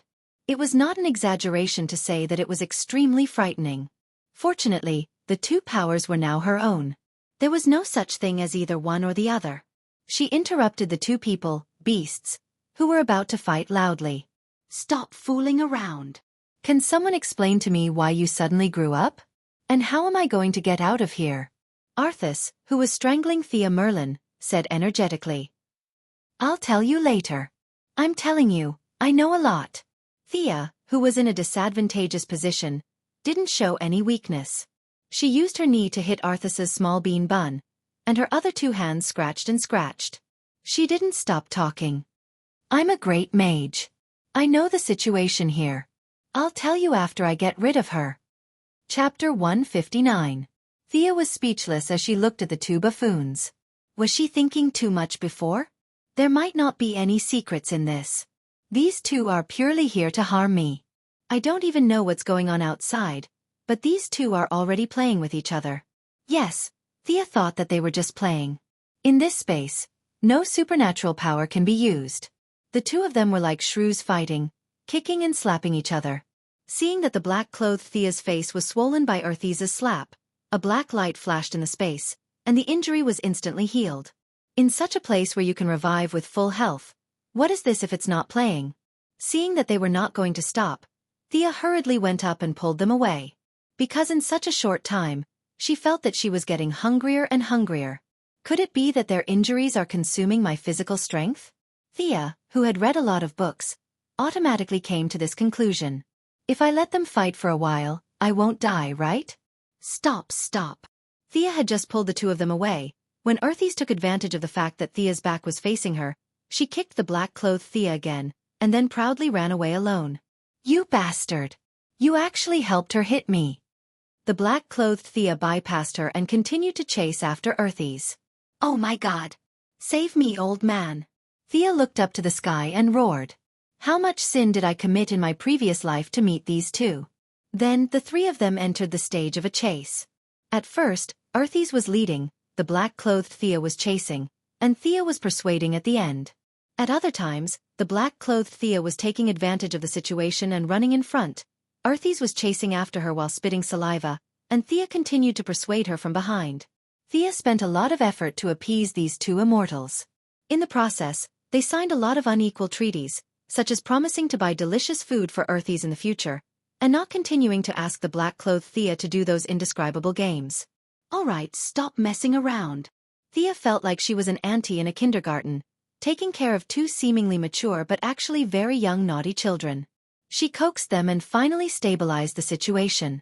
Damn it, after running for such a long time, the feeling of hunger was getting stronger and stronger. He had to get out quickly. I hesitated for a moment. Arthas doesn't seem reliable. I should ask Black Thea.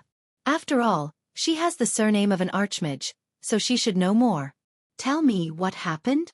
He pointed at Black Thea and asked. His words sounded very impressive. If he were to wear a police uniform and write these words on the wall, it would be even more impressive. Black Thea rolled her eyes at her. Our minds are connected. I know what you're thinking. Your imagination is really wild. Under Thea's awkward expression, she continued. If I'm not wrong, it should be because you passed through the time vortex that caused the current situation. Our strengthening condition is light. Broadly speaking, time is also a kind of light. It may only be a moment for you, but for us, it has been 150 years. Because of our unexpected growth, a large amount of energy has accumulated in your body. Before the energy went out of control, your subconscious pulled you into this space. Do you understand?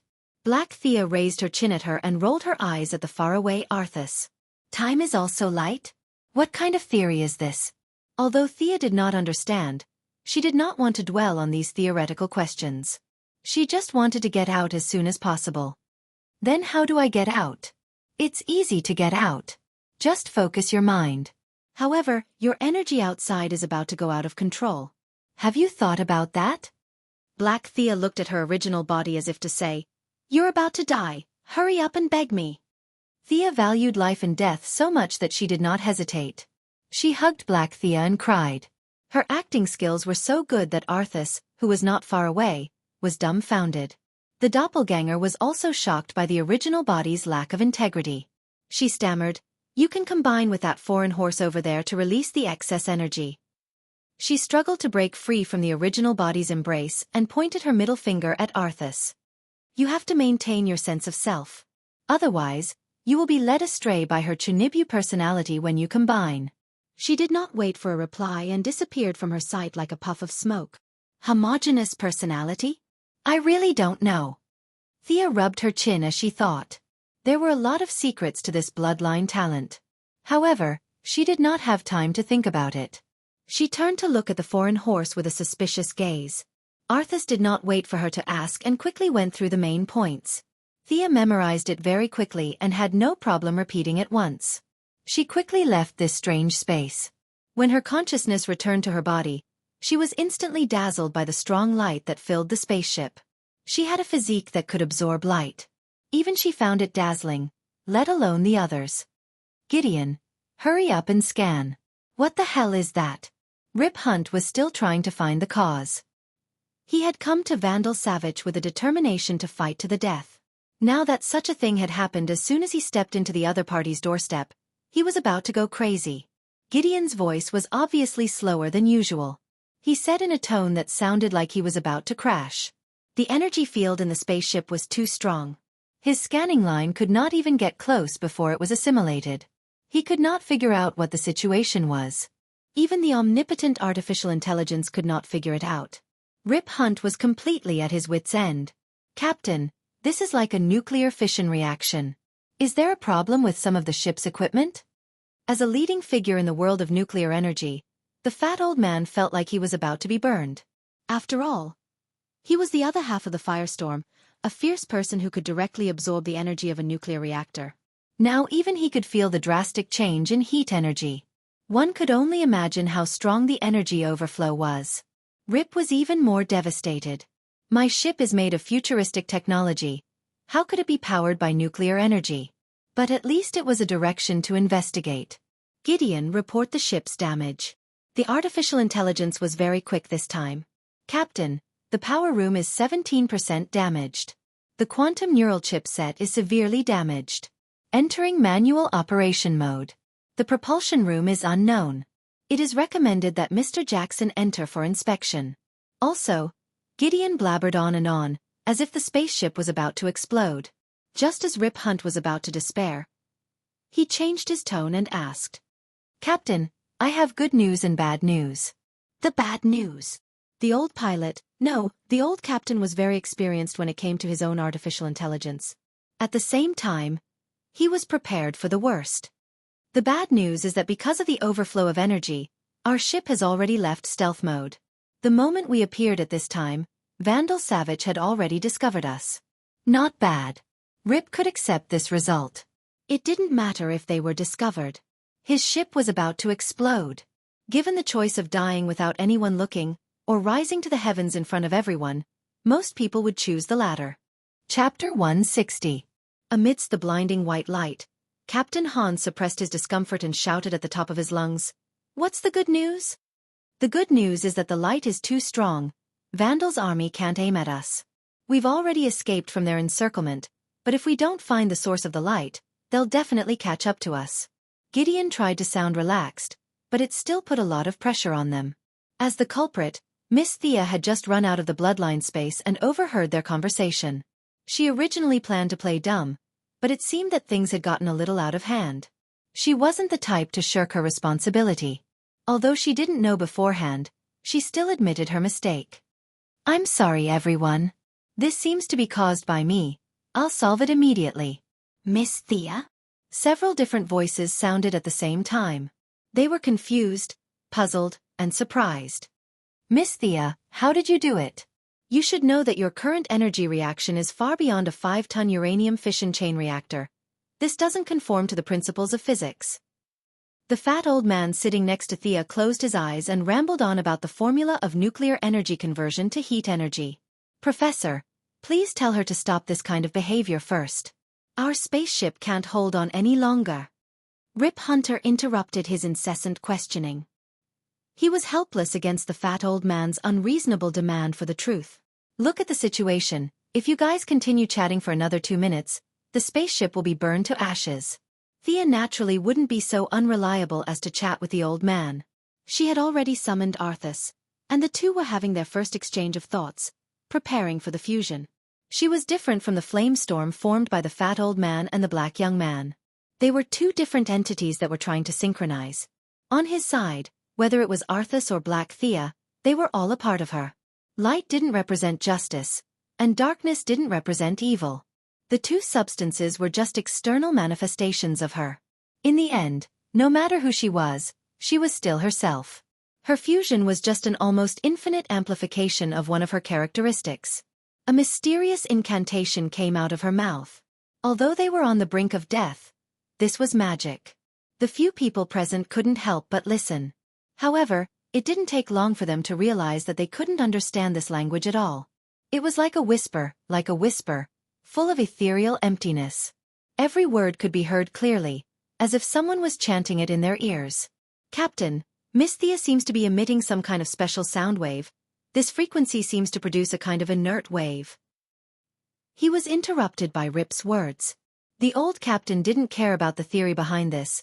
He just wanted it all to end so that he could escape.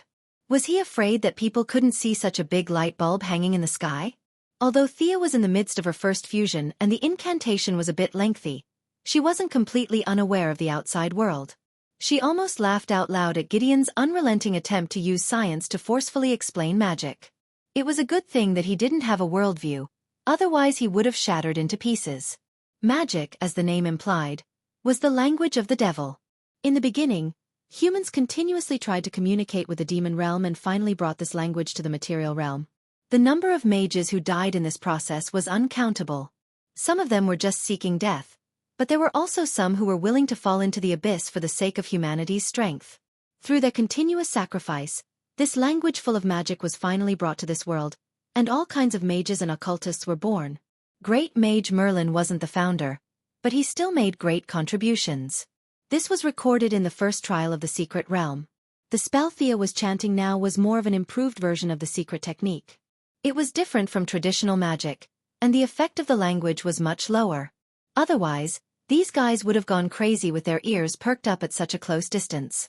Come, my friend. Thea stretched out her right hand to Arthas, and the two looked at each other. Arthas took 2 steps back and revealed its true form. It was an adult unicorn with a shoulder width of 2 meters and a height of nearly 3 meters. It had a silver-white mane and a 30-centimeter long horn on its forehead that flashed with a wonderful light. There were also 2 pure white wings on the horse's abdomen. As it slowly retreated, its majestic body swayed beautifully. Thea opened her arms, and the unicorn didn't hesitate and ran quickly. At this moment, time and space lost its meaning. The two could only see each other. Courage, hope, and expectation constantly flashed in the unicorn's eyes. Thea nodded silently and opened her heart to accept these noble qualities. Ah! The unicorn seemed to have rushed over from 10,000 meters away and fiercely plunged into her body, completing the last step of the fusion. The huge kinetic energy made Thea unconsciously take 2 steps back. Magic power, an almost endless amount of magic power. From the depths of her soul, spirit, and body constantly poured out, and the blood flowing in her veins was completely replaced by the golden blood full of magic. Thea only felt that she could win. No matter who she faced, she could win. If the original level was set at 10, now it was 1,000. Compared to the Superman she met before, Thea didn't know if he used his full strength at that time, but she believed that she was now stronger than the Superman at that time. She might not be able to crush him, but she could definitely beat him. For a moment, she was smug, and couldn't wait to punch Superman, kick Steel Bones, and elbow the Martian Hunter. Unfortunately, her good mood only lasted for less than 10 seconds. Beautiful, right? Happy, right? While you can still use it to your heart's content. The unicorn transformed back into its human form in her consciousness, and the heroic and domineering aura it had just now was gone. It spoke lazily. What do you mean? Thea was a little confused. We're going to be invincible soon. Why are you pouring cold water on me? You know, you're also a part of me. The mystery of time is far beyond your imagination. No one can take advantage of time. You accidentally obtained power in this time and space. If you return to your original time and space, you'll be beaten back to your original form. Of course, you can choose not to return. Arthur spoke very slowly. In order to express it clearly, many words were carefully chosen, and the tone was much more serious. If she returned, she would be beaten back to her original form. If she didn't return, she could be the king of this world. Thea hesitated for a second before making a choice. She had to go back. Her family and friends were all there. The heroes in 2166 had all died of old age.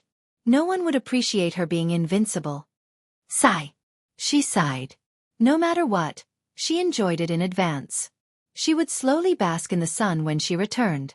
She didn't know if she could reach this level of power in her lifetime. Don't worry, you and I share our lives. We can live for at least 4,000 years. Thea felt much better after hearing that. 4,000 years? The tree on Superman's grave must have died of old age. That's great. That's beautiful. Chapter 161. Although her mind was wandering, her hands didn't stop. She kept chanting spells and gradually took back the dissipating energy. It was unrealistic to directly take it back into her body. The energy was too violent, and she didn't dare to absorb it without purification. Captain, Miss Thea has controlled the energy source. We're saved. Gideon's tone returned from the slight urgency just now to the usual calm tone. Well, why do I feel like everything is still white? Miss Thea, please hurry up. Rip Hunt's heart was about to break into pieces. If he had known this would happen, he wouldn't have let Thea on board. She was too much of a troublemaker. Thea was busy carving the magic circle. Such a huge amount of energy required an extremely high-end magic circle. The magic circle structure was knowledge brought over by Earthies after the fusion. She had to study it and draw it at the same time. Naturally, she couldn't be that fast. Don't worry, it'll be done soon.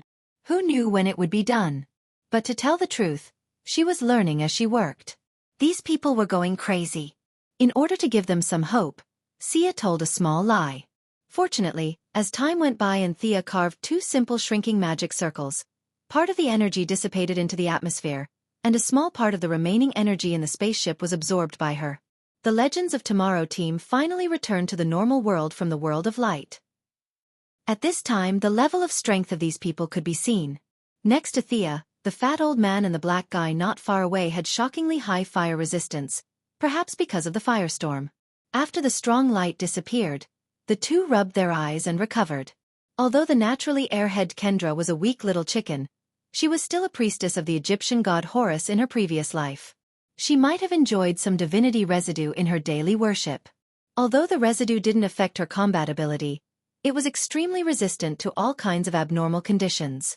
She looked around in a daze, not knowing what had happened.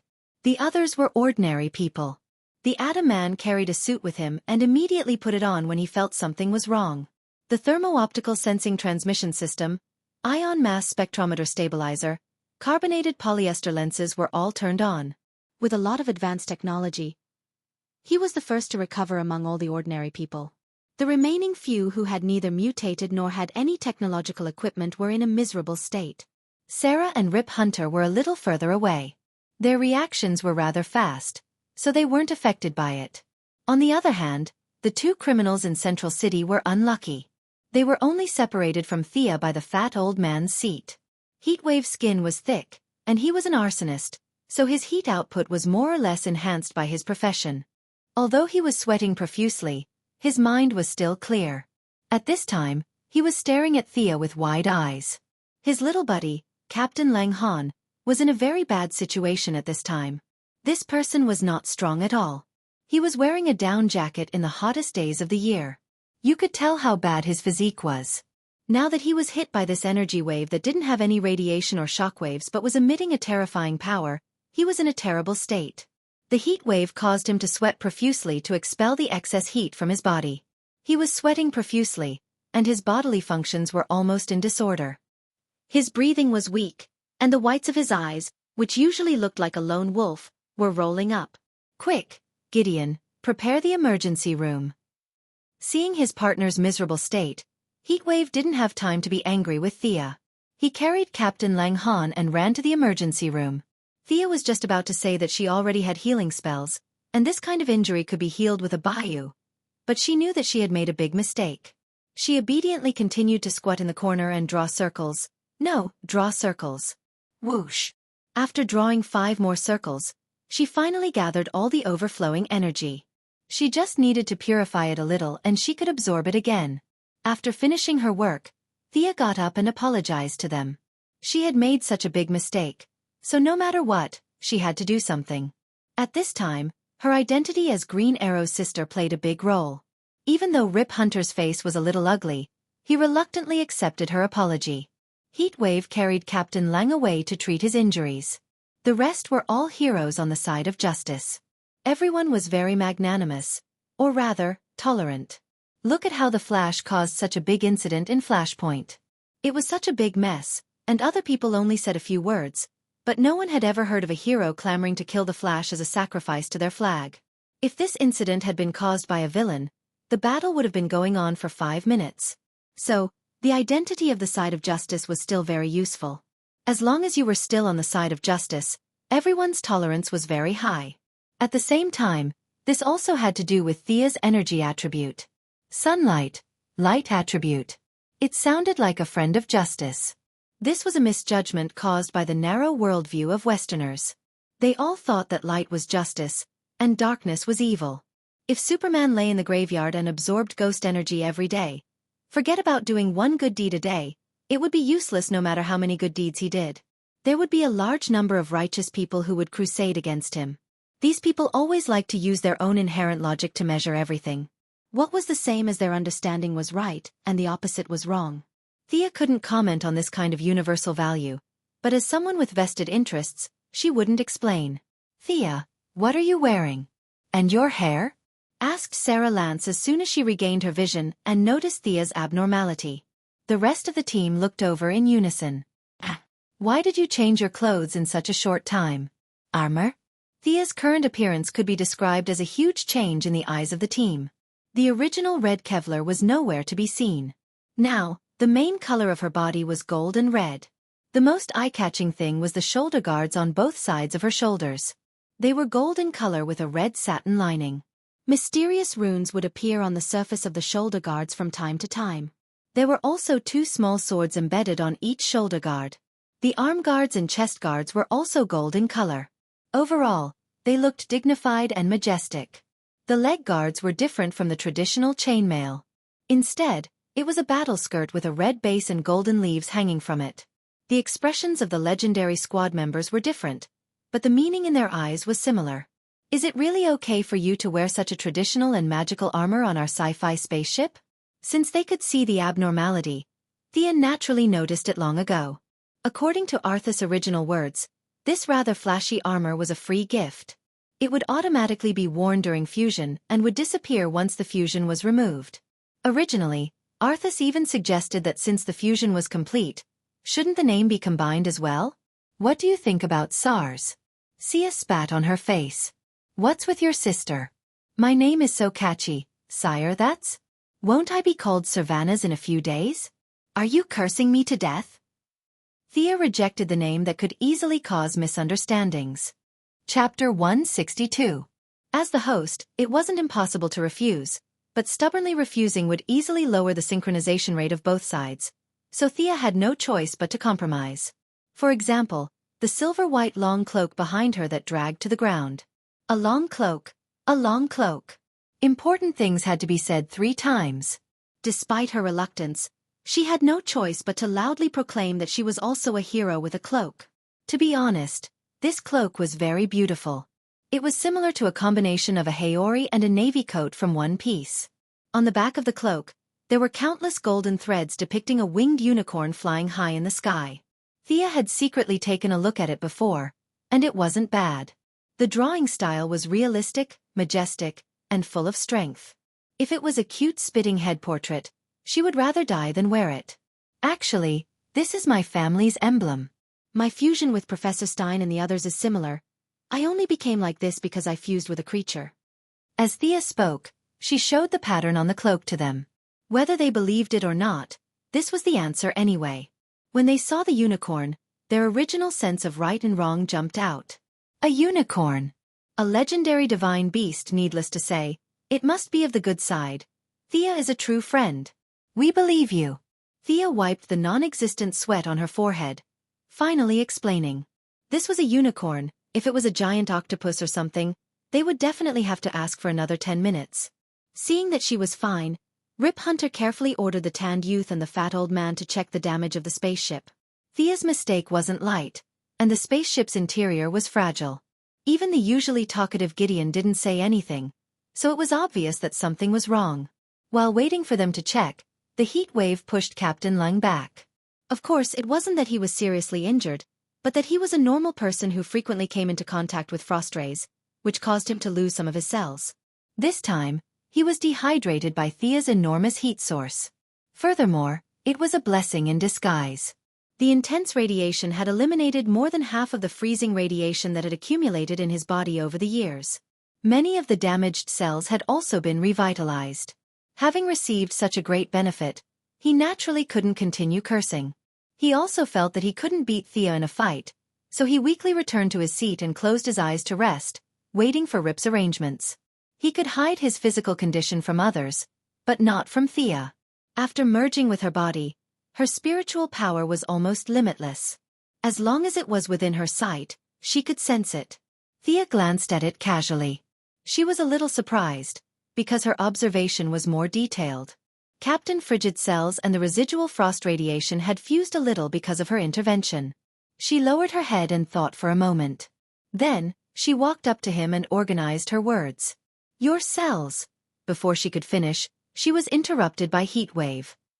Get lost. Io. Thea was a little angry. Are you done?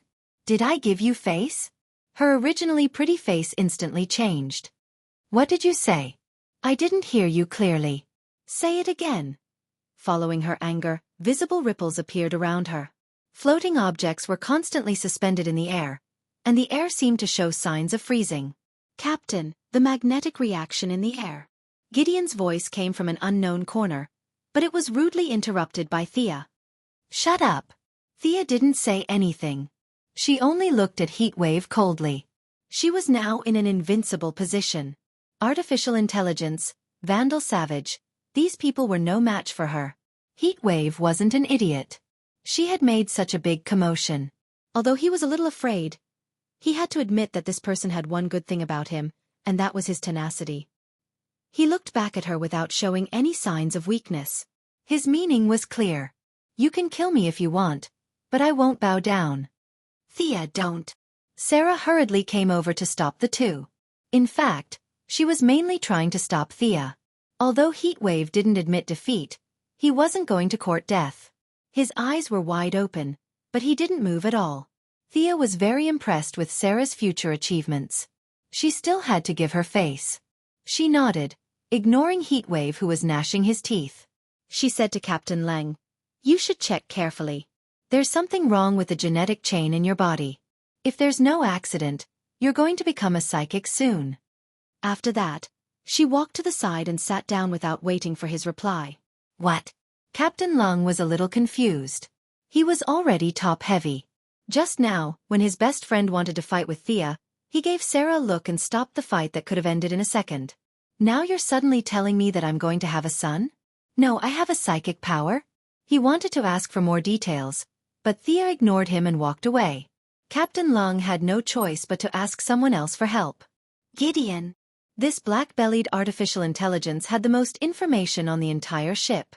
Mr. Snart, Miss Thea is right. Your genetic chain is undergoing some kind of mutation. I'm sorry, but there's no specific information in the database. Damn, it doesn't understand what this means, right? Captain Long could only continue to look at the others. He counted the heads and looked around. He found that the people on the ship didn't know such high-end knowledge. He could only give Sarah, who had a little spark with him recently, a look. He pointed at Thea with his chin. The meaning was simple. There's someone over there who knows. Help me ask. Sarah hesitated when she saw Captain Lung's look. She didn't know how much her face was worth to Thea. After all, This Thea was too different from the one she remembered.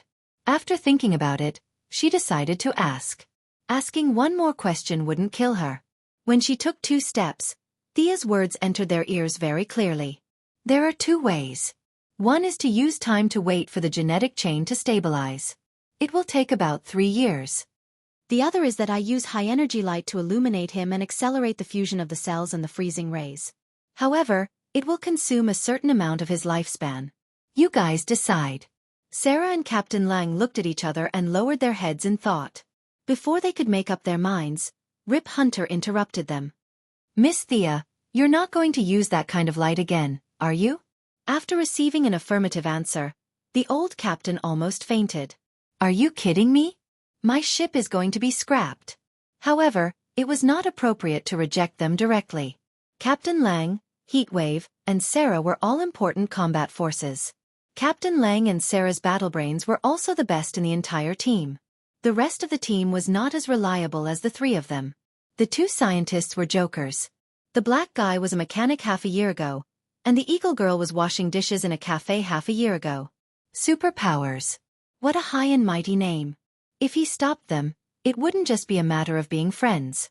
These people would really turn hostile. Rip Hunter could only persuade them in a roundabout way. Chapter 163. Hey you guys, shouldn't we avoid Vandal Savage's pursuers first?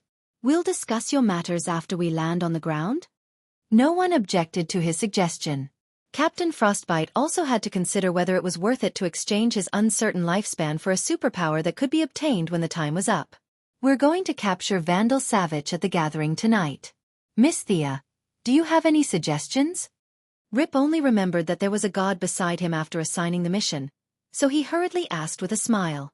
Thea was now a little tired of these guys who had no superpowers but had lived for a long time. It was a waste of food. This Vandal wasn't even as good as a ninja master.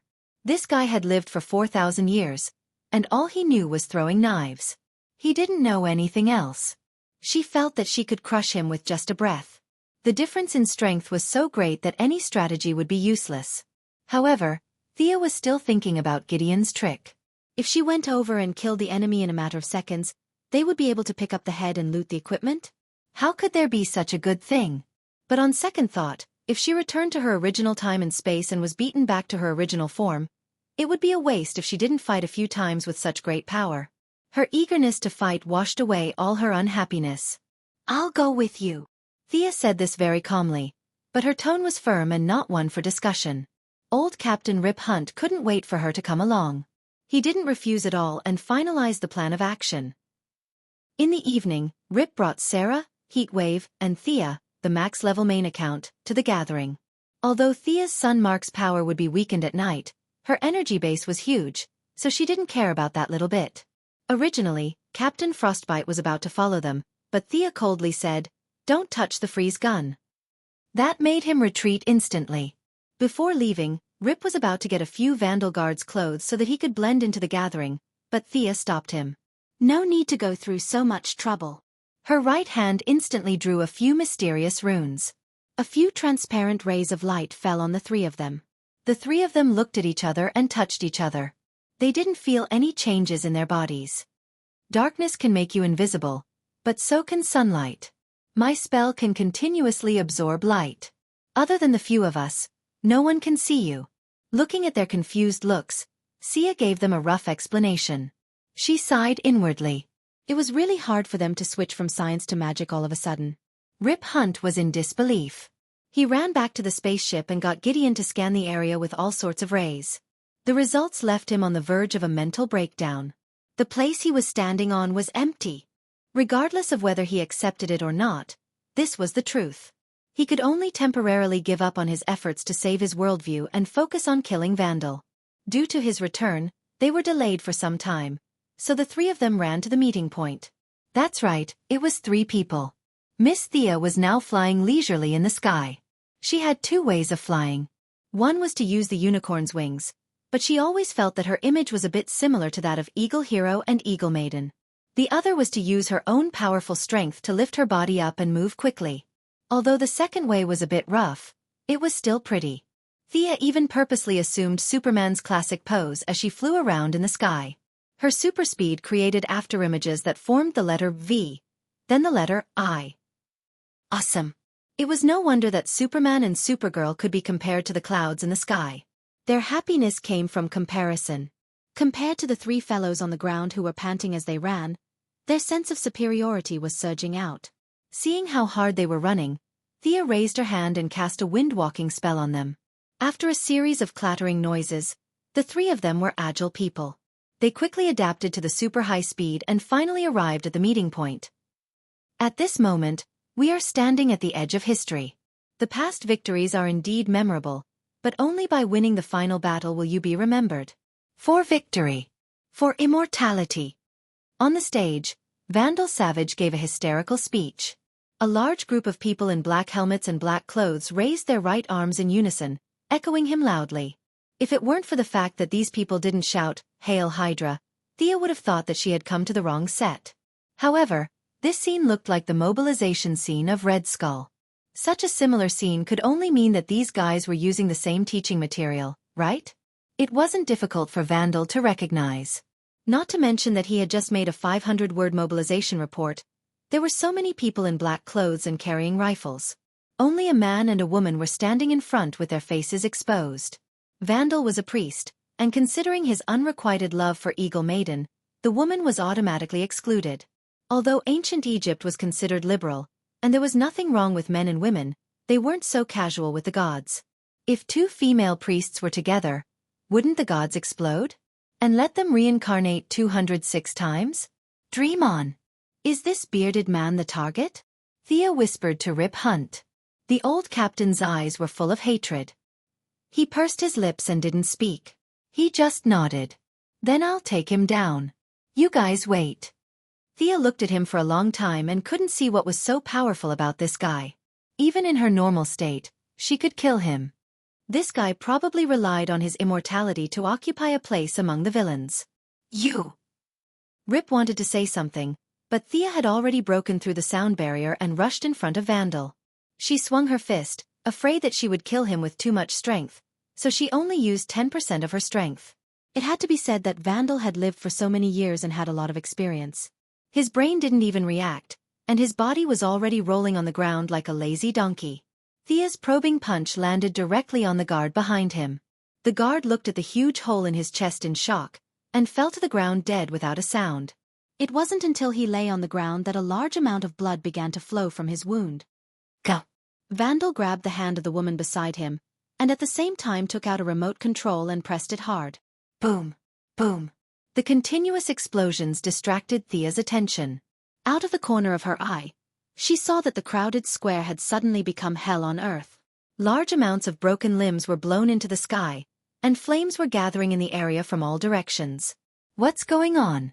This guy can see through my magic? Did he discover Rip and the others? But soon Thea understood that this guy didn't see anything. He was betting with superhero logic that she would save people, even if it was an enemy from before. This guy hit the nail on the head, and he was right. The heat wave didn't matter, but Sarah and Rip had to be saved. Chapter 164. Thea could only look at him in disdain and quickly fly back. Vandal laughed, thinking that he had succeeded. He pressed a switch on the side, and a hidden passage appeared. He pulled the woman into it. Heatwave and Rip were easy to find, but Sarah was small and the scene was chaotic. Thea searched for 3 whole minutes before she found her in a pile of people. She quickly pulled her out and checked her breathing. She was still alive. After putting the 3 of them in a safe area, Thea didn't know what to do. This guy was unbelievably decisive. He threw away so many of his loyal subordinates just like that. Or perhaps he had predicted that Rip and the others would come and cause trouble and planted a huge amount of explosives in advance. Otherwise, it didn't make sense why he would plant explosives under the feet of his loyal subordinates. No matter how weird his brain was, he wouldn't do something like that. After him. Rip's morale was actually quite high. He ordered Heatwave to bring the unconscious Sarah back to the ship for treatment while he followed Thea to find Vandal. Thea was a little speechless when she saw Rip pull out the small pistol. You must have seen how powerful I am and wanted me to bring you to kill a boss. Your acting was a little exaggerated. You were too enthusiastic. But she had nothing to fear now. The sooner she dealt with it, the sooner she could go home. The two of them were very experienced. They went to the place where Vandal disappeared and began searching. The secret door switch was quickly found, but when they flipped the switch, they saw a huge metal door. I didn't find any lock on it at all. This door is single-use. Once it's closed, it can't be opened again. Thea kept using magic to check it. There was no password lock, fingerprint lock, or pupil lock. It was just a metal door that was cast in one piece. It was usually open, but closed at critical moments. The door could only be used once. This guy's brain was wired differently from a normal person. Had he been thinking about how to escape for the past 4,000 years? Blowing up all his subordinates to make a single-use door? No normal person would have that kind of brain. Rip Hunt fumbled with the door for a long time. He said uncertainly, "This is made from boron nitride and a large amount of osmium composite metal." He turned to Thea. Can you break it? "This is the strongest alloy in the 22nd century. How am I supposed to know? Thea was a little depressed. She flew around the entire venue twice. Although she did not have the X-ray vision of Superman, she could still estimate the direction and layout of the underground passage with her magic antennae. The result of the observation could only be described as very good and very powerful. For some unknown reason, this vandal had hollowed out the entire underground. The outer layer was thick rock, and the inner layer was made of a metal that Thea could not recognize. The innermost layer was made of the same material as the door. "This is a tortoise shell." Thea explained to Rip what she saw. "Do you have any weapons on your ship that can penetrate this shell?" Rip immediately contacted the Wave Rider, but the result was very depressing. Gideon's original words were that they could theoretically get through, but they were currently being chased by a giant emerald robot that was over 200 meters tall, so they had to think of a way to deal with it first. The handsome old captain spread his hands, indicating that he had done his best. The rest was up to her, heroine. Phew! Thea let out a long sigh. She had been looking forward to a hearty battle, not a demolition. She could only contact Arthas, who was sleeping in the space of consciousness. Hey, stop sleeping. Do we only have armor? Did you bring your own weapons? Sister, I'm a unicorn, not a lion or a tiger. I'm a beast of peace. My weapon is only a horn, but our fusion is not deep enough, so you can't use it. Arthas said after understanding the general situation. The two of them had discussed the fusion before. The so-called deep fusion meant that Thea had completely accepted her values. This was something that Thea could not accept. She did not want to become an incomparably bright and naive justice person. She only wanted to be herself. It was not impossible to break down the door empty-handed, but it would be a little stupid. She did not have a body of steel, so she could not do such a crude job. Some technical means were needed. Although there were not many people who used the light element in battle, it was not impossible. Thea immediately thought of Admiral Kizaru's powerful skill, Kusanagi Cloud Sword. Her left hand was placed on her right wrist, constantly gathering the light elements in her body into her hand.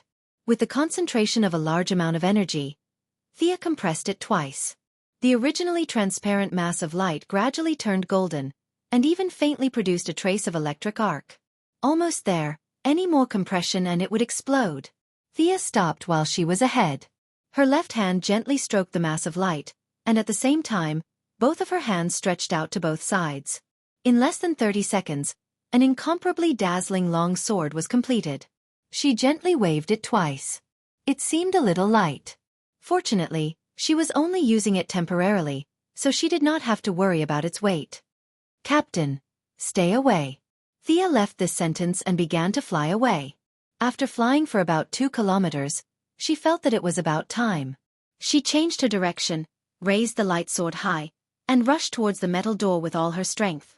A huge sonic boom had just sounded, and she had already rushed forward, stabbing the metal door with the sword. The earth shook, and the whole land was shaken by her violent impact. The light sword was instantly broken, but the impact still caused incomparable damage to the metal door. The previously smooth and thick door was violently hit by her, creating a large hole with a diameter of 2 meters and a depth of half a meter.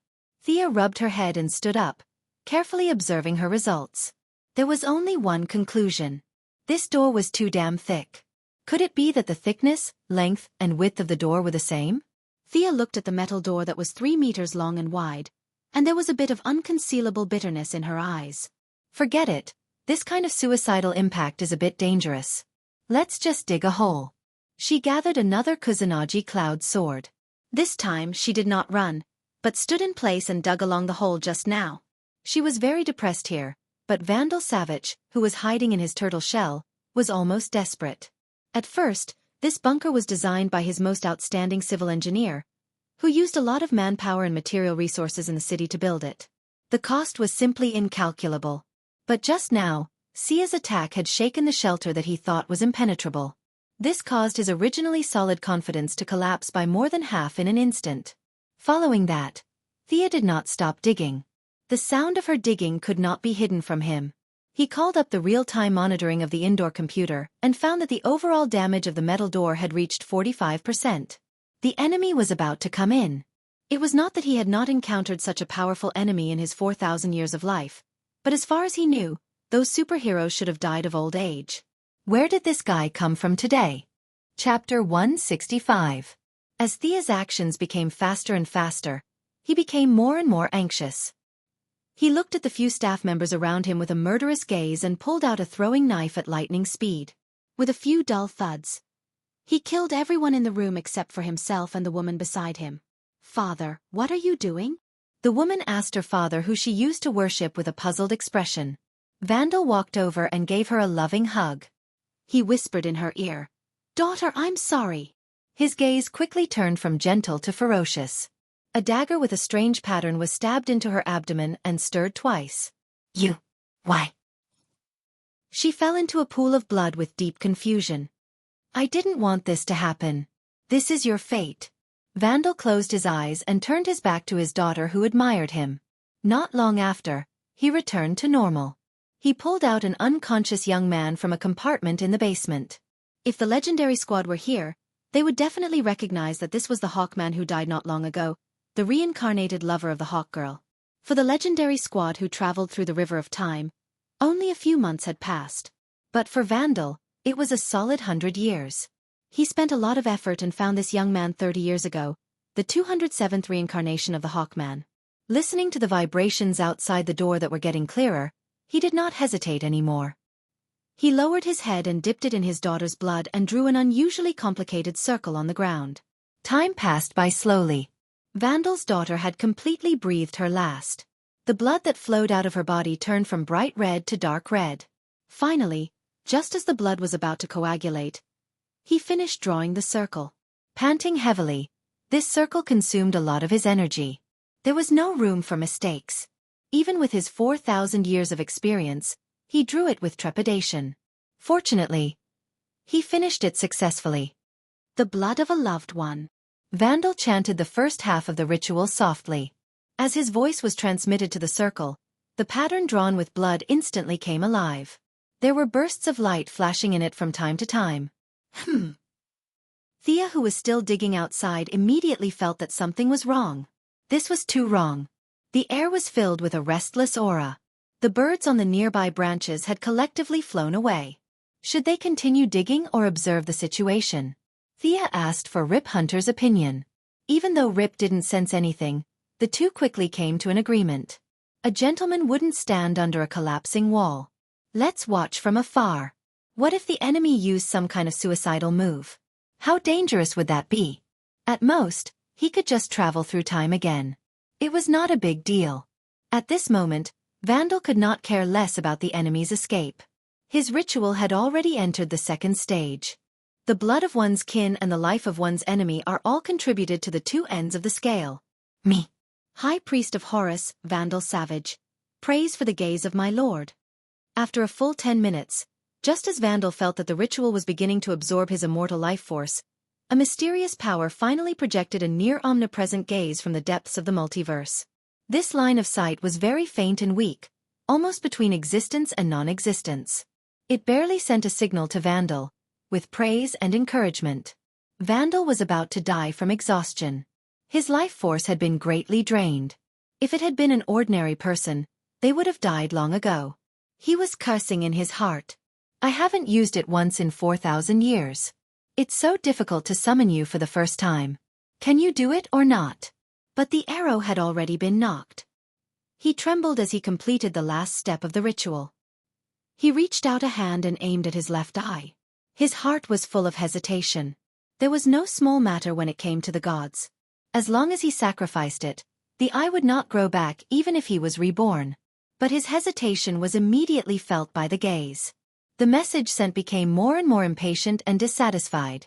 Gritting his teeth and stomping his foot, Vandal aimed at his left eye and dug it out. Ah!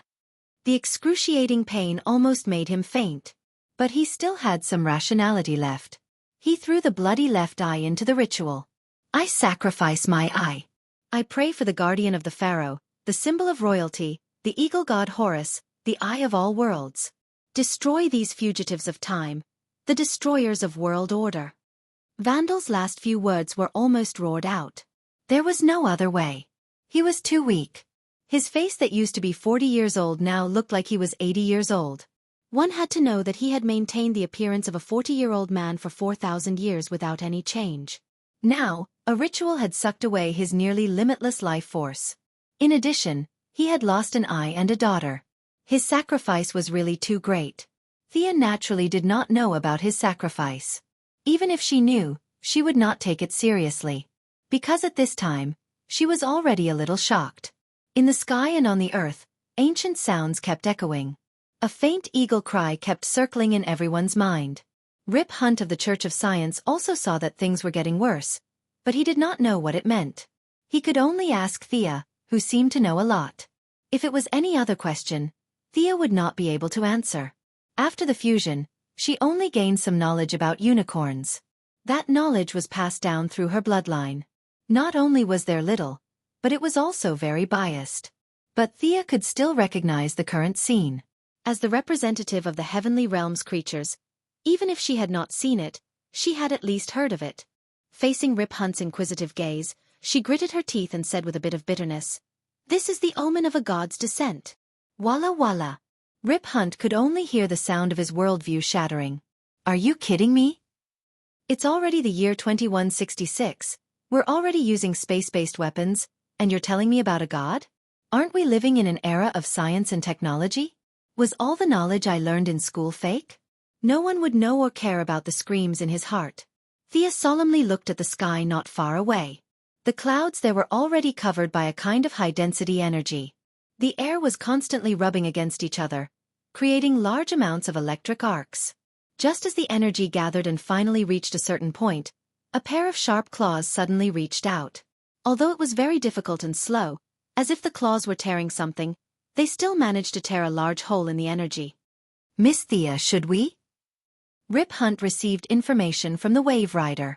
The Ataman had killed the big robot sent by Vandal at the cost of serious injuries. The spaceship was quickly approaching and was preparing to make a strategic turn. Thea was not that anxious. After repeated comparisons, if this god was only at this level, she really did not have to be afraid of him. God sounded nice, but in reality, they were life forms that were much higher than ordinary people, so they were called gods. Comparing life forms, Thea was now a half-human, half-world creature. She was definitely inferior to him, but she was not afraid of him. Chapter 166. The pressure of a god had some effect on her, but it wasn't strong. Compared to Rip Hunt, whose lips were trembling and couldn't even speak clearly, Thea's performance was full of the demeanor of a strong person.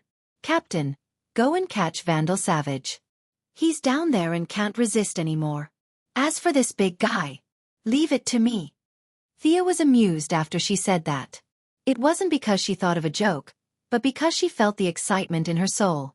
She smiled with fighting spirit, and her blood was boiling. Finally, there was a worthy opponent. This was a real god. After a good fight, she wouldn't have any regrets even if she returned to the original spacetime. The unicorn felt her monstrous fighting spirit and took the initiative to let go of part of its body control, causing Thea's aura to increase by a lot. Rip Hunt also knew that he couldn't stop her and the unicorn. If you want to fight, then fight. I'll go and catch Vandal first. He ordered the Wave Rider to start breaking the door, and it didn't take long before the door was blown open. He ordered the Atom Man, Sarah, and Captain Frigid to guard the house for the 3 seriously injured.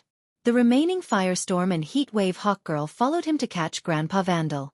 The cumulus clouds in the sky were getting heavier and heavier. Although the pair of sharp claws used all its power to dispel spells, the effect wasn't significant. At this time, it didn't care about the dignity of a god. A hairy leg stretched out from the space and began to squeeze out with all its hands and feet. Thea naturally couldn't just stand by and watch. The villain could do whatever he wanted? She wasn't that stupid. Yes, she felt that she was justice, and the enemy was naturally the villain. That was what she thought and did. After communicating with the unicorn, the original unicorn pattern on the back of the cloak was replaced. Now, 2 large Chinese characters were displayed: justice. Anyone who went against him was a bad person or a bad god. Run over and kick the enemy back? After thinking about it, she gave up on this tempting idea. The enemy's strength was unknown, and if she was dragged in, she wouldn't be able to cry. Since she couldn't engage in melee combat, she would have to fight from a distance. Although Thea looked like a holy knight with her golden armor, that was just a facade. No matter how strong a unicorn was, she was still a magical creature. Her powerful magic was her only source of strength. Agusakasha. Thea immediately cast the strongest spell in the unicorn's memory. Not only did she use hand gestures, even the incantation was much longer than before. As the mana around her gathered, the entire place fell into absolute silence. She and Horus, who was about to cross over to the other world, were like 2 whirlpools, each of them madly absorbing the mana in the air. Horus was not an ordinary person either. Sensing the danger in his body, he exerted more force toward the opening. A small part of his falcon-like head was already exposed. His right eye shone brightly, showing the vast wisdom of a god. His left eye was filled with hatred and hostility as he stared fiercely at Thea. Although it was just a glance, Thea, whose power level was infinitely high, instantly understood the past. Horus' left eye was once passed down to the world. Later on, it was made into a divine artifact, the Eye of Horus.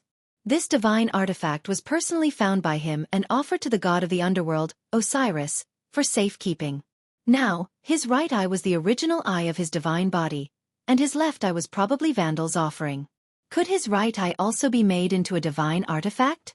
Thea couldn't be blamed for thinking too much. His eyes seemed to be able to see through everything in the world. It was really tempting. Something that even the god of the underworld was interested in must be of a higher level than things like scepters and magic balls. No matter what the situation was, she must keep his eye.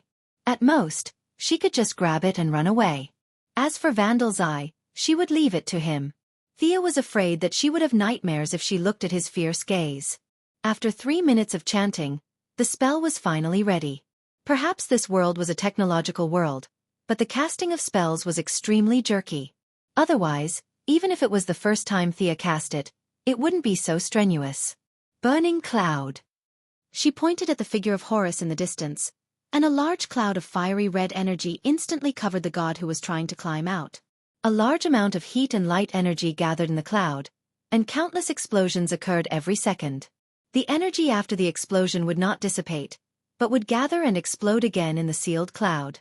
In theory, the energy could continuously gather and explode, and the enemy's injury would also increase the destructive power of the energy. Although the cloud seemed airtight to the outside world, Thea could see inside as a spellcaster. She didn't know what this god was thinking. Was it because he was too bored? He was so focused on drilling in this direction that he turned a blind eye to the explosion in front of him. A faint layer of light appeared on his body. Although it was so weak that it seemed like it could be blown out by a gust of wind, it persisted in the continuous explosion. Powerful. Sure enough, the power of spells would be greatly reduced against gods. This was the memory inheritance in Merlin's bloodline. His ancestors had most likely done something similar to what Thea was doing today. This was really a good family style. Since direct damage couldn't penetrate you, then let's try direct damage. As a modern person who had been influenced by modern science, her mind was much more active than the ancients. This time, there was no need for complicated spells.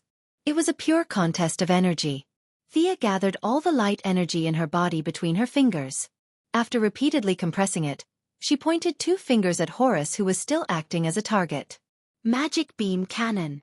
Well, Thea felt that this move was very similar to the move of a certain national cartoon Demon King. The principle was similar, so she directly borrowed the name of the move. The spiral energy constantly accelerated the main energy beam. At first, the speed was not fast because the energy was too concentrated, but under the continuous acceleration, it became faster and faster. Thea and Horus were 2 kilometers apart, but this distance, driven by the spiral energy, almost broke the space barrier. Poof! The energy beam opened a small hole in Horus' divine body as thick as an adult's finger. Although this was not a serious injury to Horus, who was 5 or 6 meters tall, he could not accept being injured by a mortal. His eagle-like head roared in an unknown language. His entire body began to expand violently, as if he wanted to use this method to forcefully descend. What the hell? I only took a little bit of blood from him. Did he have to go berserk?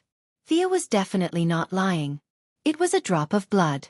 A drop of golden blood flowed out from his wound. The wound healed very quickly and was repaired in an instant.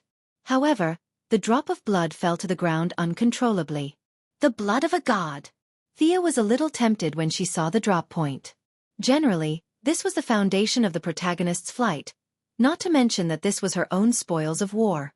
However, it was a little degrading for her to rush over like a hungry dog. In any case, she was now an opponent of the same level as him. Although the gods might not acknowledge her, she had to despise him on the surface and respect him in her heart.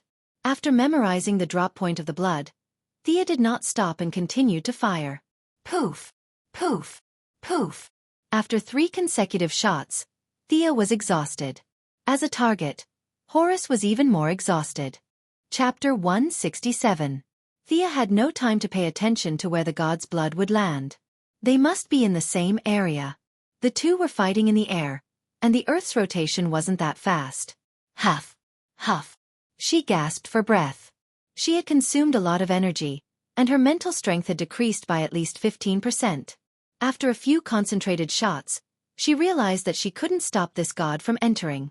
She wasn't strong enough to kill a god like killing a dog. She could only show limited attention to this god who wanted to squeeze in. She drew an incantation with her hand and summoned an owl, which pointed to a few spots in the distance. She couldn't let this god's blood go to the passers-by. There were too many such scenes in novels. 2 max-level characters fought until the ground shook and the sky shook. In the end, both of them were seriously injured, and the main character went to take advantage of the situation. Thea wasn't so selfless. She didn't care about people in 2008, let alone people in 2166. She would be angry if anyone dared to fight with her. She silently stopped in the air to recover her strength. She wanted to fight this god fair and square. Fortunately, Horus was busy and didn't use his mind-reading ability. Otherwise, he would have spat at her face. You opened 4 holes in my body? God's blood was different from human blood. Human blood could spurt out like a fountain, but God's blood could not do the same. Every drop of God's blood was extremely precious, and some could even affect a god's godhood. To a certain extent, this was an important indicator of a god's combat power. If too much blood was lost, the god's divine position could be knocked off, causing eternal death. Horus saw that Sia was silently controlling her chi and preparing to fight with him in a fair and square manner. He thought that she was holding back her ultimate move. Although he looked down on human beings, he knew that he was now a target.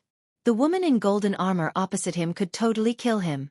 He didn't know that Vandal was currently being chased by Rip Hunt like a dead dog, and was still secretly hating the priest for not being helpful enough.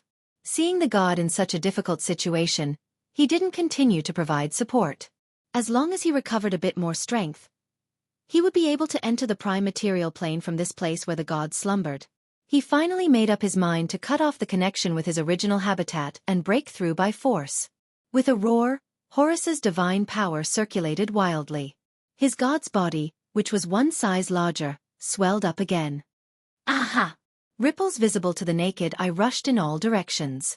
The sky, the earth, and the sea all felt an inexplicable tremor. Countless eagles and falcons all over the world soared into the sky and cried out loudly. Countless signs indicated that a true god had once again returned to the world after experiencing the twilight of the gods. Naturally, Thea could also see these strange scenes. She could only say, "What the F***CK? What's the big deal about the background music?" The special effects of this person's appearance were enough to touch the heavens and the earth. My name is Horus. I am the son of Osiris and Isis. I am the patron saint of Letopolis. I am in charge of all justice and law in the world. You should bathe in the glory of the gods and worship me under the supreme sovereignty. This is the gift of the gods. This is the only contribution of your humble life. As for this person who didn't come out to fight, he first introduced himself and talked about his 8 generations of ancestors. Xia came to watch with the attitude of watching a show. But when he talked about worship, the humble life, Thea was a little unhappy. Was he talking about her in a roundabout way? With a true god here, what are you waiting for if you don't bow? Hey, Birdman, it's a democratic society now. Your sovereignty was gone 4,000 years ago. Thea didn't dare to get too close. She didn't know what kind of attack this guy had. But looking at his bird head, no, eagle head, she could roughly guess that this guy must be very fast. Horus, who was 10 meters tall, dark, with the head of an eagle, naked upper body, and a linen sheet wrapped around his lower body, was stunned by her words. He couldn't help but ask, "Is the 4th dynasty over?" Thea nodded and said in her heart, "God, you are right. Not only the Ming dynasty is gone, but the Qing dynasty is also gone." Horus got his answer and was obviously a little stunned. He looked around. His divine thoughts swept across the land with a radius of tens of thousands of kilometers. The thousands of years of human civilization development and knowledge accumulation were all analyzed by him. He shook his huge eagle head with some dissatisfaction. It seemed that the development of this world was somewhat beyond his expectations. "Thou art the most powerful person among the humans? You are qualified to rest under my throne. Kneel down and accept my blessings. This is an honor that you can't imagine." Horus figured out the context of the changes in the world and was a little confused. He couldn't tell whether some changes were good or bad. But what kind of existence was he? He was a god. It could only be the world that adapted to him. It was impossible for him to accept the world. In the face of Thea, a time traveler who could hurt him, although he was a little annoyed, he was ready to recruit people and continue to build the kingdom of heaven on earth. In his impression, humans were unbelievably weak. If he were to condescend to rope them in, the other party would definitely bow down and worship him. As for why Vandal summoned him, he didn't care at all. Gods could order humans, but how could humans command gods? He threw Vandal's wishes to the sky without thinking. Thea was amused by him. What did he mean? The Prime Minister could hold a boat, but this god was better. Did he want to take her in without any grudges? "Please, we haven't fought yet. How can I just surrender? Also, where did you learn to speak like you're singing?" Thea had goosebumps when he sang. Thea repeatedly checked and didn't feel that this god was very powerful. Except for his appearance and his singing, there didn't seem to be anything special. In terms of energy intensity, Thea was a little higher. This guy looked powerful, but Thea felt that he was seriously injured and was summoned to fight before he recovered. According to the game data, this guy's upper limit of health and magic was extremely high. But now he only had a little bit of health left, and his magic was almost at the bottom. Compared to Thea, who had full health and magic, it was not certain who would win if they fought. Thea was too lazy to talk nonsense with him. They couldn't talk on the same channel. She mobilized all the magic in her body, accumulated momentum, and prepared to arm wrestle with this guy. Her sudden surge of momentum surprised Horus a little. Shouldn't this person kneel down and kowtow? Why did she look like she was going to fight? "I've already forgiven you. Why are you so stubborn?" Although he didn't understand, the majesty of gods couldn't be blasphemed, and he didn't bother to explain. "If you want to fight, then let's fight." Thea could see that he was very weak. Of course he knew better. After being awakened from eternal sleep, he was in a very bad state. Even if an ordinary priest used the right process, at most it would attract his attention. The priest's ability was not enough to bring him to this world. Fortunately, Vandal Savage was not from Class 1. He was from Class 3. By crazily extracting Vandal's immortal life force, Horus finally entered the world that was once filled with the footprints of the gods after going through many hardships. Chapter 168. Horus had lost too much of his divine power, and many of his abilities that required a lot of daily consumption were not activated. Not knowing that his only remaining priest had lived for 4,000 years and had long been blinded by the bustling world, Vandal, who was walking uneasily, was cursing him in his heart. "Hurry up, to think you would have such a day." Rip Hunter kicked Vandal and urged him to quicken his pace. The old captain was in a state of great joy and sorrow today. Initially, Thea's man-made nuclear bomb almost blew up the spaceship, which was a great sorrow. Now, he easily caught the enemy of his life, which was a great joy. Without any scruples, Vandal was now so old that he didn't even need to buy a ticket to board the spaceship.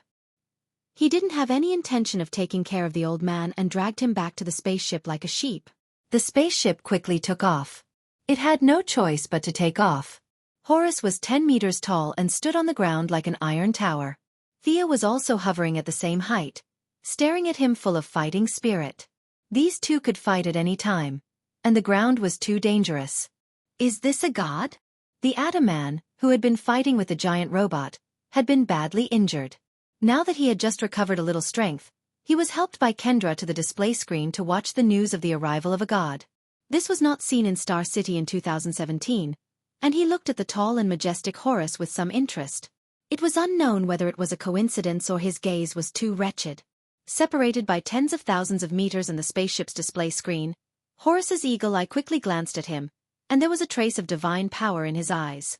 Ray Palmer was a purebred ordinary person. Although he was tall and handsome, it was useless in front of divine power. Even with so many obstacles between them, when the gaze fell on him, he was still instantly seriously injured. Poof! A mouthful of blood spurted out, and his whole body fell straight down. Where are you looking? Although Thea didn't know that her temporary teammate had taken a blow for her, she still seized the opportunity when Horus was momentarily distracted. This guy's divine body was too resistant to magic, and the preparation time of the magic beam cannon was too long. Thea could only do what she was used to doing, and she charged forward with her lightsaber. Fortunately, this wasn't a game. There wouldn't be any situations where warriors couldn't use magic or mages couldn't fight in close combat. Thea didn't have any psychological burden for a mage like herself charging forward to attack. She gripped the 2-meter-long heaven-gathering cloud sword with both hands and stabbed forward. At first, Horus might have been afraid of the majesty of the gods, so he took a few of her attacks with his bare hands. The result of his carelessness was that he was pierced with 2 more holes. Helpless, he could only take out a golden scepter from the void. At the top of the scepter, there was an eagle spreading its wings, ready to fly. Scepter of Horus? Sia's gaze couldn't help but be attracted to the scepter, but when she looked at it carefully, she was a little puzzled. The scepter was more than 8 meters long, and Horus wielded it with such vigor that it was airtight. Was this what Vandal was holding back then? He was 8 meters tall and wielded an 1-meter stick? The scene seemed a bit fake. Thea believed that artifacts could be big or small, but would Horus make his weapons smaller for humans? She knew the answer just by looking at how arrogant he was. Thea once again used her high-speed movement to aim her sword at Horus' head. Horus clenched the scepter with both hands and swung it in the opposite direction. With a crack, both of them used almost all their strength. The result was that Thea's sword and Horus' scepter shattered at the same time. The lightsaber shattered into pieces, and the scepter also broke in the middle and fell into the ground. Hey, Thea understood. This guy's scepter was the same as her lightsaber. They were both made with his own energy. Without her weapon, she quickly retreated. It would take a few seconds to condense the lightsaber again, but Horus' scepter could be condensed at will.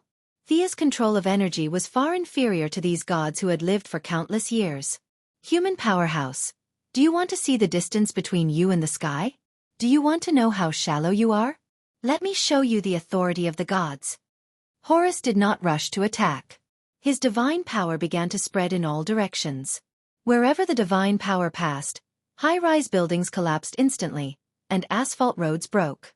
The high-tech city, which was full of modern atmosphere, almost turned into a sea of sand in the blink of an eye. From time to time, sand waves rolled, and some sand waves rushed to a height of 100 meters. Most of the residents in the city had blank eyes, and the modern clothes on their bodies were replaced by linen clothes. A few people who were still conscious looked at this scene in puzzlement, thinking that it was some kind of prank. There are so many stupid mortals, humph. Horus was very dissatisfied with those who still retained their own consciousness. In an instant, he sent out countless messages. Those who were under his control all had their strength increased dramatically. In groups of 3 or 5, they knocked down those who were conscious to the ground. Occasionally, a few people who were in a semi-conscious state were washed by the divine power and lost their own consciousness, but most of the sober ones were beaten to death. What the hell? Thea watched the city turn into a sea of sand, and the former city's inland river turned into an oasis. Countless low bungalows rose from the ground, and the surviving citizens were all bare-chested and surrounded by sheets, kneeling and kowtowing to Horus. Was it really that exaggerated? Thea watched in horror as a building slowly rose from the ground in the center of the so-called city. It was a huge pyramid that she had never seen before. As it rose, the surrounding crowd showed a fanatical expression, and many people were so excited that they shed tears. Do you see? This is the power of the gods. Change at the fundamental level of things. This is a field that you can't touch.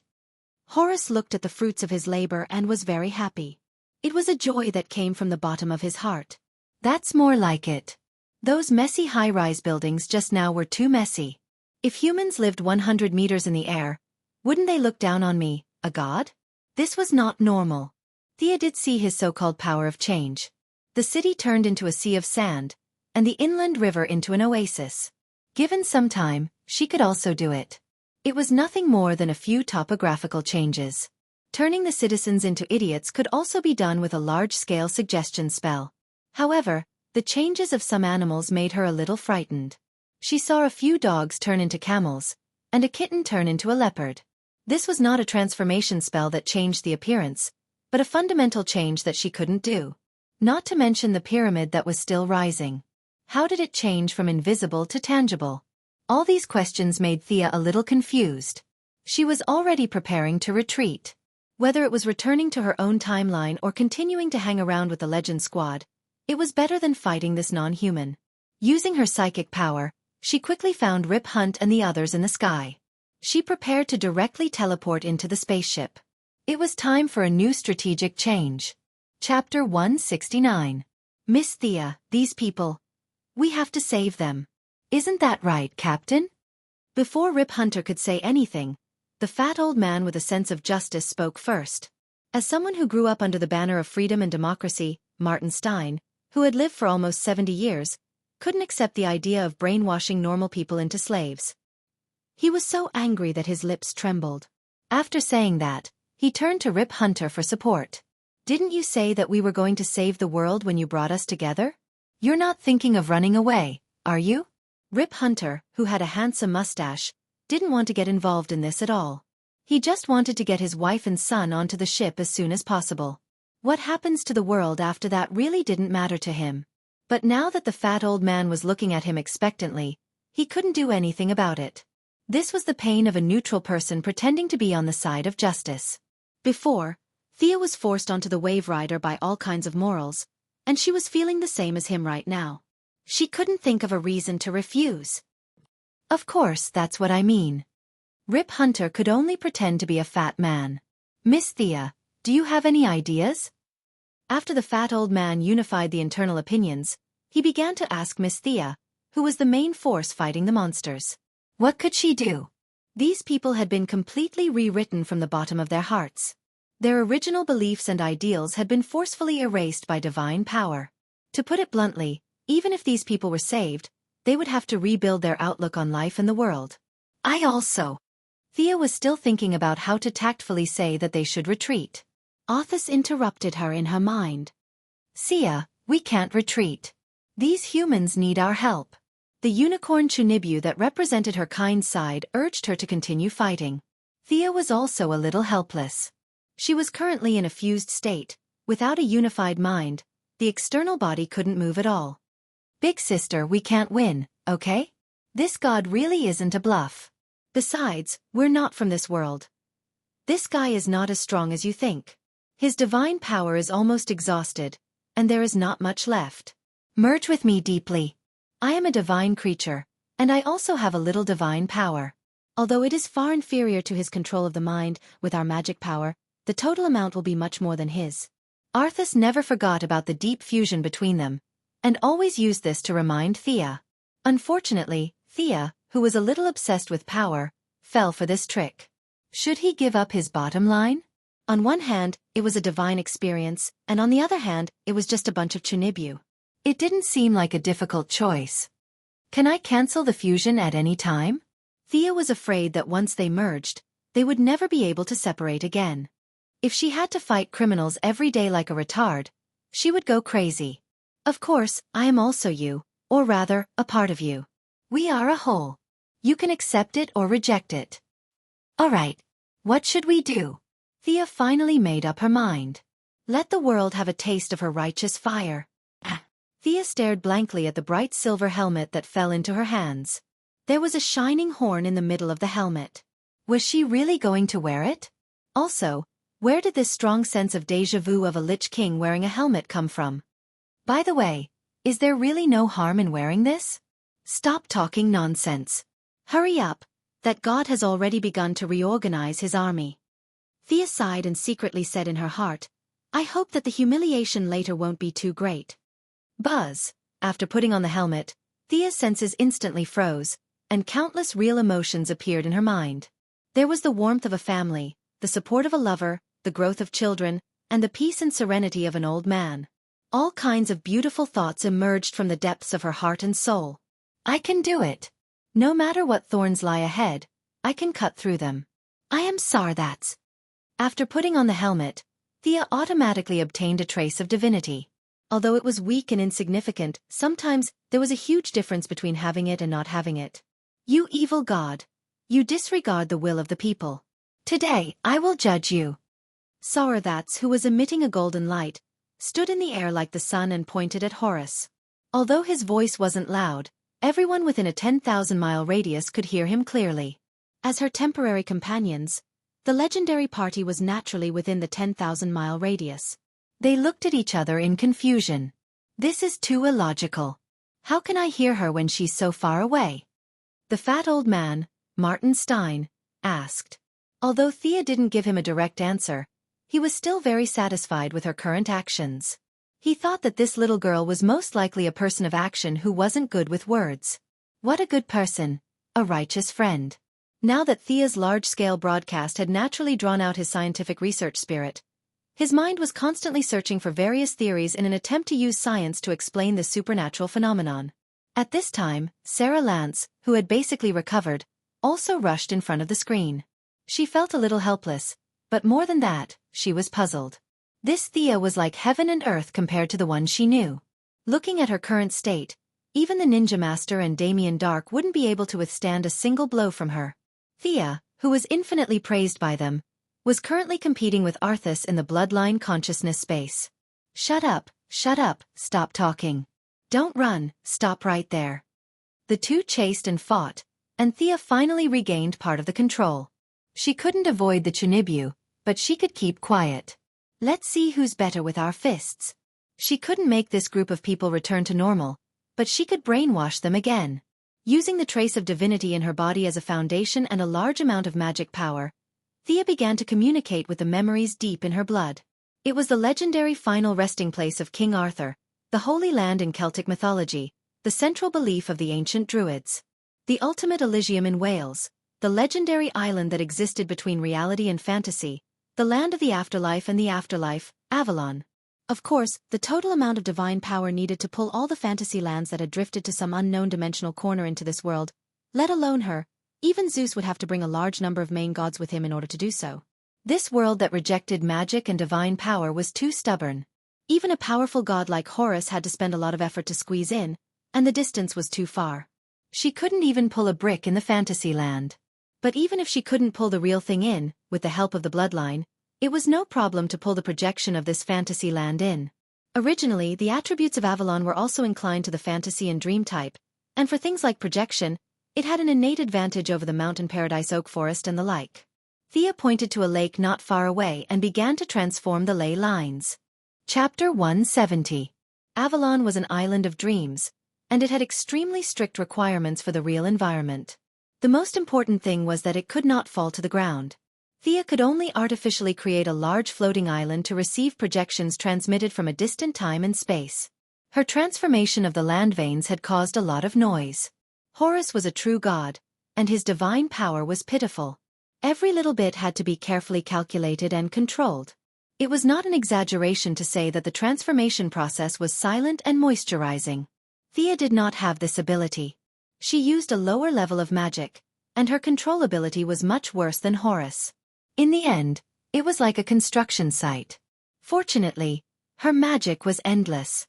She could make up for the lack of quality with quantity. A large amount of violent magic poured into the earth. Soil flew up and sand filled the sky. 30 kilometers from east to west and 15 kilometers from north to south.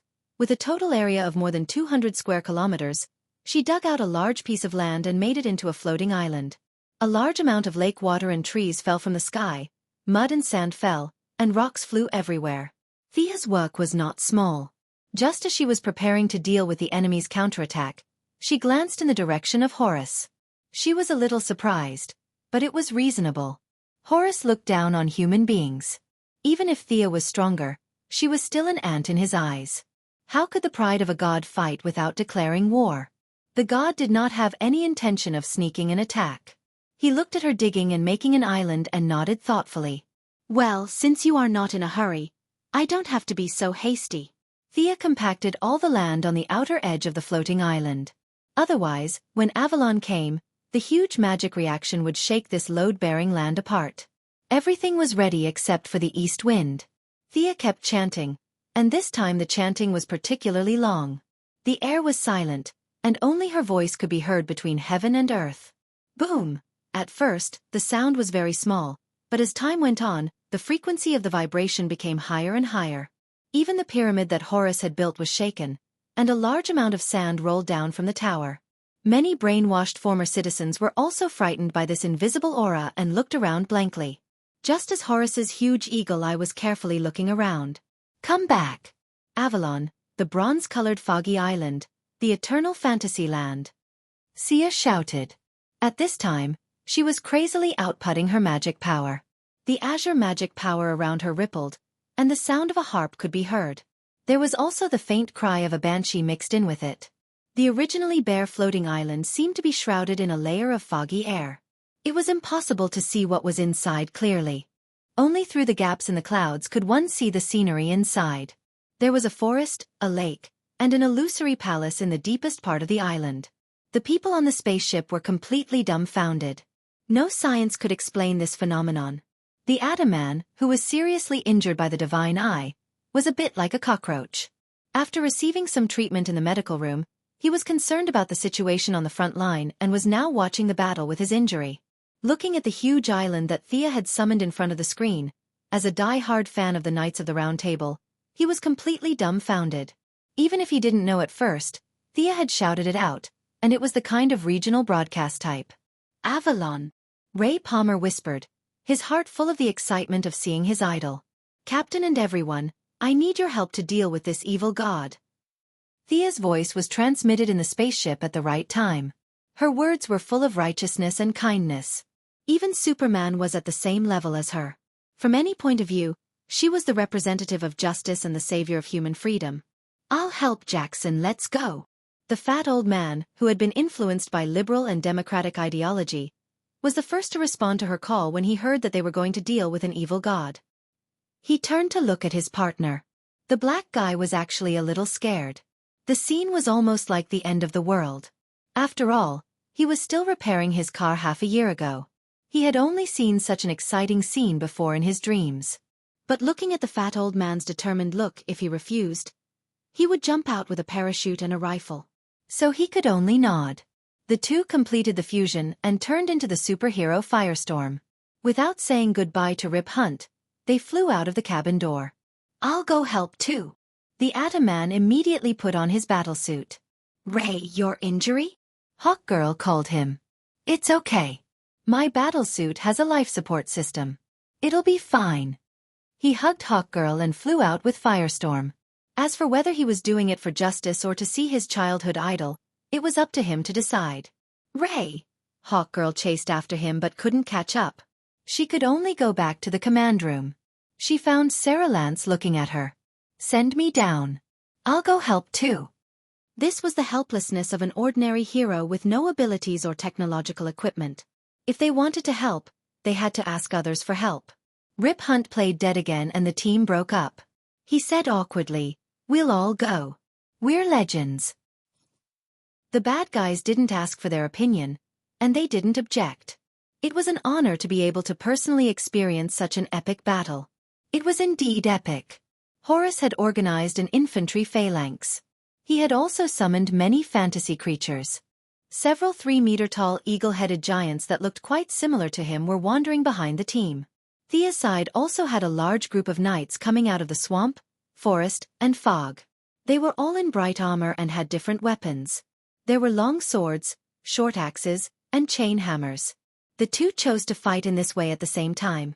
Horus relied on his own control, while Thea relied on her massive magic power. Both sides were full of confidence. What can we do to help? Just tell us. Several members of the Legends team came to Thea's side. In order to take care of their necks, Thea also landed from mid-air. Hearing their declaration of war, she lowered her head and thought. In fact, to be honest, the strength of the people here was only Firestorm and the Atom Man. The others could only say that they had no problem fighting ordinary people and wanted to participate in this kind of divine battle. Horus, who are you? What kind of divine battle is this? They were far from qualified. Glancing at Ray Palmer, who didn't care about his injury at all. He stared intently at the knights coming out of the forest and carefully identified them. What the hell can you see? Thea was a little speechless at his behavior. This was all a projection, and only a rough outline of a character could be seen. If the real person was transmitted, the magic power consumed would be completely disproportionate to the strength of the character itself. An ordinary medieval knight couldn't even defeat Sarah, so what was the use of him? She reached out and pointed at the Atom Man. Bursts of white light surged. I'll suppress your injury first. Let's go back and treat it. After waiting for 10 seconds, the Atom Man didn't respond at all. Thea covered her head. This guy didn't hear it at all. Of course, she couldn't pour cold water on their help. Thea thought for a moment and said, how about each of you play a Knight of the Round Table? I'll attach their soul projection to you. Before they could react, the Atom Man, who was in a daze, suddenly became energetic. Really? Can I do it too? Why not? After all, the Atom Man was the second to support her, and he came with a serious injury. His spirit was too precious. Thea pondered for a moment, drew a black fog from the forest, and pointed at Ray. Knight Gawain, it's you.